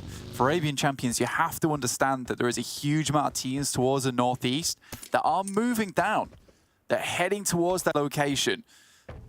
They could potentially be ready this time, though, because they finished up that fight fairly succinctly. It was swift, it was decisive from ARB Champions, and now might be ready for these other teams that were hoping to maybe get in on the action between ARB and Death Machine, maybe pick themselves some free points, but this time it will not be free whatsoever. There might be a cost to this. You think it was free? It was you who is free currently. There's 3 teams actually moving it around that area. Maybe fighting off against one another. I mean, TJB currently taking an engagement, taking a knock. We'll have to get their one back up and ready. ARB moving down towards that south. MADBULLS, they swung around on the western side now, and they are in the hills to the west, southwest of Chumisera, near Valle de Mar, and they will be holding on that south side in the mountains. XTEAM spotted by Zitzel, but there's an off angle there coming through from Kaylee, from GameLord, who currently today has put up some very good numbers for him. Where has this lad been throughout the rest of the tournament for GameLord? Even in this case, replacing Victor. Some very, very big boots to stand in. Right now, Kaylee's filling them out. He's got his thick socks on. He's getting those boots on and getting them clomping. XTEAM getting clomped by TJB. The vehicle goes up in smoke. There's a flush there. Fairly easy pickings for GK first. He turns around for the second on the down players. Just target practice at this point. Will need to move south as the circle shifts again. Yeah, ARB see this shift and will, in fact, move away from Picardo, understand that they can't really hold out Picardo anymore and try and get some of these players who are sifting their way in through the blue on that top side. Na'Vi opts for the western rotate towards La Driera. MUERTE in this position. Robs will finish off the final player from XTEAM, assisting the guys from TJB. 2 elims for them so far. ARB haven't gone too far into the circle, though, especially if it's heading all the way down towards Los Higos. It's a bit of a rough one to predict, really, and this is most likely going to end up on the mountains that hold around this area of Chumisera, where you kind of have to just hold those spots. 1 average a limb here, 391 damage and 11 minutes survival time for ARB.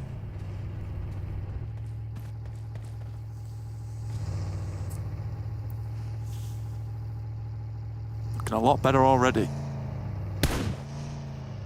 Oh. Popping shots over towards some buggies, trying to burst some wheels there. Ruthless actually clashing with MADBULLS, and Skills goes down. That's a really forward, separate position, and MADBULLS lose a player early yet again. This is, I mean, it is uncharacteristic, but to be fair, of the last sort of 6 games or so, I think 3 of them, they've lost a player fairly early. I mean, that Sanhok game probably the exception where they lost a player quite late, but they played as 3. So they're playing as 3 yet again, losing Skills. Yeah, very rough. I mean, for MADBULLS, so far, just a little bit overzealous at times. Not able to actually keep themselves a 4 at the moment. I mean, I don't really feel too bad about it, considering it is MADBULLS. They can't afford to take these risks, right?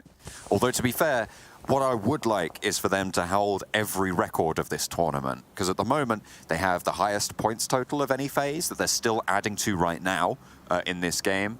They have the highest overall general ranking of this tournament, could be, well, most likely the highest bonus points going into the finals.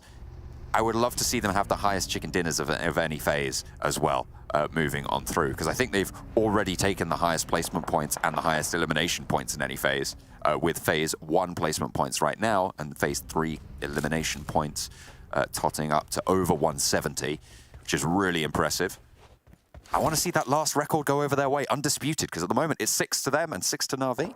Yeah, it's really quite terrifying, right? I mean, the teams are putting in some huge numbers. I mean, Na'Vi's doing some good stuff. Similarly, MADBULLS looking to take it all home. No sharing whatsoever. ARB get themselves into a decent position. It's not amazing, but it's the best they can do with this kind of circle.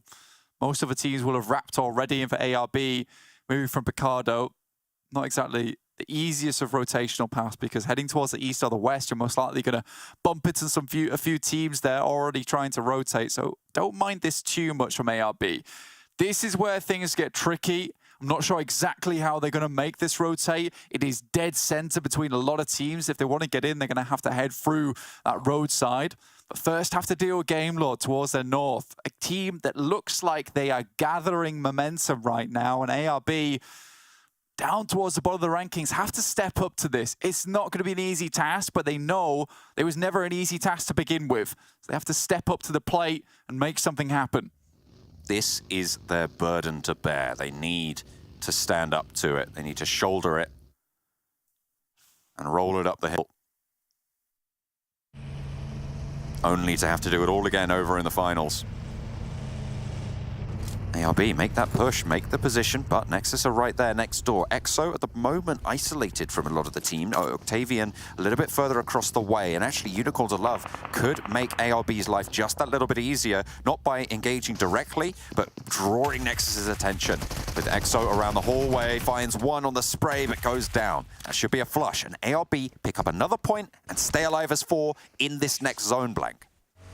Managing to get into the circle as well, it's really big. Unicorns of Love, like you said, were contending with Nexus on that side.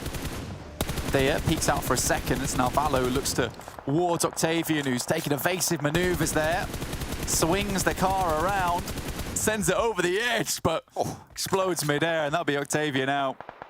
Potential to have caused trouble for ARB on the maneuvers. A steal. Hang on a minute. Who pinched that? Was that ARB pinching it away? ARB taking that away from that Valo. That is important. That is more important points going through for them. 6 on the tally right now, and they're full HP. Well, they should be full HP after that. They've just picked up some more meds from the Nexus player that they were able to take down. They should, I mean, they're staying as 4 right now. Unicorns won't be really pushing in. The question for me is, what rotation do they make next? This is their launch pad, but they are right on the edge of this circle. Where can they go from here? With the amount of times the circle has moved down towards the south, now they just have to hope for a northern shift on the circle. It's what's going to help them. Hamo is taking some extremely aggressive positioning and gets away with it. Something he shouldn't. Even takes an open path out. That is horrendous. No, wait, do they stick it? Do they get it? No, okay, he does get that flush. That was mistake after mistake, unfortunately, from Hamo. Staying open on the broadside, not really having any pressure there. Not suppressing that ridgeline when they know teams are going to be coming in from the north. ARB down to 3. That could be brutal for their run. Remember, a 22-point game to draw even with Death Machine on the overalls to see themselves into the finals and take Death Machine's spot. They're playing with 3 from the north side. Currently, with this elimination point, even a chicken dinner wouldn't see them towards that 22-point position. Again, they still have Sanhok, though. It's a map where you really can take your chances and maybe go for the heal-off strat. But do you really want to take your chances versus Death Machine, who might be able to have a good game on Sanhok? I think that ARB, they might just have to. It might just have to be a case where you go for the heal-off and just hope to God that Death Machine don't get some big points there. And every single point you earn here on Miramar is profit in that gap, right, against Death Machine. So it makes that heal strat easier the further you go in this game. And this is that big opportunity. MUERTE spotted by Zerich. Engish goes down. Icy picks up with Dia on the position inwards. This is terrible, terrible news. And that's another solo finding the pick-off from Unicorns of Love. No flush just yet. Icy has fallen back and repositioned away from this as well. So potential res here. I don't know if it's out in the open or not. There's a replay on Narvalo getting the knock onto Octavian. I think that was the vehicle actually taking the knock as he hopped on out. That was stolen away. Jamas goes down. Hang on a minute. That's a different player. That's the player going for the res. Unicorns of Love really putting the hurt on ARB. It was a res that came through, and it's a re-knock coming on in. So still ARB at 3. There's the player at the back actually going down. At the back of that train, ARB on the north side. Unicorns of Love are making this so hard for ARB. I mean, Icy's barreling his way down towards that position too. Hamodi needs to watch out for this one. Unicorns of Love send Icy out on a mission. Wadea gets knocked by Team Doom. It's all going wrong. It started out so well, but they haven't had a lot of practice on Miramar. They've had just so many fewer games playing for Picardo. Maybe they're just not used to these circles. They're not used to these rotations. They don't have that feel for it. And ARB, catastrophe strikes on the northern push. It looked like they were clean, but Unicorns of Love started a waterfall that just will not stop. They breached the dam.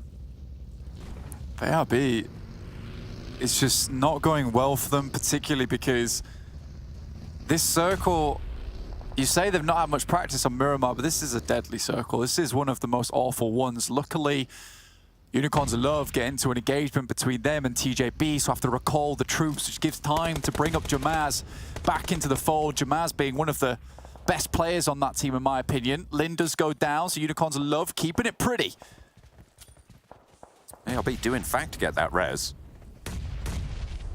Unicorns of Love moving in against TJB on that eastern side, choosing their battles a little bit more powerfully. MUERTE under pressure from Ruthless. TJB go down to Unicorns in the meantime. Nades coming over the top from Salazar towards Striker, trying to get that res. Nade a little bit left and might find further down the hill. I think that ticked Dadaev there. MUERTE's time a little bit harder. Oh, beg your pardon. Modi re-knocked by Team Doom on that northern side. Look at that danger. Unicorns of Love strike back out as well. Predictions come through. Dadaev close up and personal, but Ruthless are getting the better end of this deal. MADBULLS for Jason, Maxman VP. MUERTE from Kalaris. Unfortunately, his team not doing super hot right now. There's a hard northeastern shift. It's beneficial for the guys of Arabian Champions. Unfortunately, I think that's over for them. Still one. Still one alive on that northeastern side. But that's the nade. And that is the ARB champions out. 6 eliminations, 12th place. That's 6 points that they've earned this game. They've closed that gap. So it's all on Sanhok for them. But MUERTE in the meantime fighting against Ruthless. But the MADBULLS come in for the third party. And that is going to be the end of MUERTE and Ruthless all in one fell swoop. The push eastward necessary for MADBULLS now. Unicorns are low. I think for Arabian Champions, they were just stuck between a rock and a hard place there. If you're having Team Doom watching that spot, Unicorns love deal with TJB and then move back over. If it was TJB who won that fight, they would not have had information on Unicorns of, Arabian Champions position. Unfortunately, Icy's just immediately back to the fight. And Arabian Champions just not move a muscle there, but 7 points on the game. Like you said, it's a little bit towards safety, but just not quite enough. The MADBULLS 3-player buff will crunch in as they send a little bit further south, potentially looking to wrap the coastal road there. Moving towards VP's position. 4 players for VP. Shockwave also holding residence on that south side. Where do the MADBULLS go with this? Monkey trying to get up that cliff, but backed off almost immediately. Tulika with the AUG behind the crate. The buggy there gives the position away somewhat. Zerich over the top side. Meku underhands a grenade, but Zerich just sidles away. In the meantime, Meku's like, well, I'll take my eliminations elsewhere, I guess. What's behind door number Zerich? Oh, it's a Shockwave player. Finds a second as well. MADBULLS, they took 2 fights there with 2 different teams, and they repositioned away from it, looking for that res. But I don't think that's going to be possible. You can see that player outside in the blue will fall to it. But there is still that backstab from Effect in the smoke. Meku guarding that cross, but Tulika's already made it. Has to heal in the blue zone now coming after him. Zerich up the hill for 1, trying to take on Tixi, but it tumbles down for him. Effect now last player standing for MADBULLS out on the west. Tixi is there. Tries to take these final shots, but there's shots coming in across the way from VP, I think that is. Take Aim Gaming right up the top of the hill, and it's just Tixi for Na'Vi left as the MADBULLS are eliminated on that southwest side. Tixi maybe looking to get Matic back up, but needs to suppress Take Aim Gaming in the meantime. However, they've already taken a lot of damage, and VP are right on the back. Tixi, 2 players close, 1 player further back, looking for that res. Old boy cooking the nade, wants to put it over towards Tixi. Maybe going to aim it a little bit longer, but no, spots it on that little ridge peak. Takes a lot of damage in response, and Tixi falls. Na'Vi swept by VIRTUS.PRO. It's me, VP almost nades out Old Boy in the process. Tixi almost got away with a little bit of an easier play. Unfortunately for him, out in the open, it was only a matter of time before he went down, so Na'Vi not able to put up as many points they would quite like there. 6 points though, still good, keeps them ahead of the pack, but VP are the ones chasing. With 4 players left alive, this is now their chance to pick up that 2nd place and increase their lead on the general rankings of HUD above Na'Vi as well. So a very important fight for them to win. Certainly. Crucial. 7 eliminations already on the game. Good news. Last first aid for Easy from Team Doom has a buggy pickup from a teammate. Game Lord in the central compound. VP want to take it from them, as well as Unicorns of Love, who are fighting out towards Team Doom in the meantime. Crypto getting in the groove now. 4 eliminations already on the game. And taking the shots over towards Team Doom, backing off Perks as well as Phantom. Crypto not hesitating here. 0, last player standing up the top for Team Doom, but Unicorns of Love still have to make this push. Can 0 get these reses? Backs in the broken buggy. Hardly any wheels left on that thing. 3 4-player teams here. VP moves up. Looks to find some players from Game Lord, and this game will be a test for Game Lord. Good stuff from them. They had their San Martin circle, which favored them massively. Then they had a heavy south shift, and this has been much better from Game Lord as well. Good stuff from them. Perks tries to make his way down the hill. Team Doom obviously trying to chase.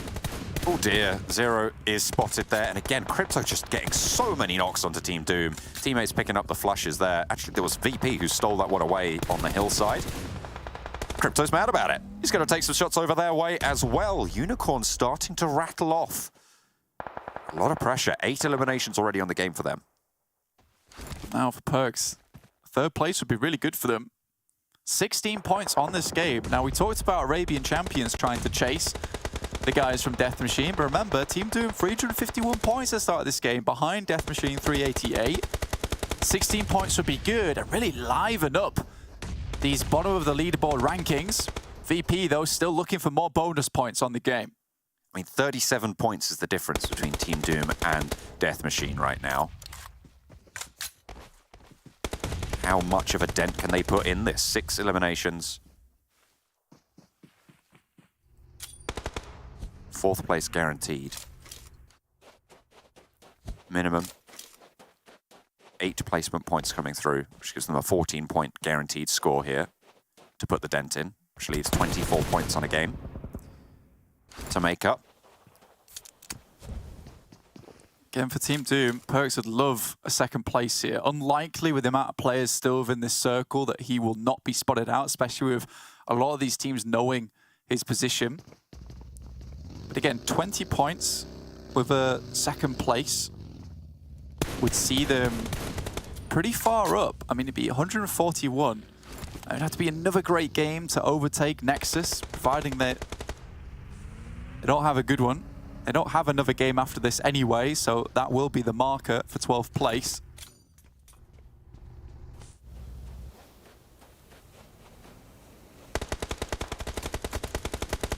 God, it's all starting to really come to a head, but Team Doom eliminated there. 6 eliminations.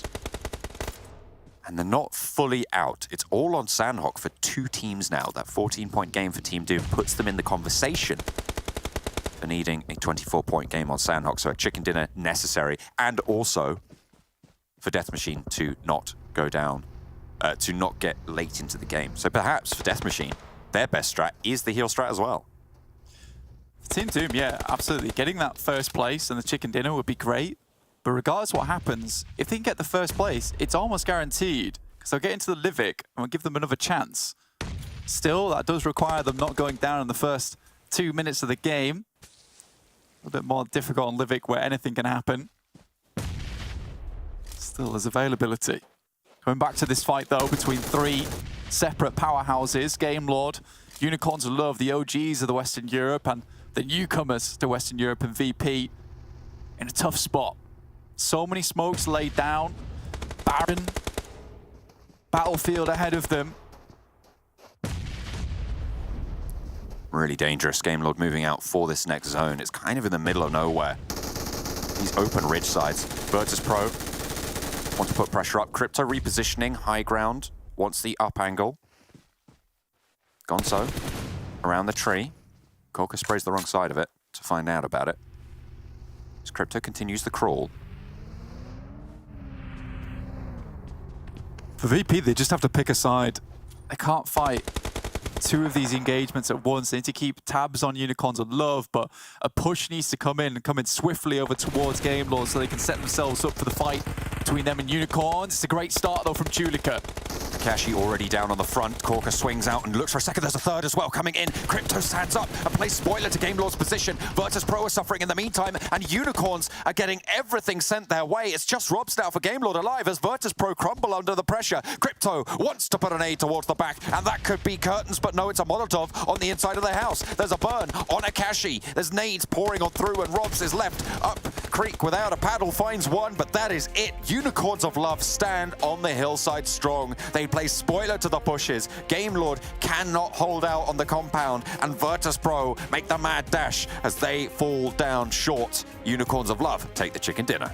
I mean, that's Crypto to a T, right? He shorts the rest of the gameplay and will take down most of the teams with a great little position where he kind of angled himself up, shimmied into that spot on the high ground, able to see down to Game Lord. And he was just waiting for VP because, like I said, VP had to pick a side. And at that point in time, Unicorns of Love, with the 2 players all the way towards that east, they realized that VP's not going for this. They're going to go try and push into Game Lord and then take us next. So Crypto realizes his own time in the world to try and make his way up towards the north side and then take the high ground position. Game Lord forced into a very open angle, in which case he's able to take some shots. In the meantime, the rest of the team backs him up with some great angles over towards VP, and it's just over from there. Again, Crypto 30-72 damage. An absolutely fantastic game from him overall.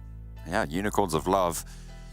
That was a really good confidence boosting game as well. Moving into that last game, potentially, they've got one more game there as well, so potentially looking to try and enter into the Spirit of Livik as well with that Sanhok game.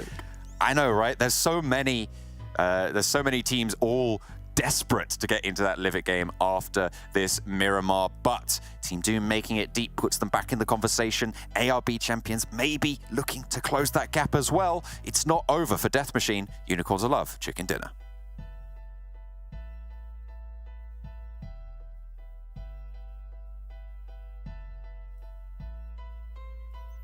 Yeah, I mean, great game from Unicorns of Love, right? They have this massive split on the more eastern side of the road, have this great high ground position elevation, a few dips to play from, so it's really hard to escape their gaze. And at the end, we saw Crypto just constantly sending a barrage of bullets, making it hard for like your Na'Vis, your Game Lords, and also your really VIRTUS.PROs to be able to actually rotate in the first place. So they're just keeping them pinned down, making them lose players like member by member, and then they just get close, chuck all the mollies, spray them down.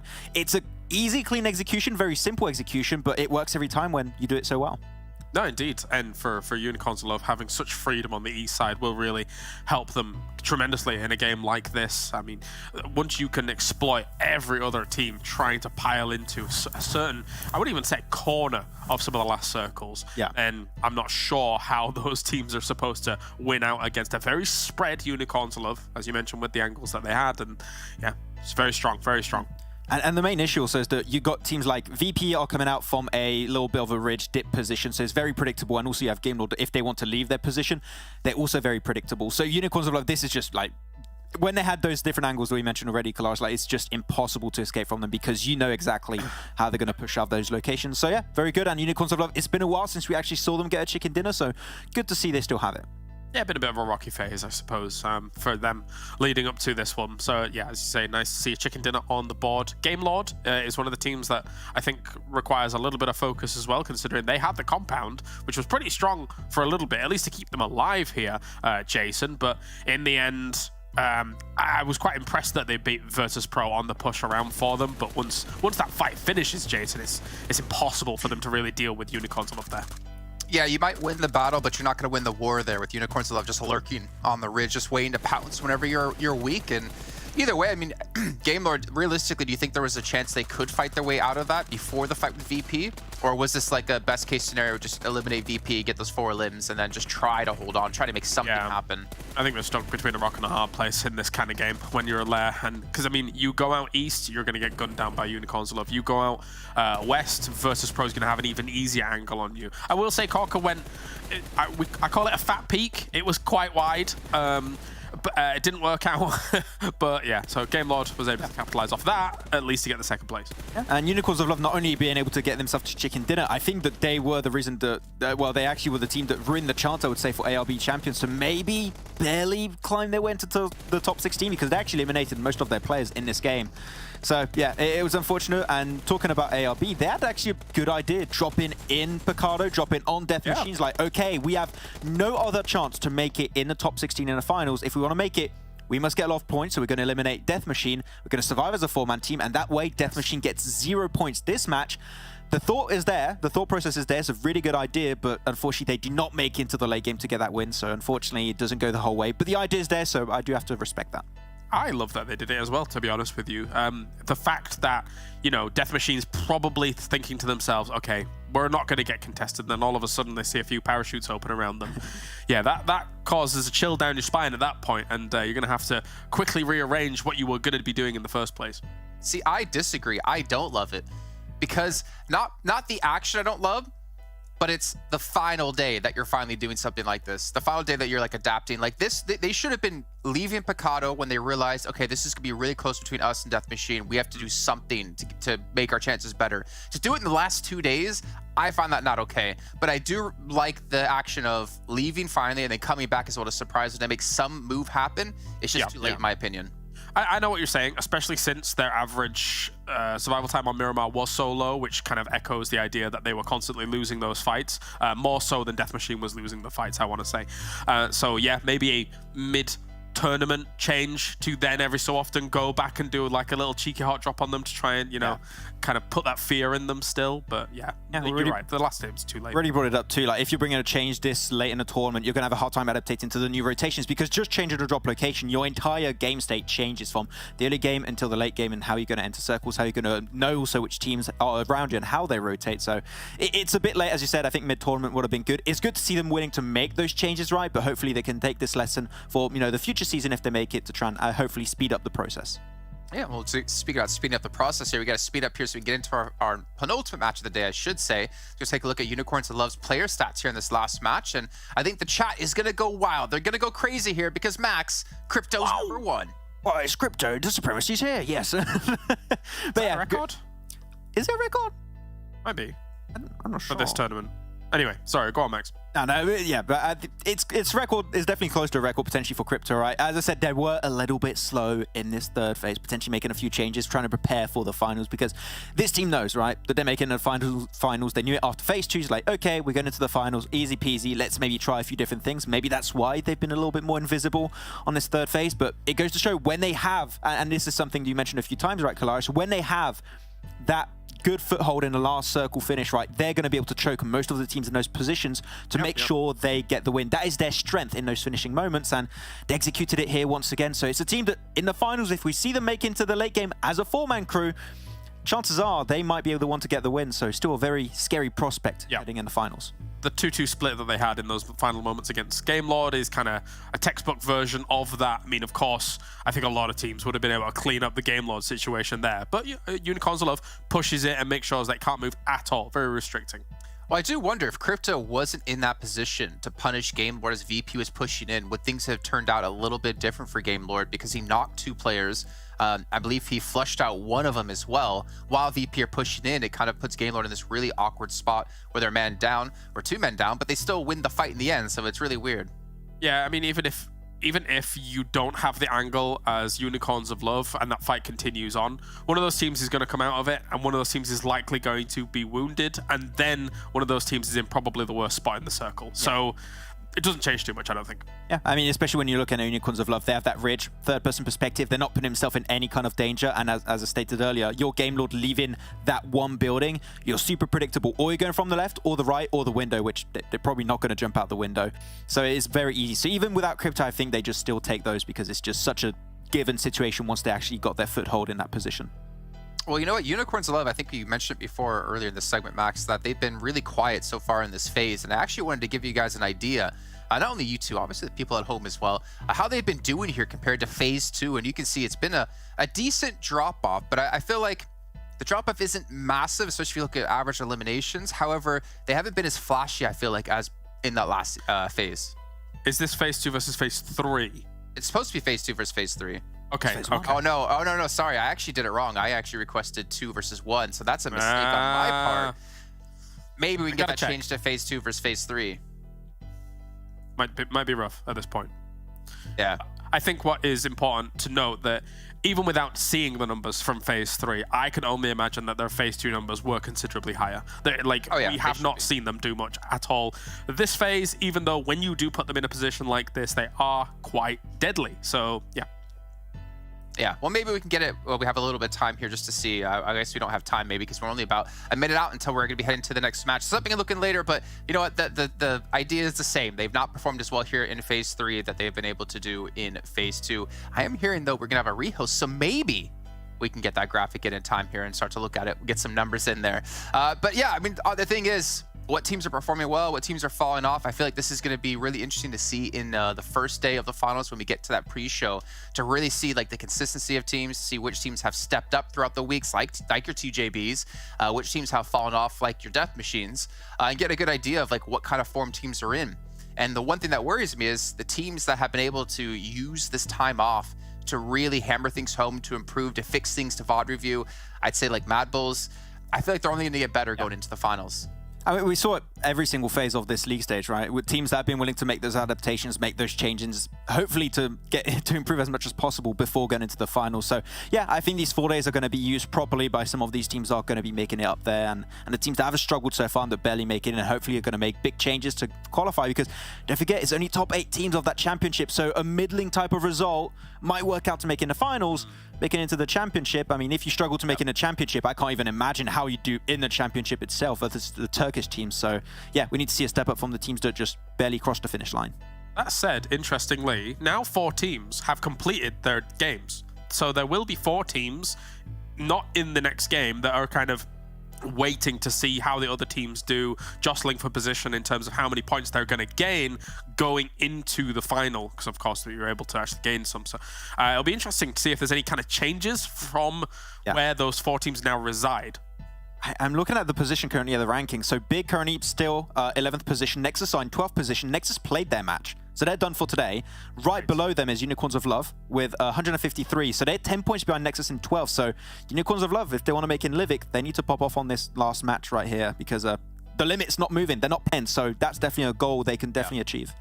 Well, thank you, Max, for bringing up Unicorns of Love, because we do have the appropriate graphic without Jason Air this time. We've seen how Unicorns of Love have done in Phase 2 versus Phase 3. So yeah, the damage relatively the same from Phase 1 to 2, but the eliminations fallen off even further. Yeah, that conversion rate is not looking as good, as juicy as we would like to see. That also includes the last match, so you can only imagine, like, before that it was potentially even lower. So, yeah, I still believe that what's been happening for the teams, they've been making changes. We saw actually a few games this season. I don't know if you guys saw, but, like, Reznov has been also playing. They brought the sub in, potentially trying a few different things with Reznov in the team, which I think is always interesting because they know they're qualified. So now is the better time to actually give the opportunity for your subs to actually play and train a little bit. But yeah, it still shows that when they make it into the late game, they can get the wins, but I think we'll see some different approaches in the finals because this is just a preparation for that. Yeah, exactly. This is a preparation. Get yourself accustomed and ready to go. I mean, the finals was 6 matches a day across 3 days as well. You're playing an extra match, which means fatigue could potentially come into the mix here. Midday adaptations can be becoming more and more important. But I think the question is for a lot of teams is how can we get top 8 and hold on to it? And other teams is how badly can we beat everyone else? And you can probably guess who I'm predicting with that one. Especially important because they need to get themselves, or these teams need to get themselves into the finals to then potentially get themselves that PMGC spots down the line from the finals as a whole, as we move on towards that European Championship. So yeah, kind of cool. Speaking of moving on, we're going to do just that here as we get the 5th match underway. It's going to be Sanhok. It's going to be brought to you by John and Blank once again. MADBULLS tearing it up, I mean, repeatedly impressing us. 903 points on the overalls, Blank. If you look at the PMGC points totals right now, this season alone would have got them a 7th place, right? They are also in 7th place right now anyway, but they would have beaten out Na'Vi on 901 total to be that 7th place just from this tournament alone. That is an incredible result from MADBULLS. But Unicorns of Love potentially looking to eke their way into this and get into that Livik. Team Doom, ARB also on the run. Yeah, it's absolutely disgusting at the moment in terms of the points performance from MADBULLS. We can only see this continue though because they are a very consistent team. Not here on a final match though. They have played all their games of today and will be finishing on a cool 349. That is without the Livik points though. Looking at the overall rankings though, as we head into our final game of the day for some of these teams, Team Doom, if they wanted to head towards that Livik, they would have to hit a very juicy 28 points with a chicken dinner to break the tiebreaker between them and NEXUS. NEXUS currently in 12th place, Team Doom at 14th. Very unlikely, and if they hit that 28 points, they most likely would overtake Death Machine anyway, taking that 16th place. So right now, it is the battle of Sanhok, and I'm extremely excited to see how this one does turn out because many different strats can be involved here. You could either see the heal-off, see some hot drops. I mean, I think you were hoping for even a Death Machine Arabian champion hot drop here in this match. Could be. I mean, Team Doom also could go for it. Remember, they are in the conversation, however far flung. They're currently sat 23 points behind Death Machine on the overall totals. So there is a chance there. A 15-point difference between ARB and Death Machine, which is very doable for ARB if they get the good game they're looking for. Death Machine, though, allowed to sit on this eastern side, and the circle goes out to the mainland as well. Eastern shift on this one. It's a little bit spooky. Team Doom on towards Cave, Death Machine, Kampong split between there, as well as Lakawi. Arabian Champions currently have to fend off one player from TJB. ARB, oh, this is a bad way to start for them. Going up against TJB even. And losing 1, losing 2. GK first, ruining their day, ruining their tournament, ruining their chances here. As he goes for a 3rd, looks for a drop shot in a 1 versus 3, but Jamaz finally slows them down. Can he get these reses? Very important right now, and you could see the importance is there, and that is very present in their mind, because GK first, not even a thought right now of going for the flush. Just get the players back up, get back to 3. Sittle coming in, Jamaz still on the outside, finishes off GK first. Xiao's coming in hot with the vehicles. You'd think that there isn't any medication available to these two players who went down, so they're remaining on pretty low HP. Luckily, Wadia has the off angle, but with the iron sights, it's not happening. Oh, Zittel taken low and actually forced to reposition, so it slows TJB's approach down. Hopefully there's 1 or 2 bandages that ARB can apply to the wounds here.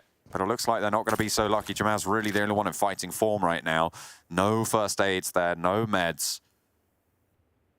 Anything would be a boon to them right now. All 3 of the ARB players on the inside, very, very low. Wadir,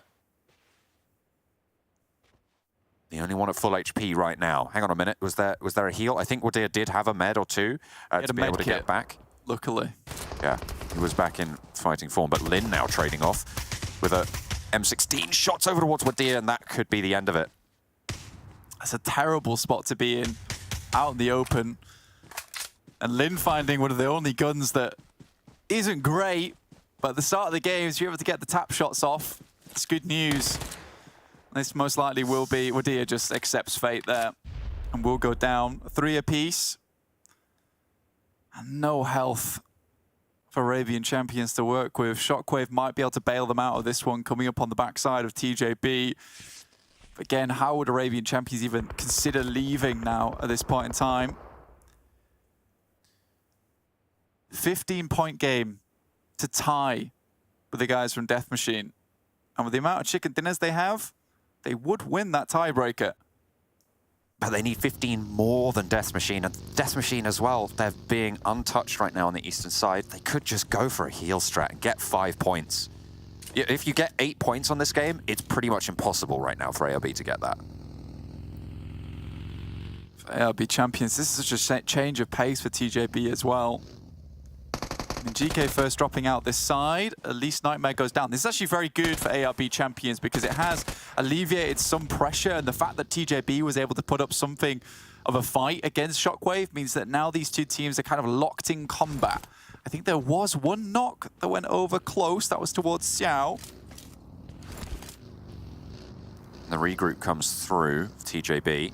Poor lads. Lin is there. There was some stims, I think, for Hamo. That's been slowly ticking up the health bars.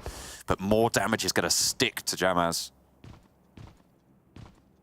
What an awful Shockwave there as well. That is so unfortunate. In the meantime, Big are taking shots over towards 4 Romanian men who are trying to stop Big from leaving the compound. This is GK first, taking the 1v2 that really started this all off. I mean, there's no way he should be allowed to get out with that, get away with that. And it was slowed down, but the knocks and the damage shut this one down. We're there as well, getting caught out in the open hillside. It's not what you want to see. It's not what you want to see. But again, this team, not a team that maybe you would think deserves a spot. If their performances have not been up to scratch, I don't think you can snub Death Machine for taking that spot from them. At this point in time, with the effort that at least Arabian champions have tried to put in, you try and give them something of a fighting chance here in Sanhok, but Jamaz going down, not good. Zittel also getting knocked on the refrag from Hamodi. Hamodi will finish him off. I think that's 1 last player now from TJB. Does get finished off, but now Shockwave will be moving in. Maybe the ability to get a couple of meds from TJB. I don't know how many they were able to loot, so potential to stay alive here. 4 Romanian men, in the meantime, just playing silly beggars with Big in the water. John, I think it's GG for Arabian champions. Pioneer now coming in from the north side. Oh. And they are completely squeezed between the fists of Pioneer and Shockwave. Very unlikely they'll leave this position. 4 Romanian men finally stop messing about. Find the knocks, get the sprays. Rana just trying to get that one down. ARB are still alive here. And I mean, if they've heard the shots in this compound, maybe they think there's a whole team, maybe they're hesitant to go in. But at this point, my attention is all on Team Doom. They have a long, long way to go. They started the game 23 points behind Death Machine. They're going to have Death Machine go down early to really have a chance at going in for this. Yeah, for ARB, difficult little maneuver for them. Did you say 23 points for Team Doom? 23 points behind, yeah. It was at the start of this game. The difference on the overall rankings was 365 for Team Doom and Death Machine on 388, which puts them 23 points behind. It is quite a long way away, isn't it? Really is. They need the chicken dinner, essentially. Yeah. And even with the chicken dinner, again, like we said earlier, it would just put them ahead of NEXUS anyway. Oh, the poor lads. I mean, they're fully on the broadside, trying to hide from Shockwave and Pioneer, weighing this one out. They don't know. There's 2 players both in the scope right now. Ow.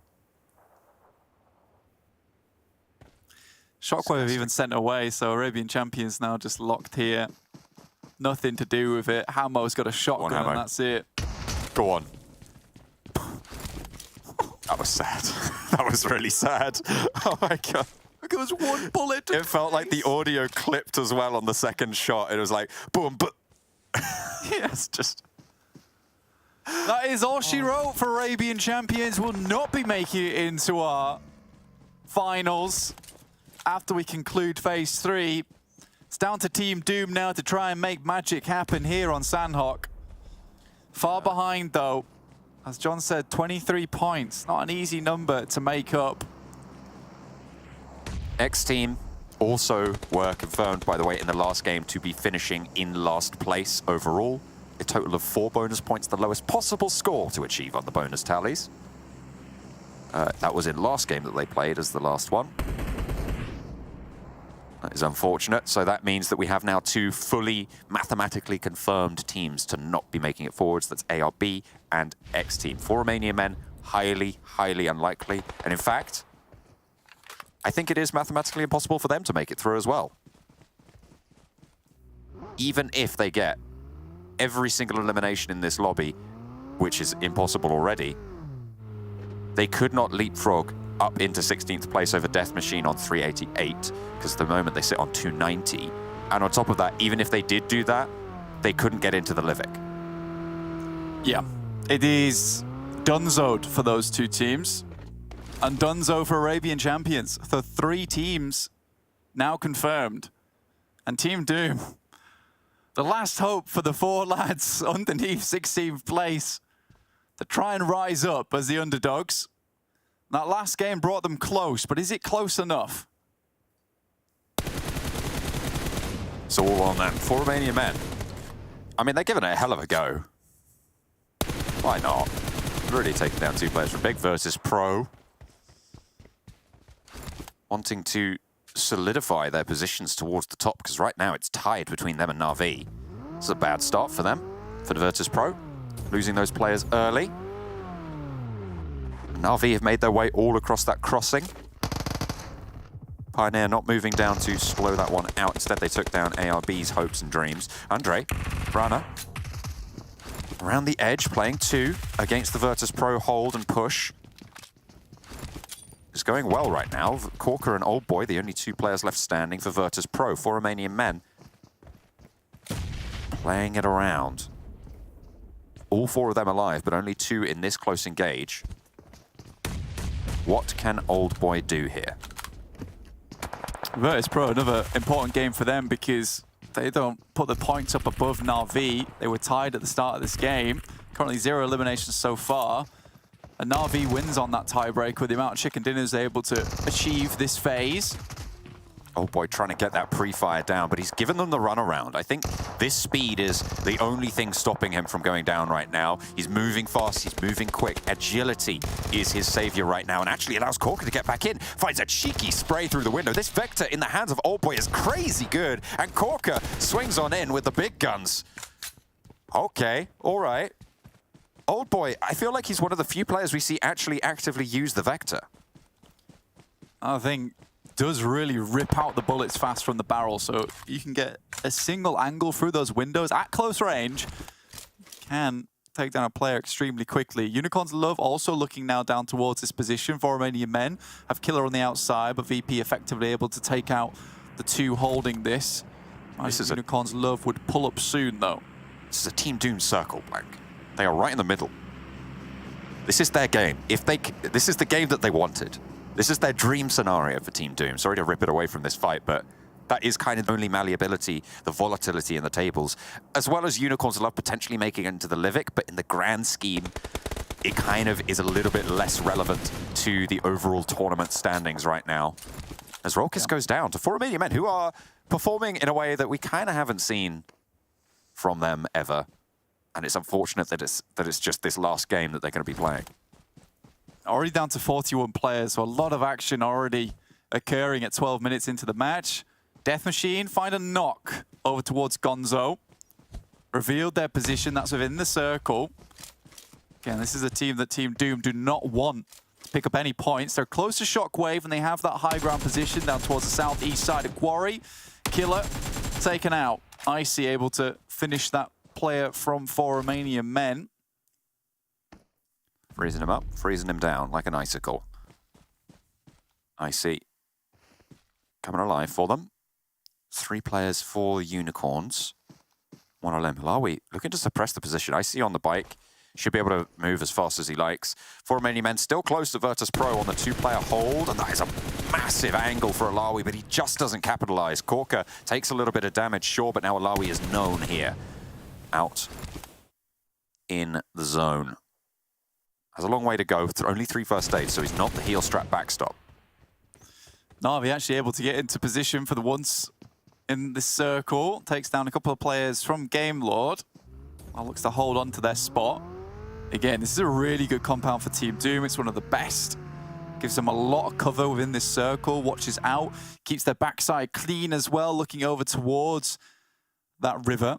So the 180 over towards that eastern side, a little bit more important for them. Able to finish out the final players from Codex as well, which provide them even more space. And NEXUS not playing means that PIONER open, but doesn't mean that there is that instant rotate towards this position from NEXUS, which would have usually happened.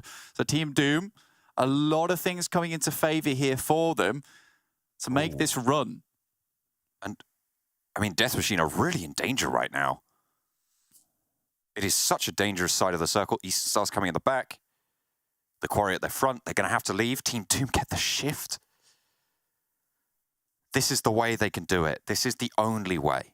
This is how we win. And honestly, for Team Doom, things do get a little bit more scary for them. There are going to be multiple crashes onto this position. Teams looking to take that compound away from them, knowing that it is so incredibly strong. Death Machine gets some nasty knocks. Really solid there, but these points cannot go over to the tally. Otherwise, that is already making the job so much harder. 3 points added in. It started at 23. It's now up to 26. And with teams dropping, those placement points are going to start to come through as well. 26-point difference on this game. That order just got a whole lot longer for Team Doom. Death Machine had to go out early. It was really the only chance. 23 points was already difficult to get, especially on Sanhok. I mean, the Death talks about it a lot. Sub 10 elimination game is not bad on a Sanhok. Fash able to make the turnaround. It's a little bit dangerous, a little bit fast, a little bit furious. Vin Diesel ain't got nothing. Pioneer taking out a player from Shockwave there on the northern side. Death Machine make it to a compound. They need to die now for Team Doom to make it in. Making any further would be horrendous. Already going out in 12th place would give them some points in terms of placements. Alawi going down takes us to 11th place now, so Death Machine is only going to start getting the tally upwards. So for Team Doom, again, it's that 28-point game. Tie with NEXUS, break the tiebreaker with the 1 chicken dinner they'll have from this one. Again, how many would that be with a 28? You'd need a 13 elimination game. Not easy here on Sanhok. Really not. They're only on 2 right now. Death Machine beating out that tally. They need to steal these kills away. They need to steal these eliminations into the points total. But there's just no sightlines for them. Oh, it's so sad to see. Shockwave still struggling around Quarry. Pioneer have really been giving them the runaround. Fash does go down, sure, but that is an instant re-knock and flush coming through. Team Doom, they take a knock from Pioneer, sorry, from MUERTE on the south side. Double Death Machine prediction coming through from the desk, and they think that they're strong right now. Na'Vi also taking Max Man's prediction, getting their vote of confidence. It's a double knock and a flush. How have they allowed these sidelines to be opened up? Take Aim Gaming now getting close, and Team Doom really not putting up too much of a fight with 3 players. It's going to be rough. You'd want that 4 coming into those final circles to try and pick up as many elimination points as possible. I don't know, John. I just can't really believe it's going to happen. I think my belief is fading as well. This is the circle that they should have been able to win here. If they can't do it now, then they shall take their place with the relegated, with the eliminated, at the bottom of those tables, the bottom 4. They've had a good run, and their compound is in it again. They have to hold off this push from MUERTE. They have to. 2 players in. Wish we could see this right now. So important to look at. Pioneer trying to move up against Eastern Stars with 4. Likely that they're just going to go down here. And 2 there it players goes. knocked. Team Doom down, out. Confirmed again, a 3rd confirmed team to be eliminated. I think we lost 4 Romanian men as well in the thick of it, so that is our 4 teams confirmed not making it through. It'll be ARB champions, Team Doom, 4 Romanian men, and XTEAM, none of whom we'll be seeing any more from, not in the next Livik, not in the finals. No, it's all about those points towards the top of the tally, right? For VP, Na'Vi, all challenging for this position. TJB suffered early on as well, so they won't get too many more points in the game. So VP and Na'Vi looking for that 2nd place spot.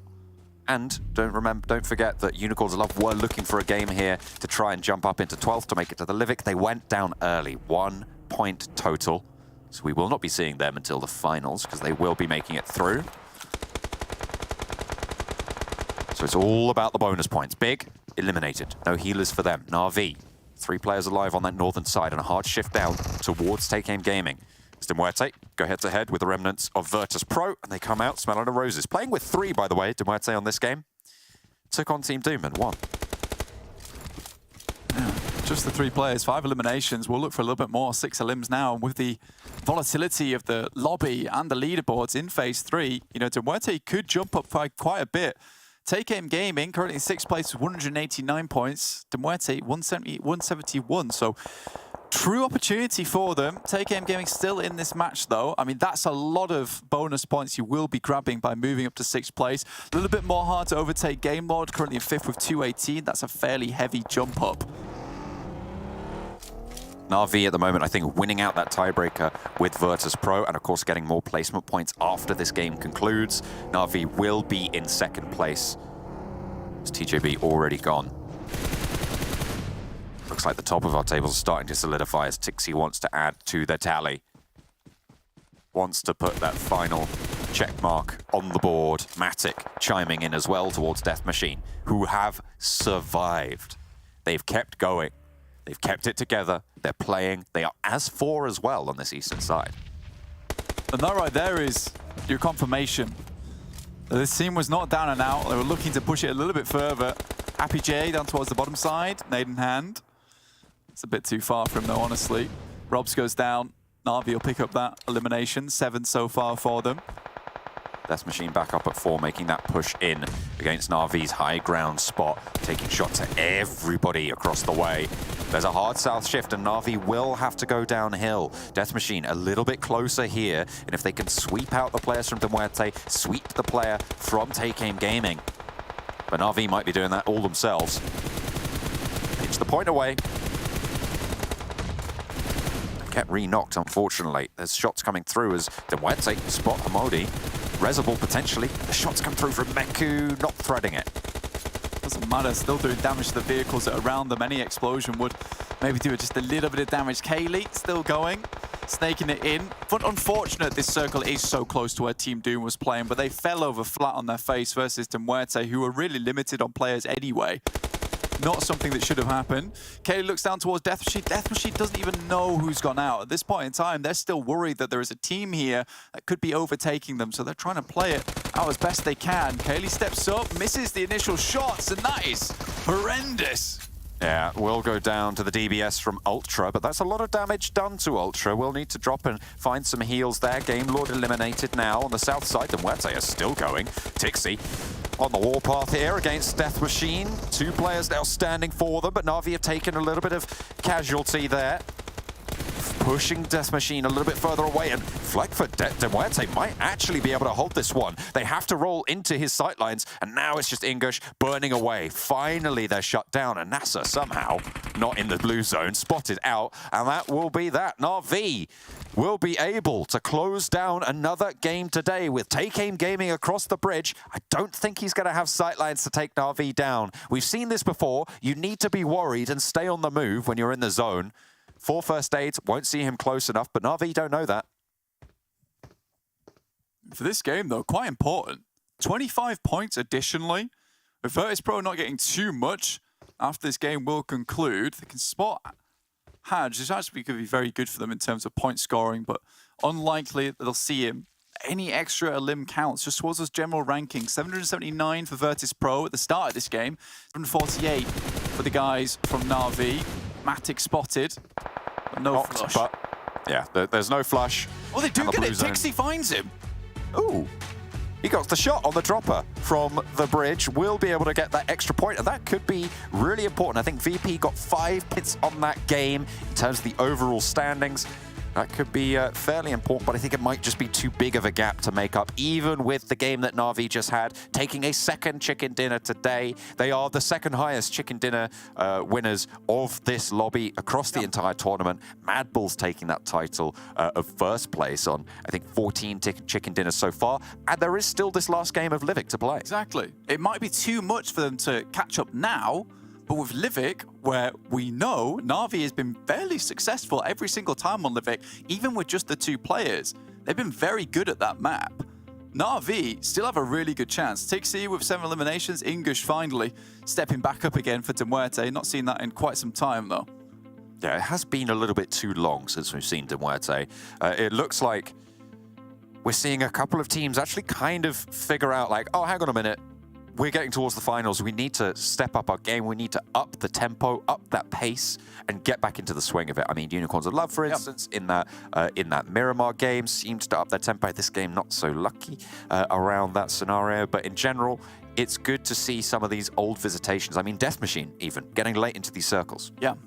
I mean, the biggest story right now, Na'Vi secures themselves pretty much second place in Phase 3, but they are now 10 points behind VIRTUS.PRO in the general rankings of taking second place after that game. That was a very, very important Sanhok for them. That actually puts them now in distance of taking the second place position. Yeah, for sure. It's really, really close. That point swing will be 1 point away from VP and 1 point towards Na'Vi, so it counts for 2, right? If you're going directly head-to-head with another team. Na'Vi going to be looking to put those points up on the board, but VIRTUS.PRO won't go quietly. We've got one more game to play of our regular league play. Phase 3 about to finish. Boys, did I hear Blank say VIRTUS.PRO within 10 points now?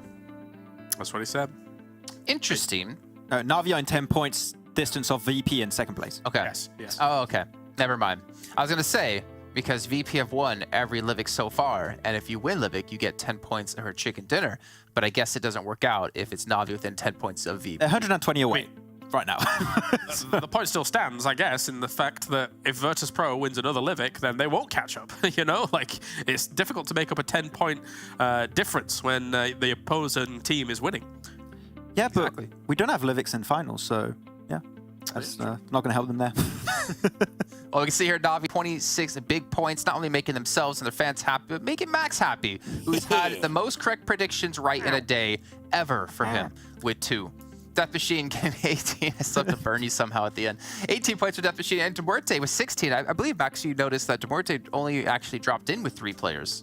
Yeah, I've actually done that a few times throughout this tournament. I think this is just like on Sundays. Maybe someone on the Sundays like busy, you know, he's going out doing a little bit of sport, a little jog or something, and he's just not playing. But yeah, I mean, they still got himself pretty late into the game, just trying to survive. It is Sanhok, so if this on one map is going to work out, it is going to be Sanhok. But yeah, Na'Vi able to actually get himself to win, and I still believe in Tixi supremacy is still there popping off. But I'm actually surprised. I brought it up a few times during that game, but it felt like Na'Vi was still very slow. I think they got some really big favors made to them by the circle. I would have liked to see them a little bit faster on their rotations, because if not, teams like, you know, Game Lord could have been in a better spot, potentially even Pioneer. But luckily enough, they have some high ground. Oh, okay, the jump scare. Right. But yeah, still Na'Vi able to get himself 2 wins on the day. So yeah, definitely contesting for that second place in the overall rankings. Yeah, definitely so. That was like your favorite game, Max, where the bears jump out of the funhouse. I can't remember what it's called, but anyway. Five Nights you're at a big Freddy's. fan of it. Freddy's. Well. Yeah, that's the one. You're a big fan of it, I know, Max. But I'm not. you are. But beyond that, you know, this was quite an interesting Sanhok overall. The fact that Death Machine was still able to kind of chase these circles, I thought they were going to be more vulnerable on that chase. They have eventually ended up being vulnerable, but yeah, it was a bit difficult for them to deal with. Na'Vi, who, even as 3, still is very scary, very formidable. Yeah, 100%. They're basically like MADBULLS. I mean, it could be 3 players, it could be 4 players, sometimes even 2 if it's the right 2. And they still could easily take out a victory. Also, as Max would point out, we're watching Tixie with some great plays there as well, covering his teammates over onto Death Machine and at least trying to make the dive. What would you rate that dive, Max? Too bad we don't have like number cards to hold up. I would give it a good old 8.5 splashes out of 10. Yeah.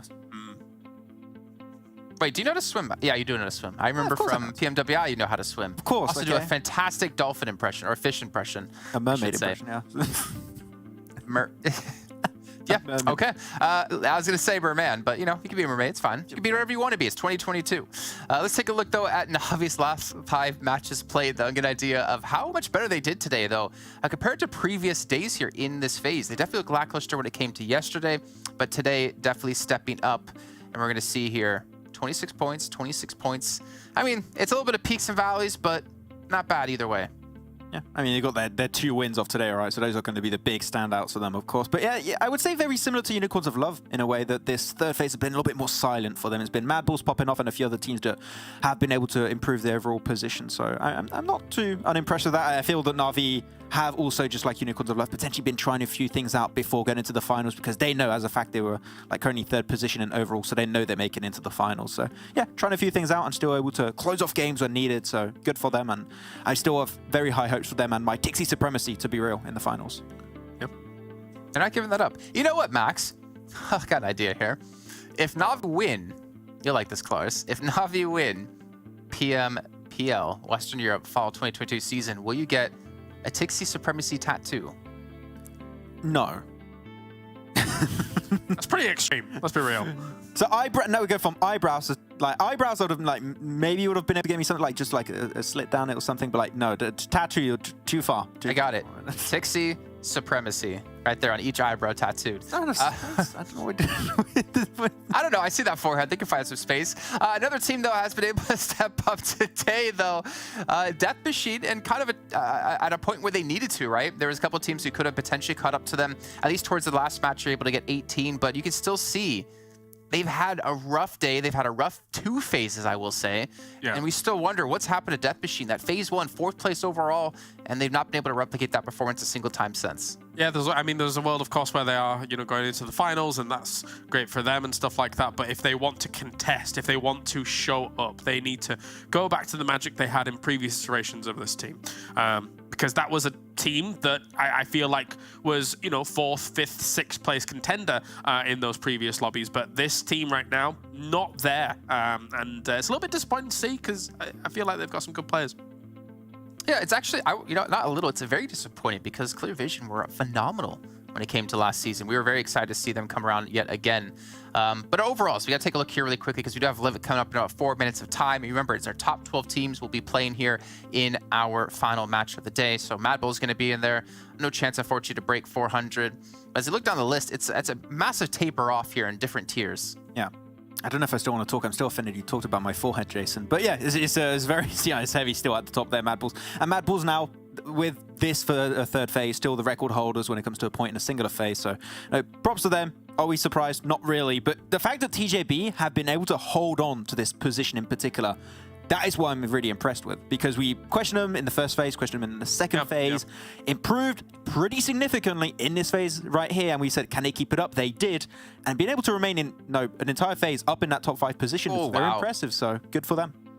By 1 point here for Big as well, beating over onto Nexus, but of course Unicorns of Love weren't able to catch up to Nexus, who didn't have to play that match. And that is, 12th place, 163. So Nexus and above going to be making it through. Unicorns of Love, though, feeling very safe. They should be 100% in to our finals, so not too big of a deal for them. But unfortunately, as we look down the list further, our fate does stop here. Our tournament does stop here for them. ARB champions, ROMANIAN, XTEAM, Team Doom, unfortunately not going to be making it in.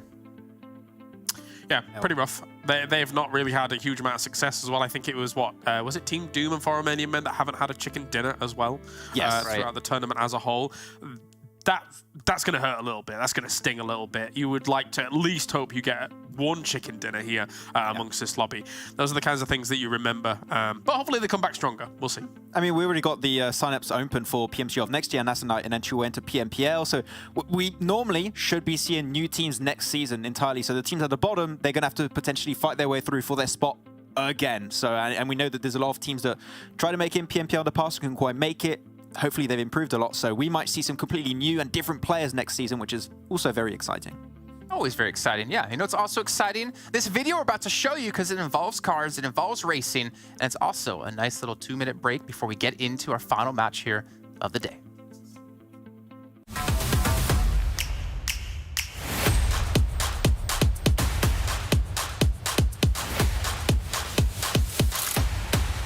Gotcha, bitch!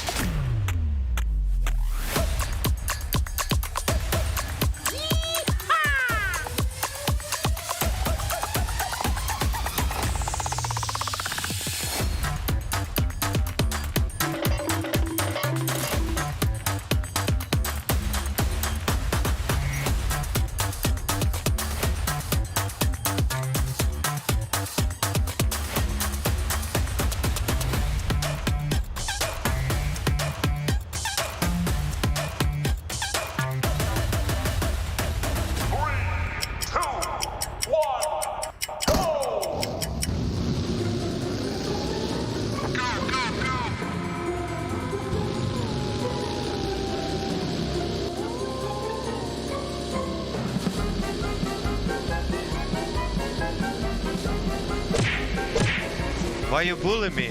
Why you bullying me? Everyone asking.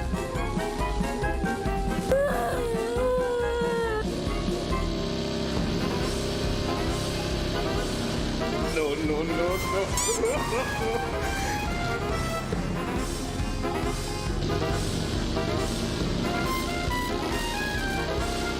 I believe I can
Pretty chaotic going on there, I think.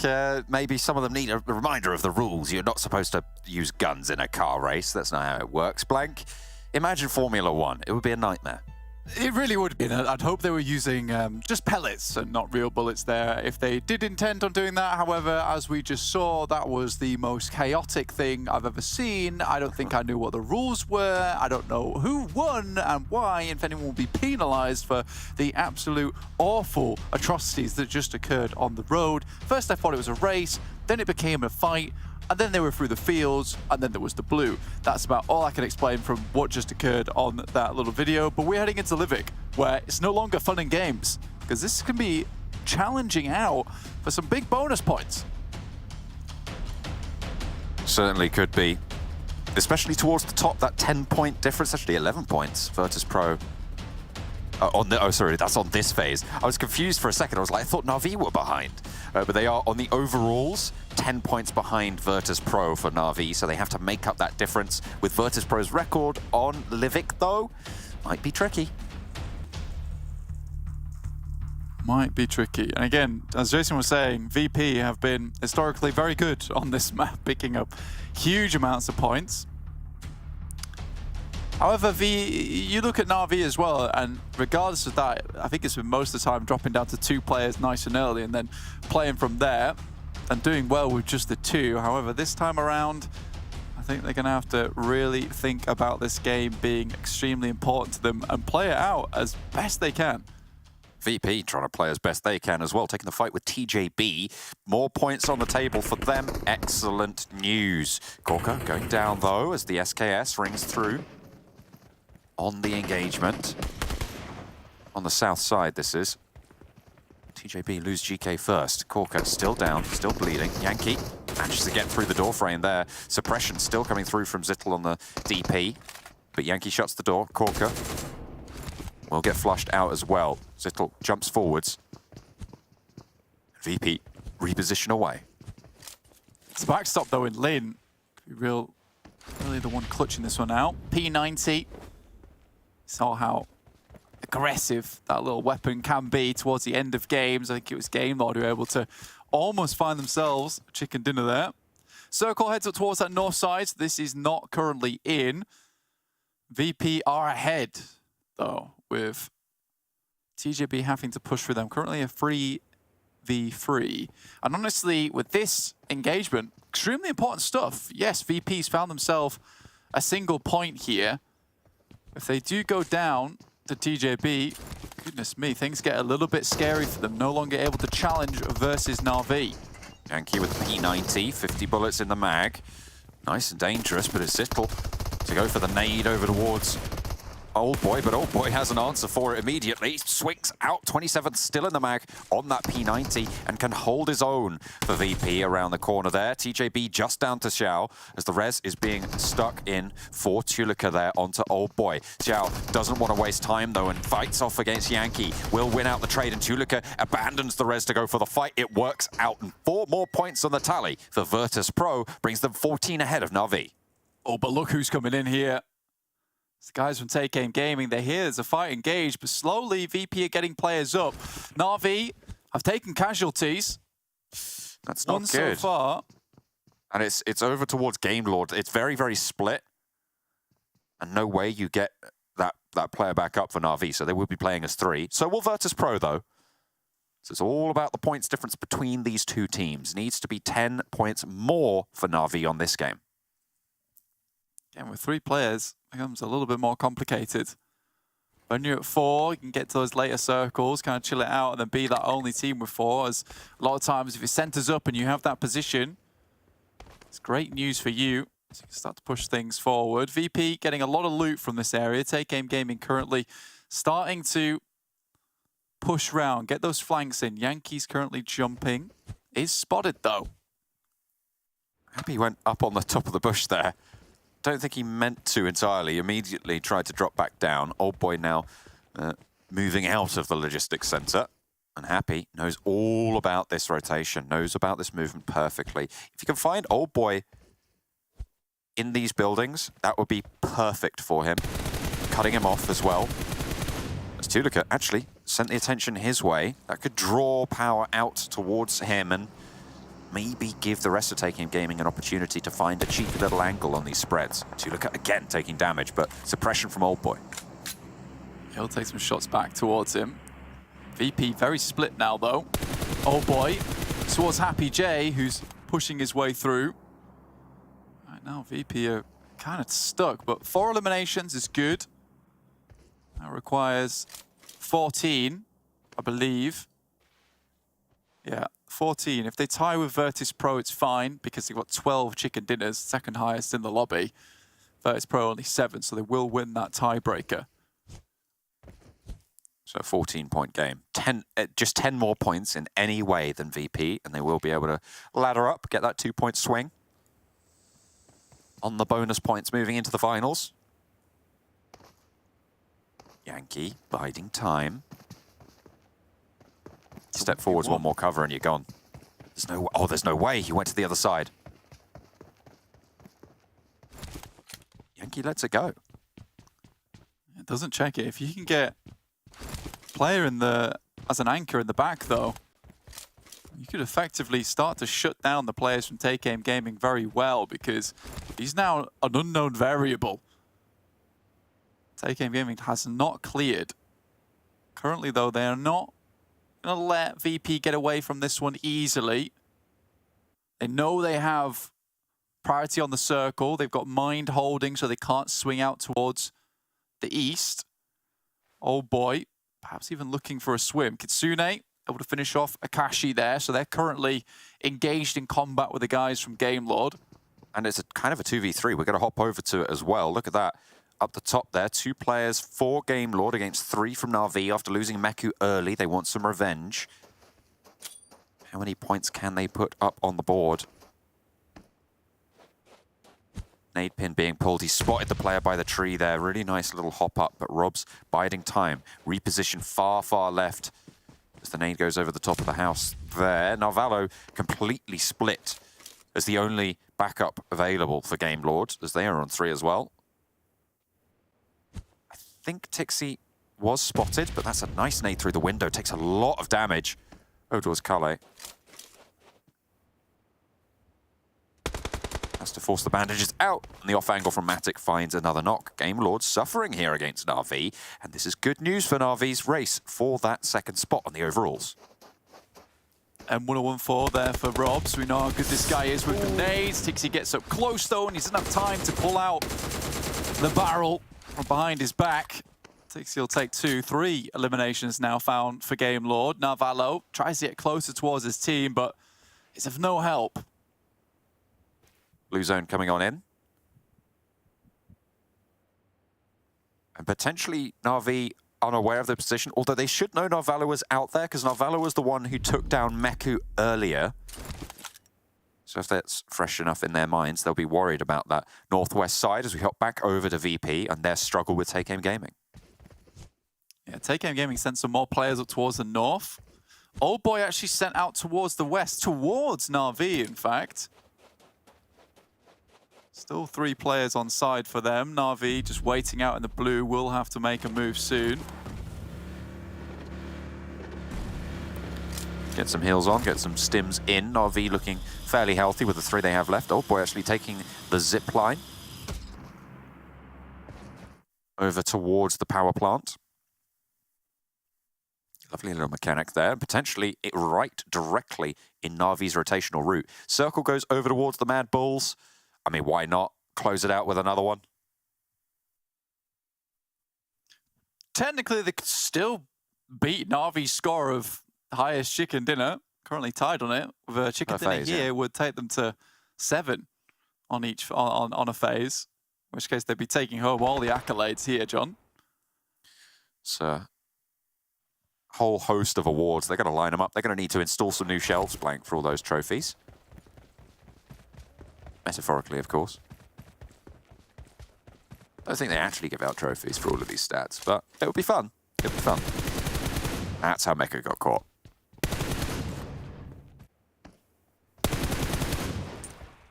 And that's how Akashi got caught. Kitsune getting the replays, just finding players out in the open, bringing each other down to 3 total. Na'Vi still behind on the overall numbers as VP have an extra elimination, and actually the whole of VP is now moved over towards Na'Vi. Yeah, behind them currently as Old Boy moves up into the circle. Big starts to move out too. This is over towards north side coming down from Rose Farm. And they're just pushing directly onto Nexus. Fair enough, they've got the opening knock. Beast leads the charge on in. Mickey unfortunately goes down to Octavian. And the M1014 in hand for the res. Redox. It's going to stick it right on the top of the stairs there. Beast wants to put a nade in. Here's the steps. Puts a nade towards the back of the building. A lot of damage found. Behind the door will give enough cover for that first nade to pop. Octavian is still active in the back lines here for Nexus. But there's a Molotov. We'll break through that door. We'll start the burn. Exo low, forced into the building, but there is danger there. Beast exists in the bathroom and will strike on out nicely. Finds the flush. Exo falls. Mazzaro looking towards Nexus. Redox here. Again, another nade.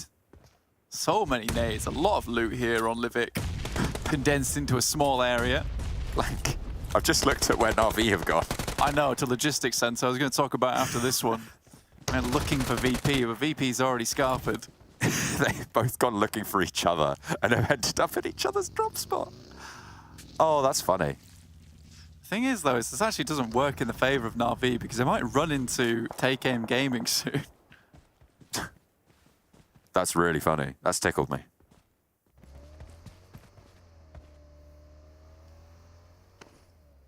Still looking towards Big. Codex here, 3 players for them too.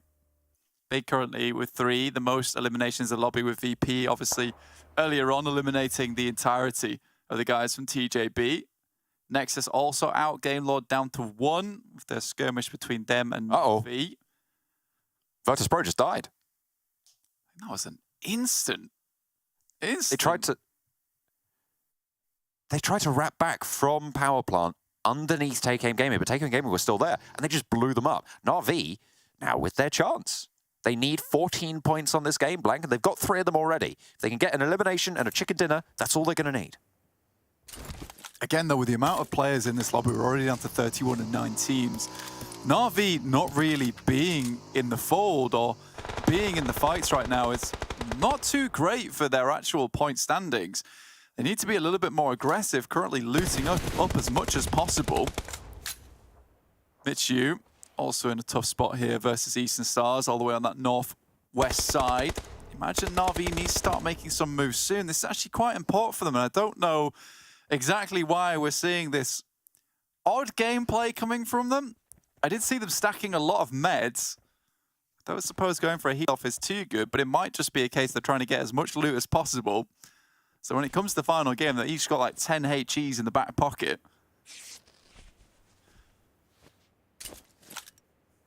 MADBULLS, they played in mid-scene, they dropped there. The circle has given them a lot of ground to play with, but they take a knock from the MUERTE, who are in these 2 buildings here, holding on the pretty center of the circle. This is right in the middle of this next zone for the MUERTE. They've got some good sight lines over towards MADBULLS, but it's fairly exposed on the top floors there. A little bit. Zerich did get taken down, but was rezzed immediately, but brought back up. And MUERTE still looking for a few more points. Again, there's still movement that can happen. After that last game, though, we did see some of the teams get some fairly good points there to bring their point standings upwards. Do you think Na'Vi are going for a heal strat here? Don't know. I don't think it's beneficial towards them, though, because if you go for the heal strat, the eliminations they have, the only real way that it works out in your favor is if, and only if, VP has gone down in the first couple minutes. Now, you wonder if they assume because they didn't find VP there, that they're down and out. They need to make it to the circle. They need to take shots towards players, towards teams, to try and bring that point scoring up. And it might, I don't think it's likely that they don't know where they're currently sat on the point scorings in terms of general rankings. Do you think they could have done some detective work here? Because if they found that... Oh, okay, so that's where VIRTUS.PRO got caught out. Do you think they could have done some detective work in the way of this Pioneer trying to take a fight with Zerich around the wall? I'll pause my point. Izumitsu making the M1014 work for its dinner. It's one hell of a bark, but yet to bite, as Monkey actually finds Havlik and starts burning on through as well. Izumitsu forces him away from the fence. This is solid positioning from Izumitsu. He's really giving them the runaround here for the MADBULLS. Going for the spray down and gets a second. Izumitsu for Pioneer standing up. The third to fall as well. Skills in the back here for MADBULLS. Only 2 of them remaining. Oh, okay, all right. Na'Vi did make it all the way further north, and they left Kitsune down and south. I feel like they're going for the split heal strat here. 2 players moving up, Kitsune healing out in the blue. Yeah, Kitsune will heal out in the blue, but now there is a task on the hand for the players from Na'Vi. They need to get at least 3 more elimination points. If they don't find 3 more limbs, then it's over. They can find 3 limbs, it's fine. But Matic's now down, and even if Kitsune finds that second place, that's still only going to send them up towards 11 points, which is not enough. That's true. That is true. And with VIRTUS.PRO getting 4 points on the board already, you're right. It is just not enough, unfortunately. But there's still time for Kitsune to waddle on up. MADBULLS eliminated by PIONER Izumitsu. Given them a hell of a time there. Really, really solid. Predictions come on through. Blanco, I was wondering if they could have done some detective work. If they'd have found the bodies down south, they might have been able to see, you know, a helmet that they know that VP wear or something like that on one of the crates, or some sort of, or one of the skins that they're using, potentially. If they've done their research, they could know which player's crate it was via that, potentially. And if they found them, maybe they thought VP had already gone down. So maybe this is what they're going for here, right? Maybe they think they only need 10 points. Yeah, I mean, again, it's one of those things where you're taking a heavy risk here by doing this. And again, no matter what happens going forward for Kitsune, it's all but done. PIONER, oh, goodness me. There's a mincer going on in this building. The MUERTE holding in their 2-stack. PIONER do find one, but the rest of them are not so lucky. Striker falls. And in comes the damage. Hell of a time for PIONER to move on into it. Take Aim Gaming with a really, really good position now. Is out in the blue. Izumitsu looks to heal against the MUERTE. English, though, is he going to get that heal off? Not entirely sure. Seems to have stayed alive. So we'll be able to first aid through for the time being. Big and Take Aim Gaming, the two teams in the circle.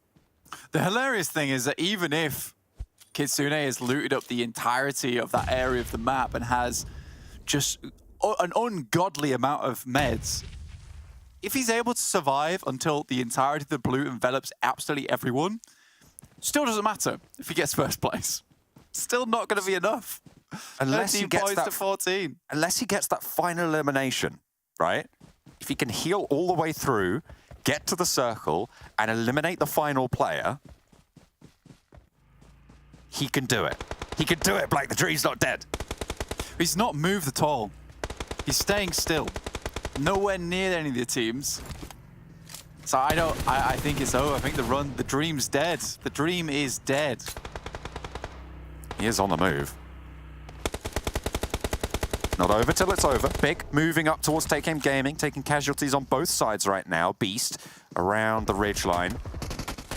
Toffees goes out wide and they play a 2 angle, but there's retribution coming through for Big as nades start to pour on through, flushing out some of the Take Aim Gaming players. So we are down to, well, 5 teams actually, as PIONER, MUERTE both have their healers.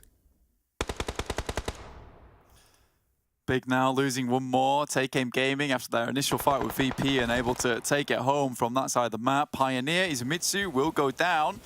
English, I think, will just run out of medication. Na'Vi up to 3rd place. Again, so sad that it means nothing. It kind of is, isn't it? Oh, that is unfortunate for Na'Vi. They think they only need 7 points on the game if they've incorrectly assessed that VP went down first.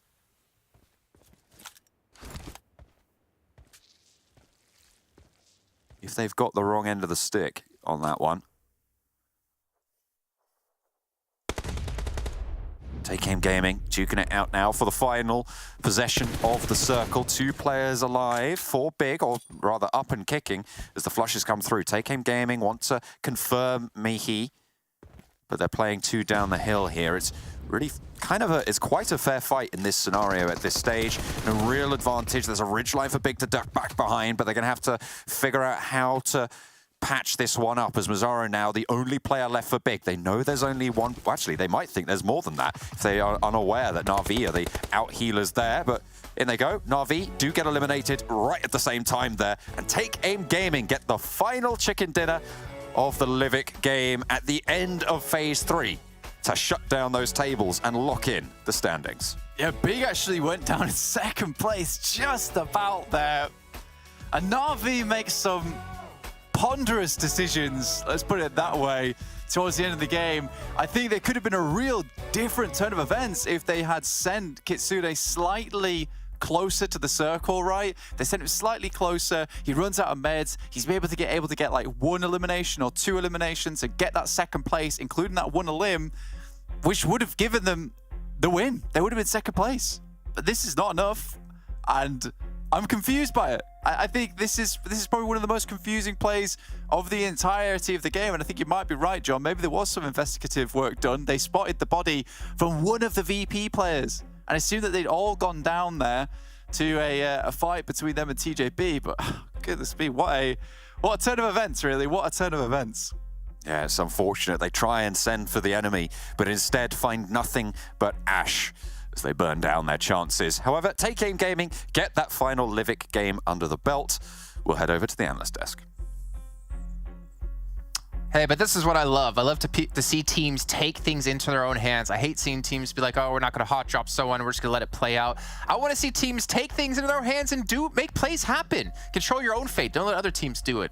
But you know, at the end of the day, TAG takes the final win here of our league stage of PMPL Western Europe Fall 2022, which means we do have the finals right around the corner. But gentlemen, we didn't get a crabgrass finish, and we didn't get the VP 100% win rate on Livik. A little bit sad, but, you know, it is what it is.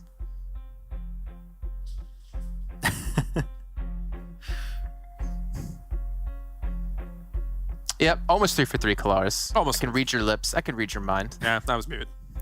Hey, but we saw some P90 being played, and I'm more happy about that in particular. that's my one thing. It's a very unused weapon, but yeah, Take Aim Gaming able. Nice contribution, Max. P90. That's it. End of analysis. End quote. But yeah, Take Aim Gaming. I think that clearly them and TJB were like, we want to try and ruin the chance for the likes of VP to remain as the kings of Livik, so they just tried to go for the push, and they actually just couldn't find the players of VIRTUS.PRO. I had the impression they're like, where the hell are they? No idea. So they leave and like, we're just going to gatekeep the bridge. They gatekeep the bridge, VP come a few seconds later, eliminate the entire team, and then actually are able to close off the game because their loot was top tier. So yeah, 19 points for Take Aim Gaming. Not going to change too much, but it's always good to see how teams approach Livik. Really massive amount of points actually for them, to be fair. And interesting to see that, you know, again, when it comes time, they can't pick up a lot of eliminations. I feel like TAG have had some generally like quieter wins when they've had them in the past, but either way, nice little way to close out the season for them here as we look down the list, and MUERTE getting themselves 8 points. You see TJB only 1 point, VIRTUS.PRO only 4, but at least they were elims. Yeah, it was kind of crazy, that situation that went down there. I guess, you know, as it lines up for VIRTUS.PRO, they technically were in reaching distance of TJB, so why not TJB go down there and try and rumble them? Didn't work out, so that's that. Yeah, I mean, again, it's the last match, and some subtle changes could have happened, but in the grand scheme of things, it's not going to be that many points that'll change when it goes to the finals. However, again, maybe those 1 or 2 points could change things in the actual final matches. And I mean, VP is definitely one team we're looking forward to seeing in the finals. But we can see a little bit of early action here out of Na'Vi as well, fighting up against GameLord here. And I mean, Na'Vi, it doesn't matter what the player is, honestly, within this team. I know we look at MADBULLS a lot. We talk about Zerich, we talk about Effect, but I feel like Na'Vi is one of those teams that anyone on that team can step up and have one of those Effect level games, or at least what we saw earlier on, one of those Kitsune level games. Exactly. I mean, we saw Kitsune, as you said, already being able to clutch things out. I think that Na'Vi, when you compare it to MADBULLS, no, not the new TJB, but they are able to do like more team play focused actions, I have the impression, compared to like, you know, a MADBULLS, you're like, okay, let's send a duo, they're gonna frag out, we're gonna have some good angles. I have the impression like it is, the strength of Na'Vi comes from their team a lot of the times, and if they make it into the late game as a full squad, even if it's just like a trio, they do tend to perform extremely well. So yeah, I think different teams at the top currently have their different strength, but I think that still when it comes down to it, MADBULLS tend to be able to be on top of every facet of the game, so it's very hard to contend with them on those specific parts of the game. Okay, well, in the end, nice little play out of mine there as well to jump into the blue to finish off that final elimination. But it is time to now see here, when it comes to our Phase 3, what our overall standings are and how many points the teams did get for this phase. Remember, first place is 20 points. That's a huge amount of points going into the finals, and we already know where that's going to be awarded. That's going to be the MADBULLS, and in all honesty, we think MADBULLS probably should have gotten 40 points in total on the day because of their overalls in total. Yeah, kind of crazy to see MADBULLS be able to pull off what they did. Again, you know, 5 of 6 of those chicken dinners came in the space of 6 games for MADBULLS if you weren't watching the previous days. But that is a monumental task that they were able to foot up here. And I think that it's, as much as Na'Vi and VIRTUS.PRO, yeah, they've had a great phase. Damn, nothing really trumps MADBULLS, does it? Yeah, I mean, before this phase, the phase point record was MADBULLS in the first one with 306 points. Like, yeah, let's just add an extra 40, 50 points on top of that to beat their own records because it was just not enough. And yeah, I mean, Na'Vi, NATUS, VINCERE, VIRTUS.PRO, it is definitely a lot more in line with our initial thoughts at the start of the tournament. These were the big hitters we were looking at. MADBULLS definitely did outdo our expectations, but it's still like, very CIS heavy at the top, which that does not really come as a surprise. But to be fair, though, there's seen a lot of different tiers. Well, I can't see it anymore since the screen moved, but there were like tiers of points, like 30, 40, 50-point gaps in there. So you got to see like which teams were really standing out. And when we do get to our overall totals, I think that's where it's going to be really interesting to see in terms of consistency across the entire event of where teams did stand. But as we close things out here, you can see Pioneer able to move up to 9th place at 195 points. And then down towards the bottom of 4 GX team for Remaining Men, ARB champions and Death Machine did not get to participate, well, as well as the other teams out there in that Livik match on top of things. But, I mean, gentlemen, MVPs of the day, I feel like that's going to be almost really hard to figure out. I almost want to give it to Kitsune just because he fleshed things out in a 1v4. They also did really well today with 2 wins. Is that going to be him? I don't know. But it's going to be a Navi player. But Effect? Just saying. Yeah. If it's Effect, then I for sure know Max looked it up. I'm just saying he's always on top lane. He's popped off again. He looked it up. He looked it up. I can't. Okay, right. Sure, okay. I know. So, okay, Kitsune, sure, let's. No. You can stick with Effect. Let's see. Who's our MVP of the day? I'm super He's been MVP like almost every single day of this race. I'm just like, he's going to be again. It could happen. I don't know. Okay, let's stop this bullying. Let's see who our MVP of the day is going to be. I told you. Of course. That's kind of crazy considering I don't think they really had a pop-off day, right? Like, it wasn't something extraordinary from them. They kept making it to the late game, and they keep getting that strong survival time. They keep getting some decent damage. Sure, less eliminations. I think you got like a 17 elimination day, a 16, a 15 at some point in this phase. But it's that survival time because they just consistently make it to the late game. Even with bad circles, even when they lose players early, that survival time is always towards that 20-minute mark minimum. I think this is a low for them too. So, yeah, survival time is helping out a lot. Honestly, I thought it was the damage that was really pulling through for him because I think yesterday when he's MVP, he had like 2,700 damage, and today he has 25.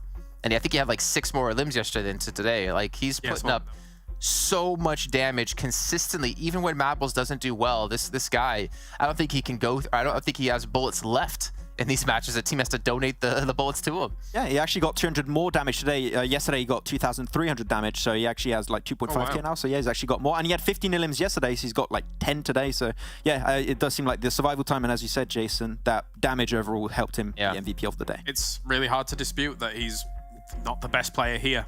Almost by far, I was about to say. I don't think by far, but the fact of the numbers by far, yes. Oh, okay, never mind then. Bye. I mean, not Max's. I mean, I kind of agree with Max to some extent. What was the reason, though, Claris, about not saying he's by far the best player? I mean, the fact that when you have a team like MADBULLS that is getting you to these late games constantly, it's a great enable, right? I still think there are other players on teams like Na'Vi, for example, that are extremely good, but maybe they're not being enabled as much as Effect is right now to be able to get to those later stages and etc. and things like that. I got you. That's why I think the gap's not as huge as you may assume. Is it?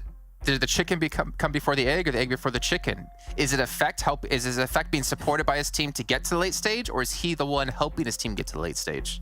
That's true. But wait, I'm going to jump in because I just loaded the stats now. When I said he was MVP by far, he has 172 points over the entire, eliminations over the entire event. Second place is Crypto with 128. He has like about 50 eliminations more over the entire event. Like, that is But the thing is, significant.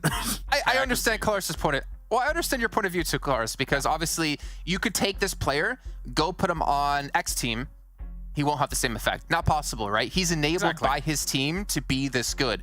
But also, I'm kind of curious, like, could anyone else step in his shoes and still be that good as he's been able to play within his team? It's a symbiotic relationship. Both of those things go hand in hand. One has to happen for the other to happen.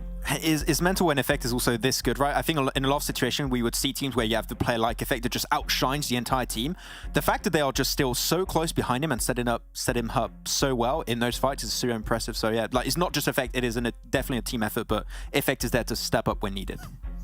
All right, well, if you guys missed on any of the matches today, we're going to be getting to our total overalls very soon, but we've got to take a look at how all the victories panned out today, as we did get to see Na'Vi get 2 wins. Unfortunately, no wins for MADBULLS on the day, but we got to see Game Board again on the table, and we got to see Tag twice, which was nice. Actually, tagged once there at the end.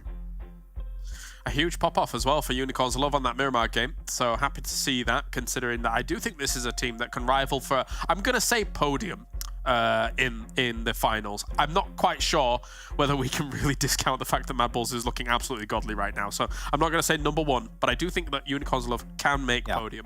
Yeah, I don't think the MADBULLS will occupy first, second, and third respectively. I think that there's going to be other teams up there, right? So there's a chance. And I still do believe that this third phase, we saw a lot of teams like Na'Vi, Unicorns of Love, trying new things. Potentially a lot of other teams too, but I do think that heading into the finals, we're going to see some pretty significant changes, and I think that we could see some big changes in the rankings too. So I'm really hyped to see how the finals are going to go down, because it's still potentially MADBULLS going to be up there, but we could see some big surprises heading over there.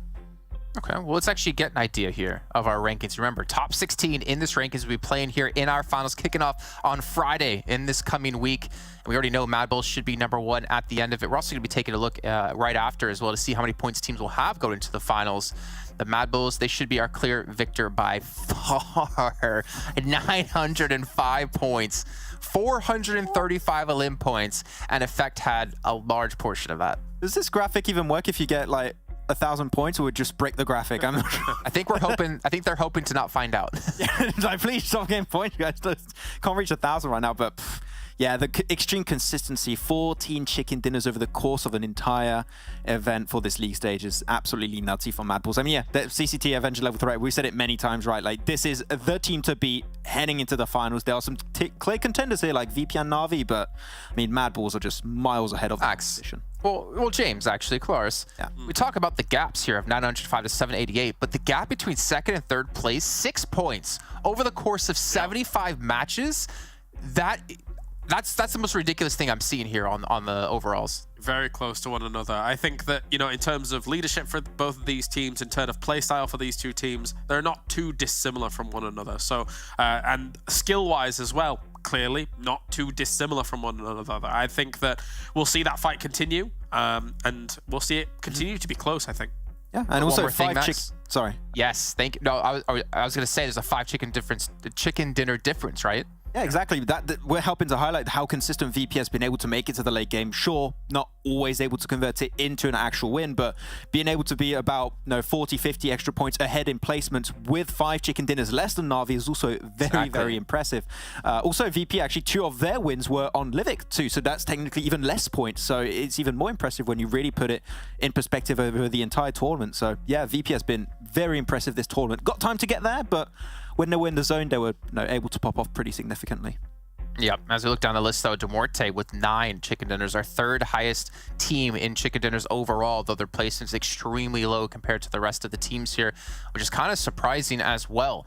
The Game Lord, they make it into 7th, and not only with 7th place here, they pretty much, or they have secured their place right into PMGC, so technically the finals not going to mean too much for them. However, I sure as hell hope they don't go into the finals thinking anywhere remotely like that, because this team, they need this experience. They need to get to the European regionals to play against the Turkish teams. They need all of that prep going into PMGC. I don't care how they place in the European regionals, but they must get there right now, in my opinion, to be even close to a formidable threat when we get to PMGC.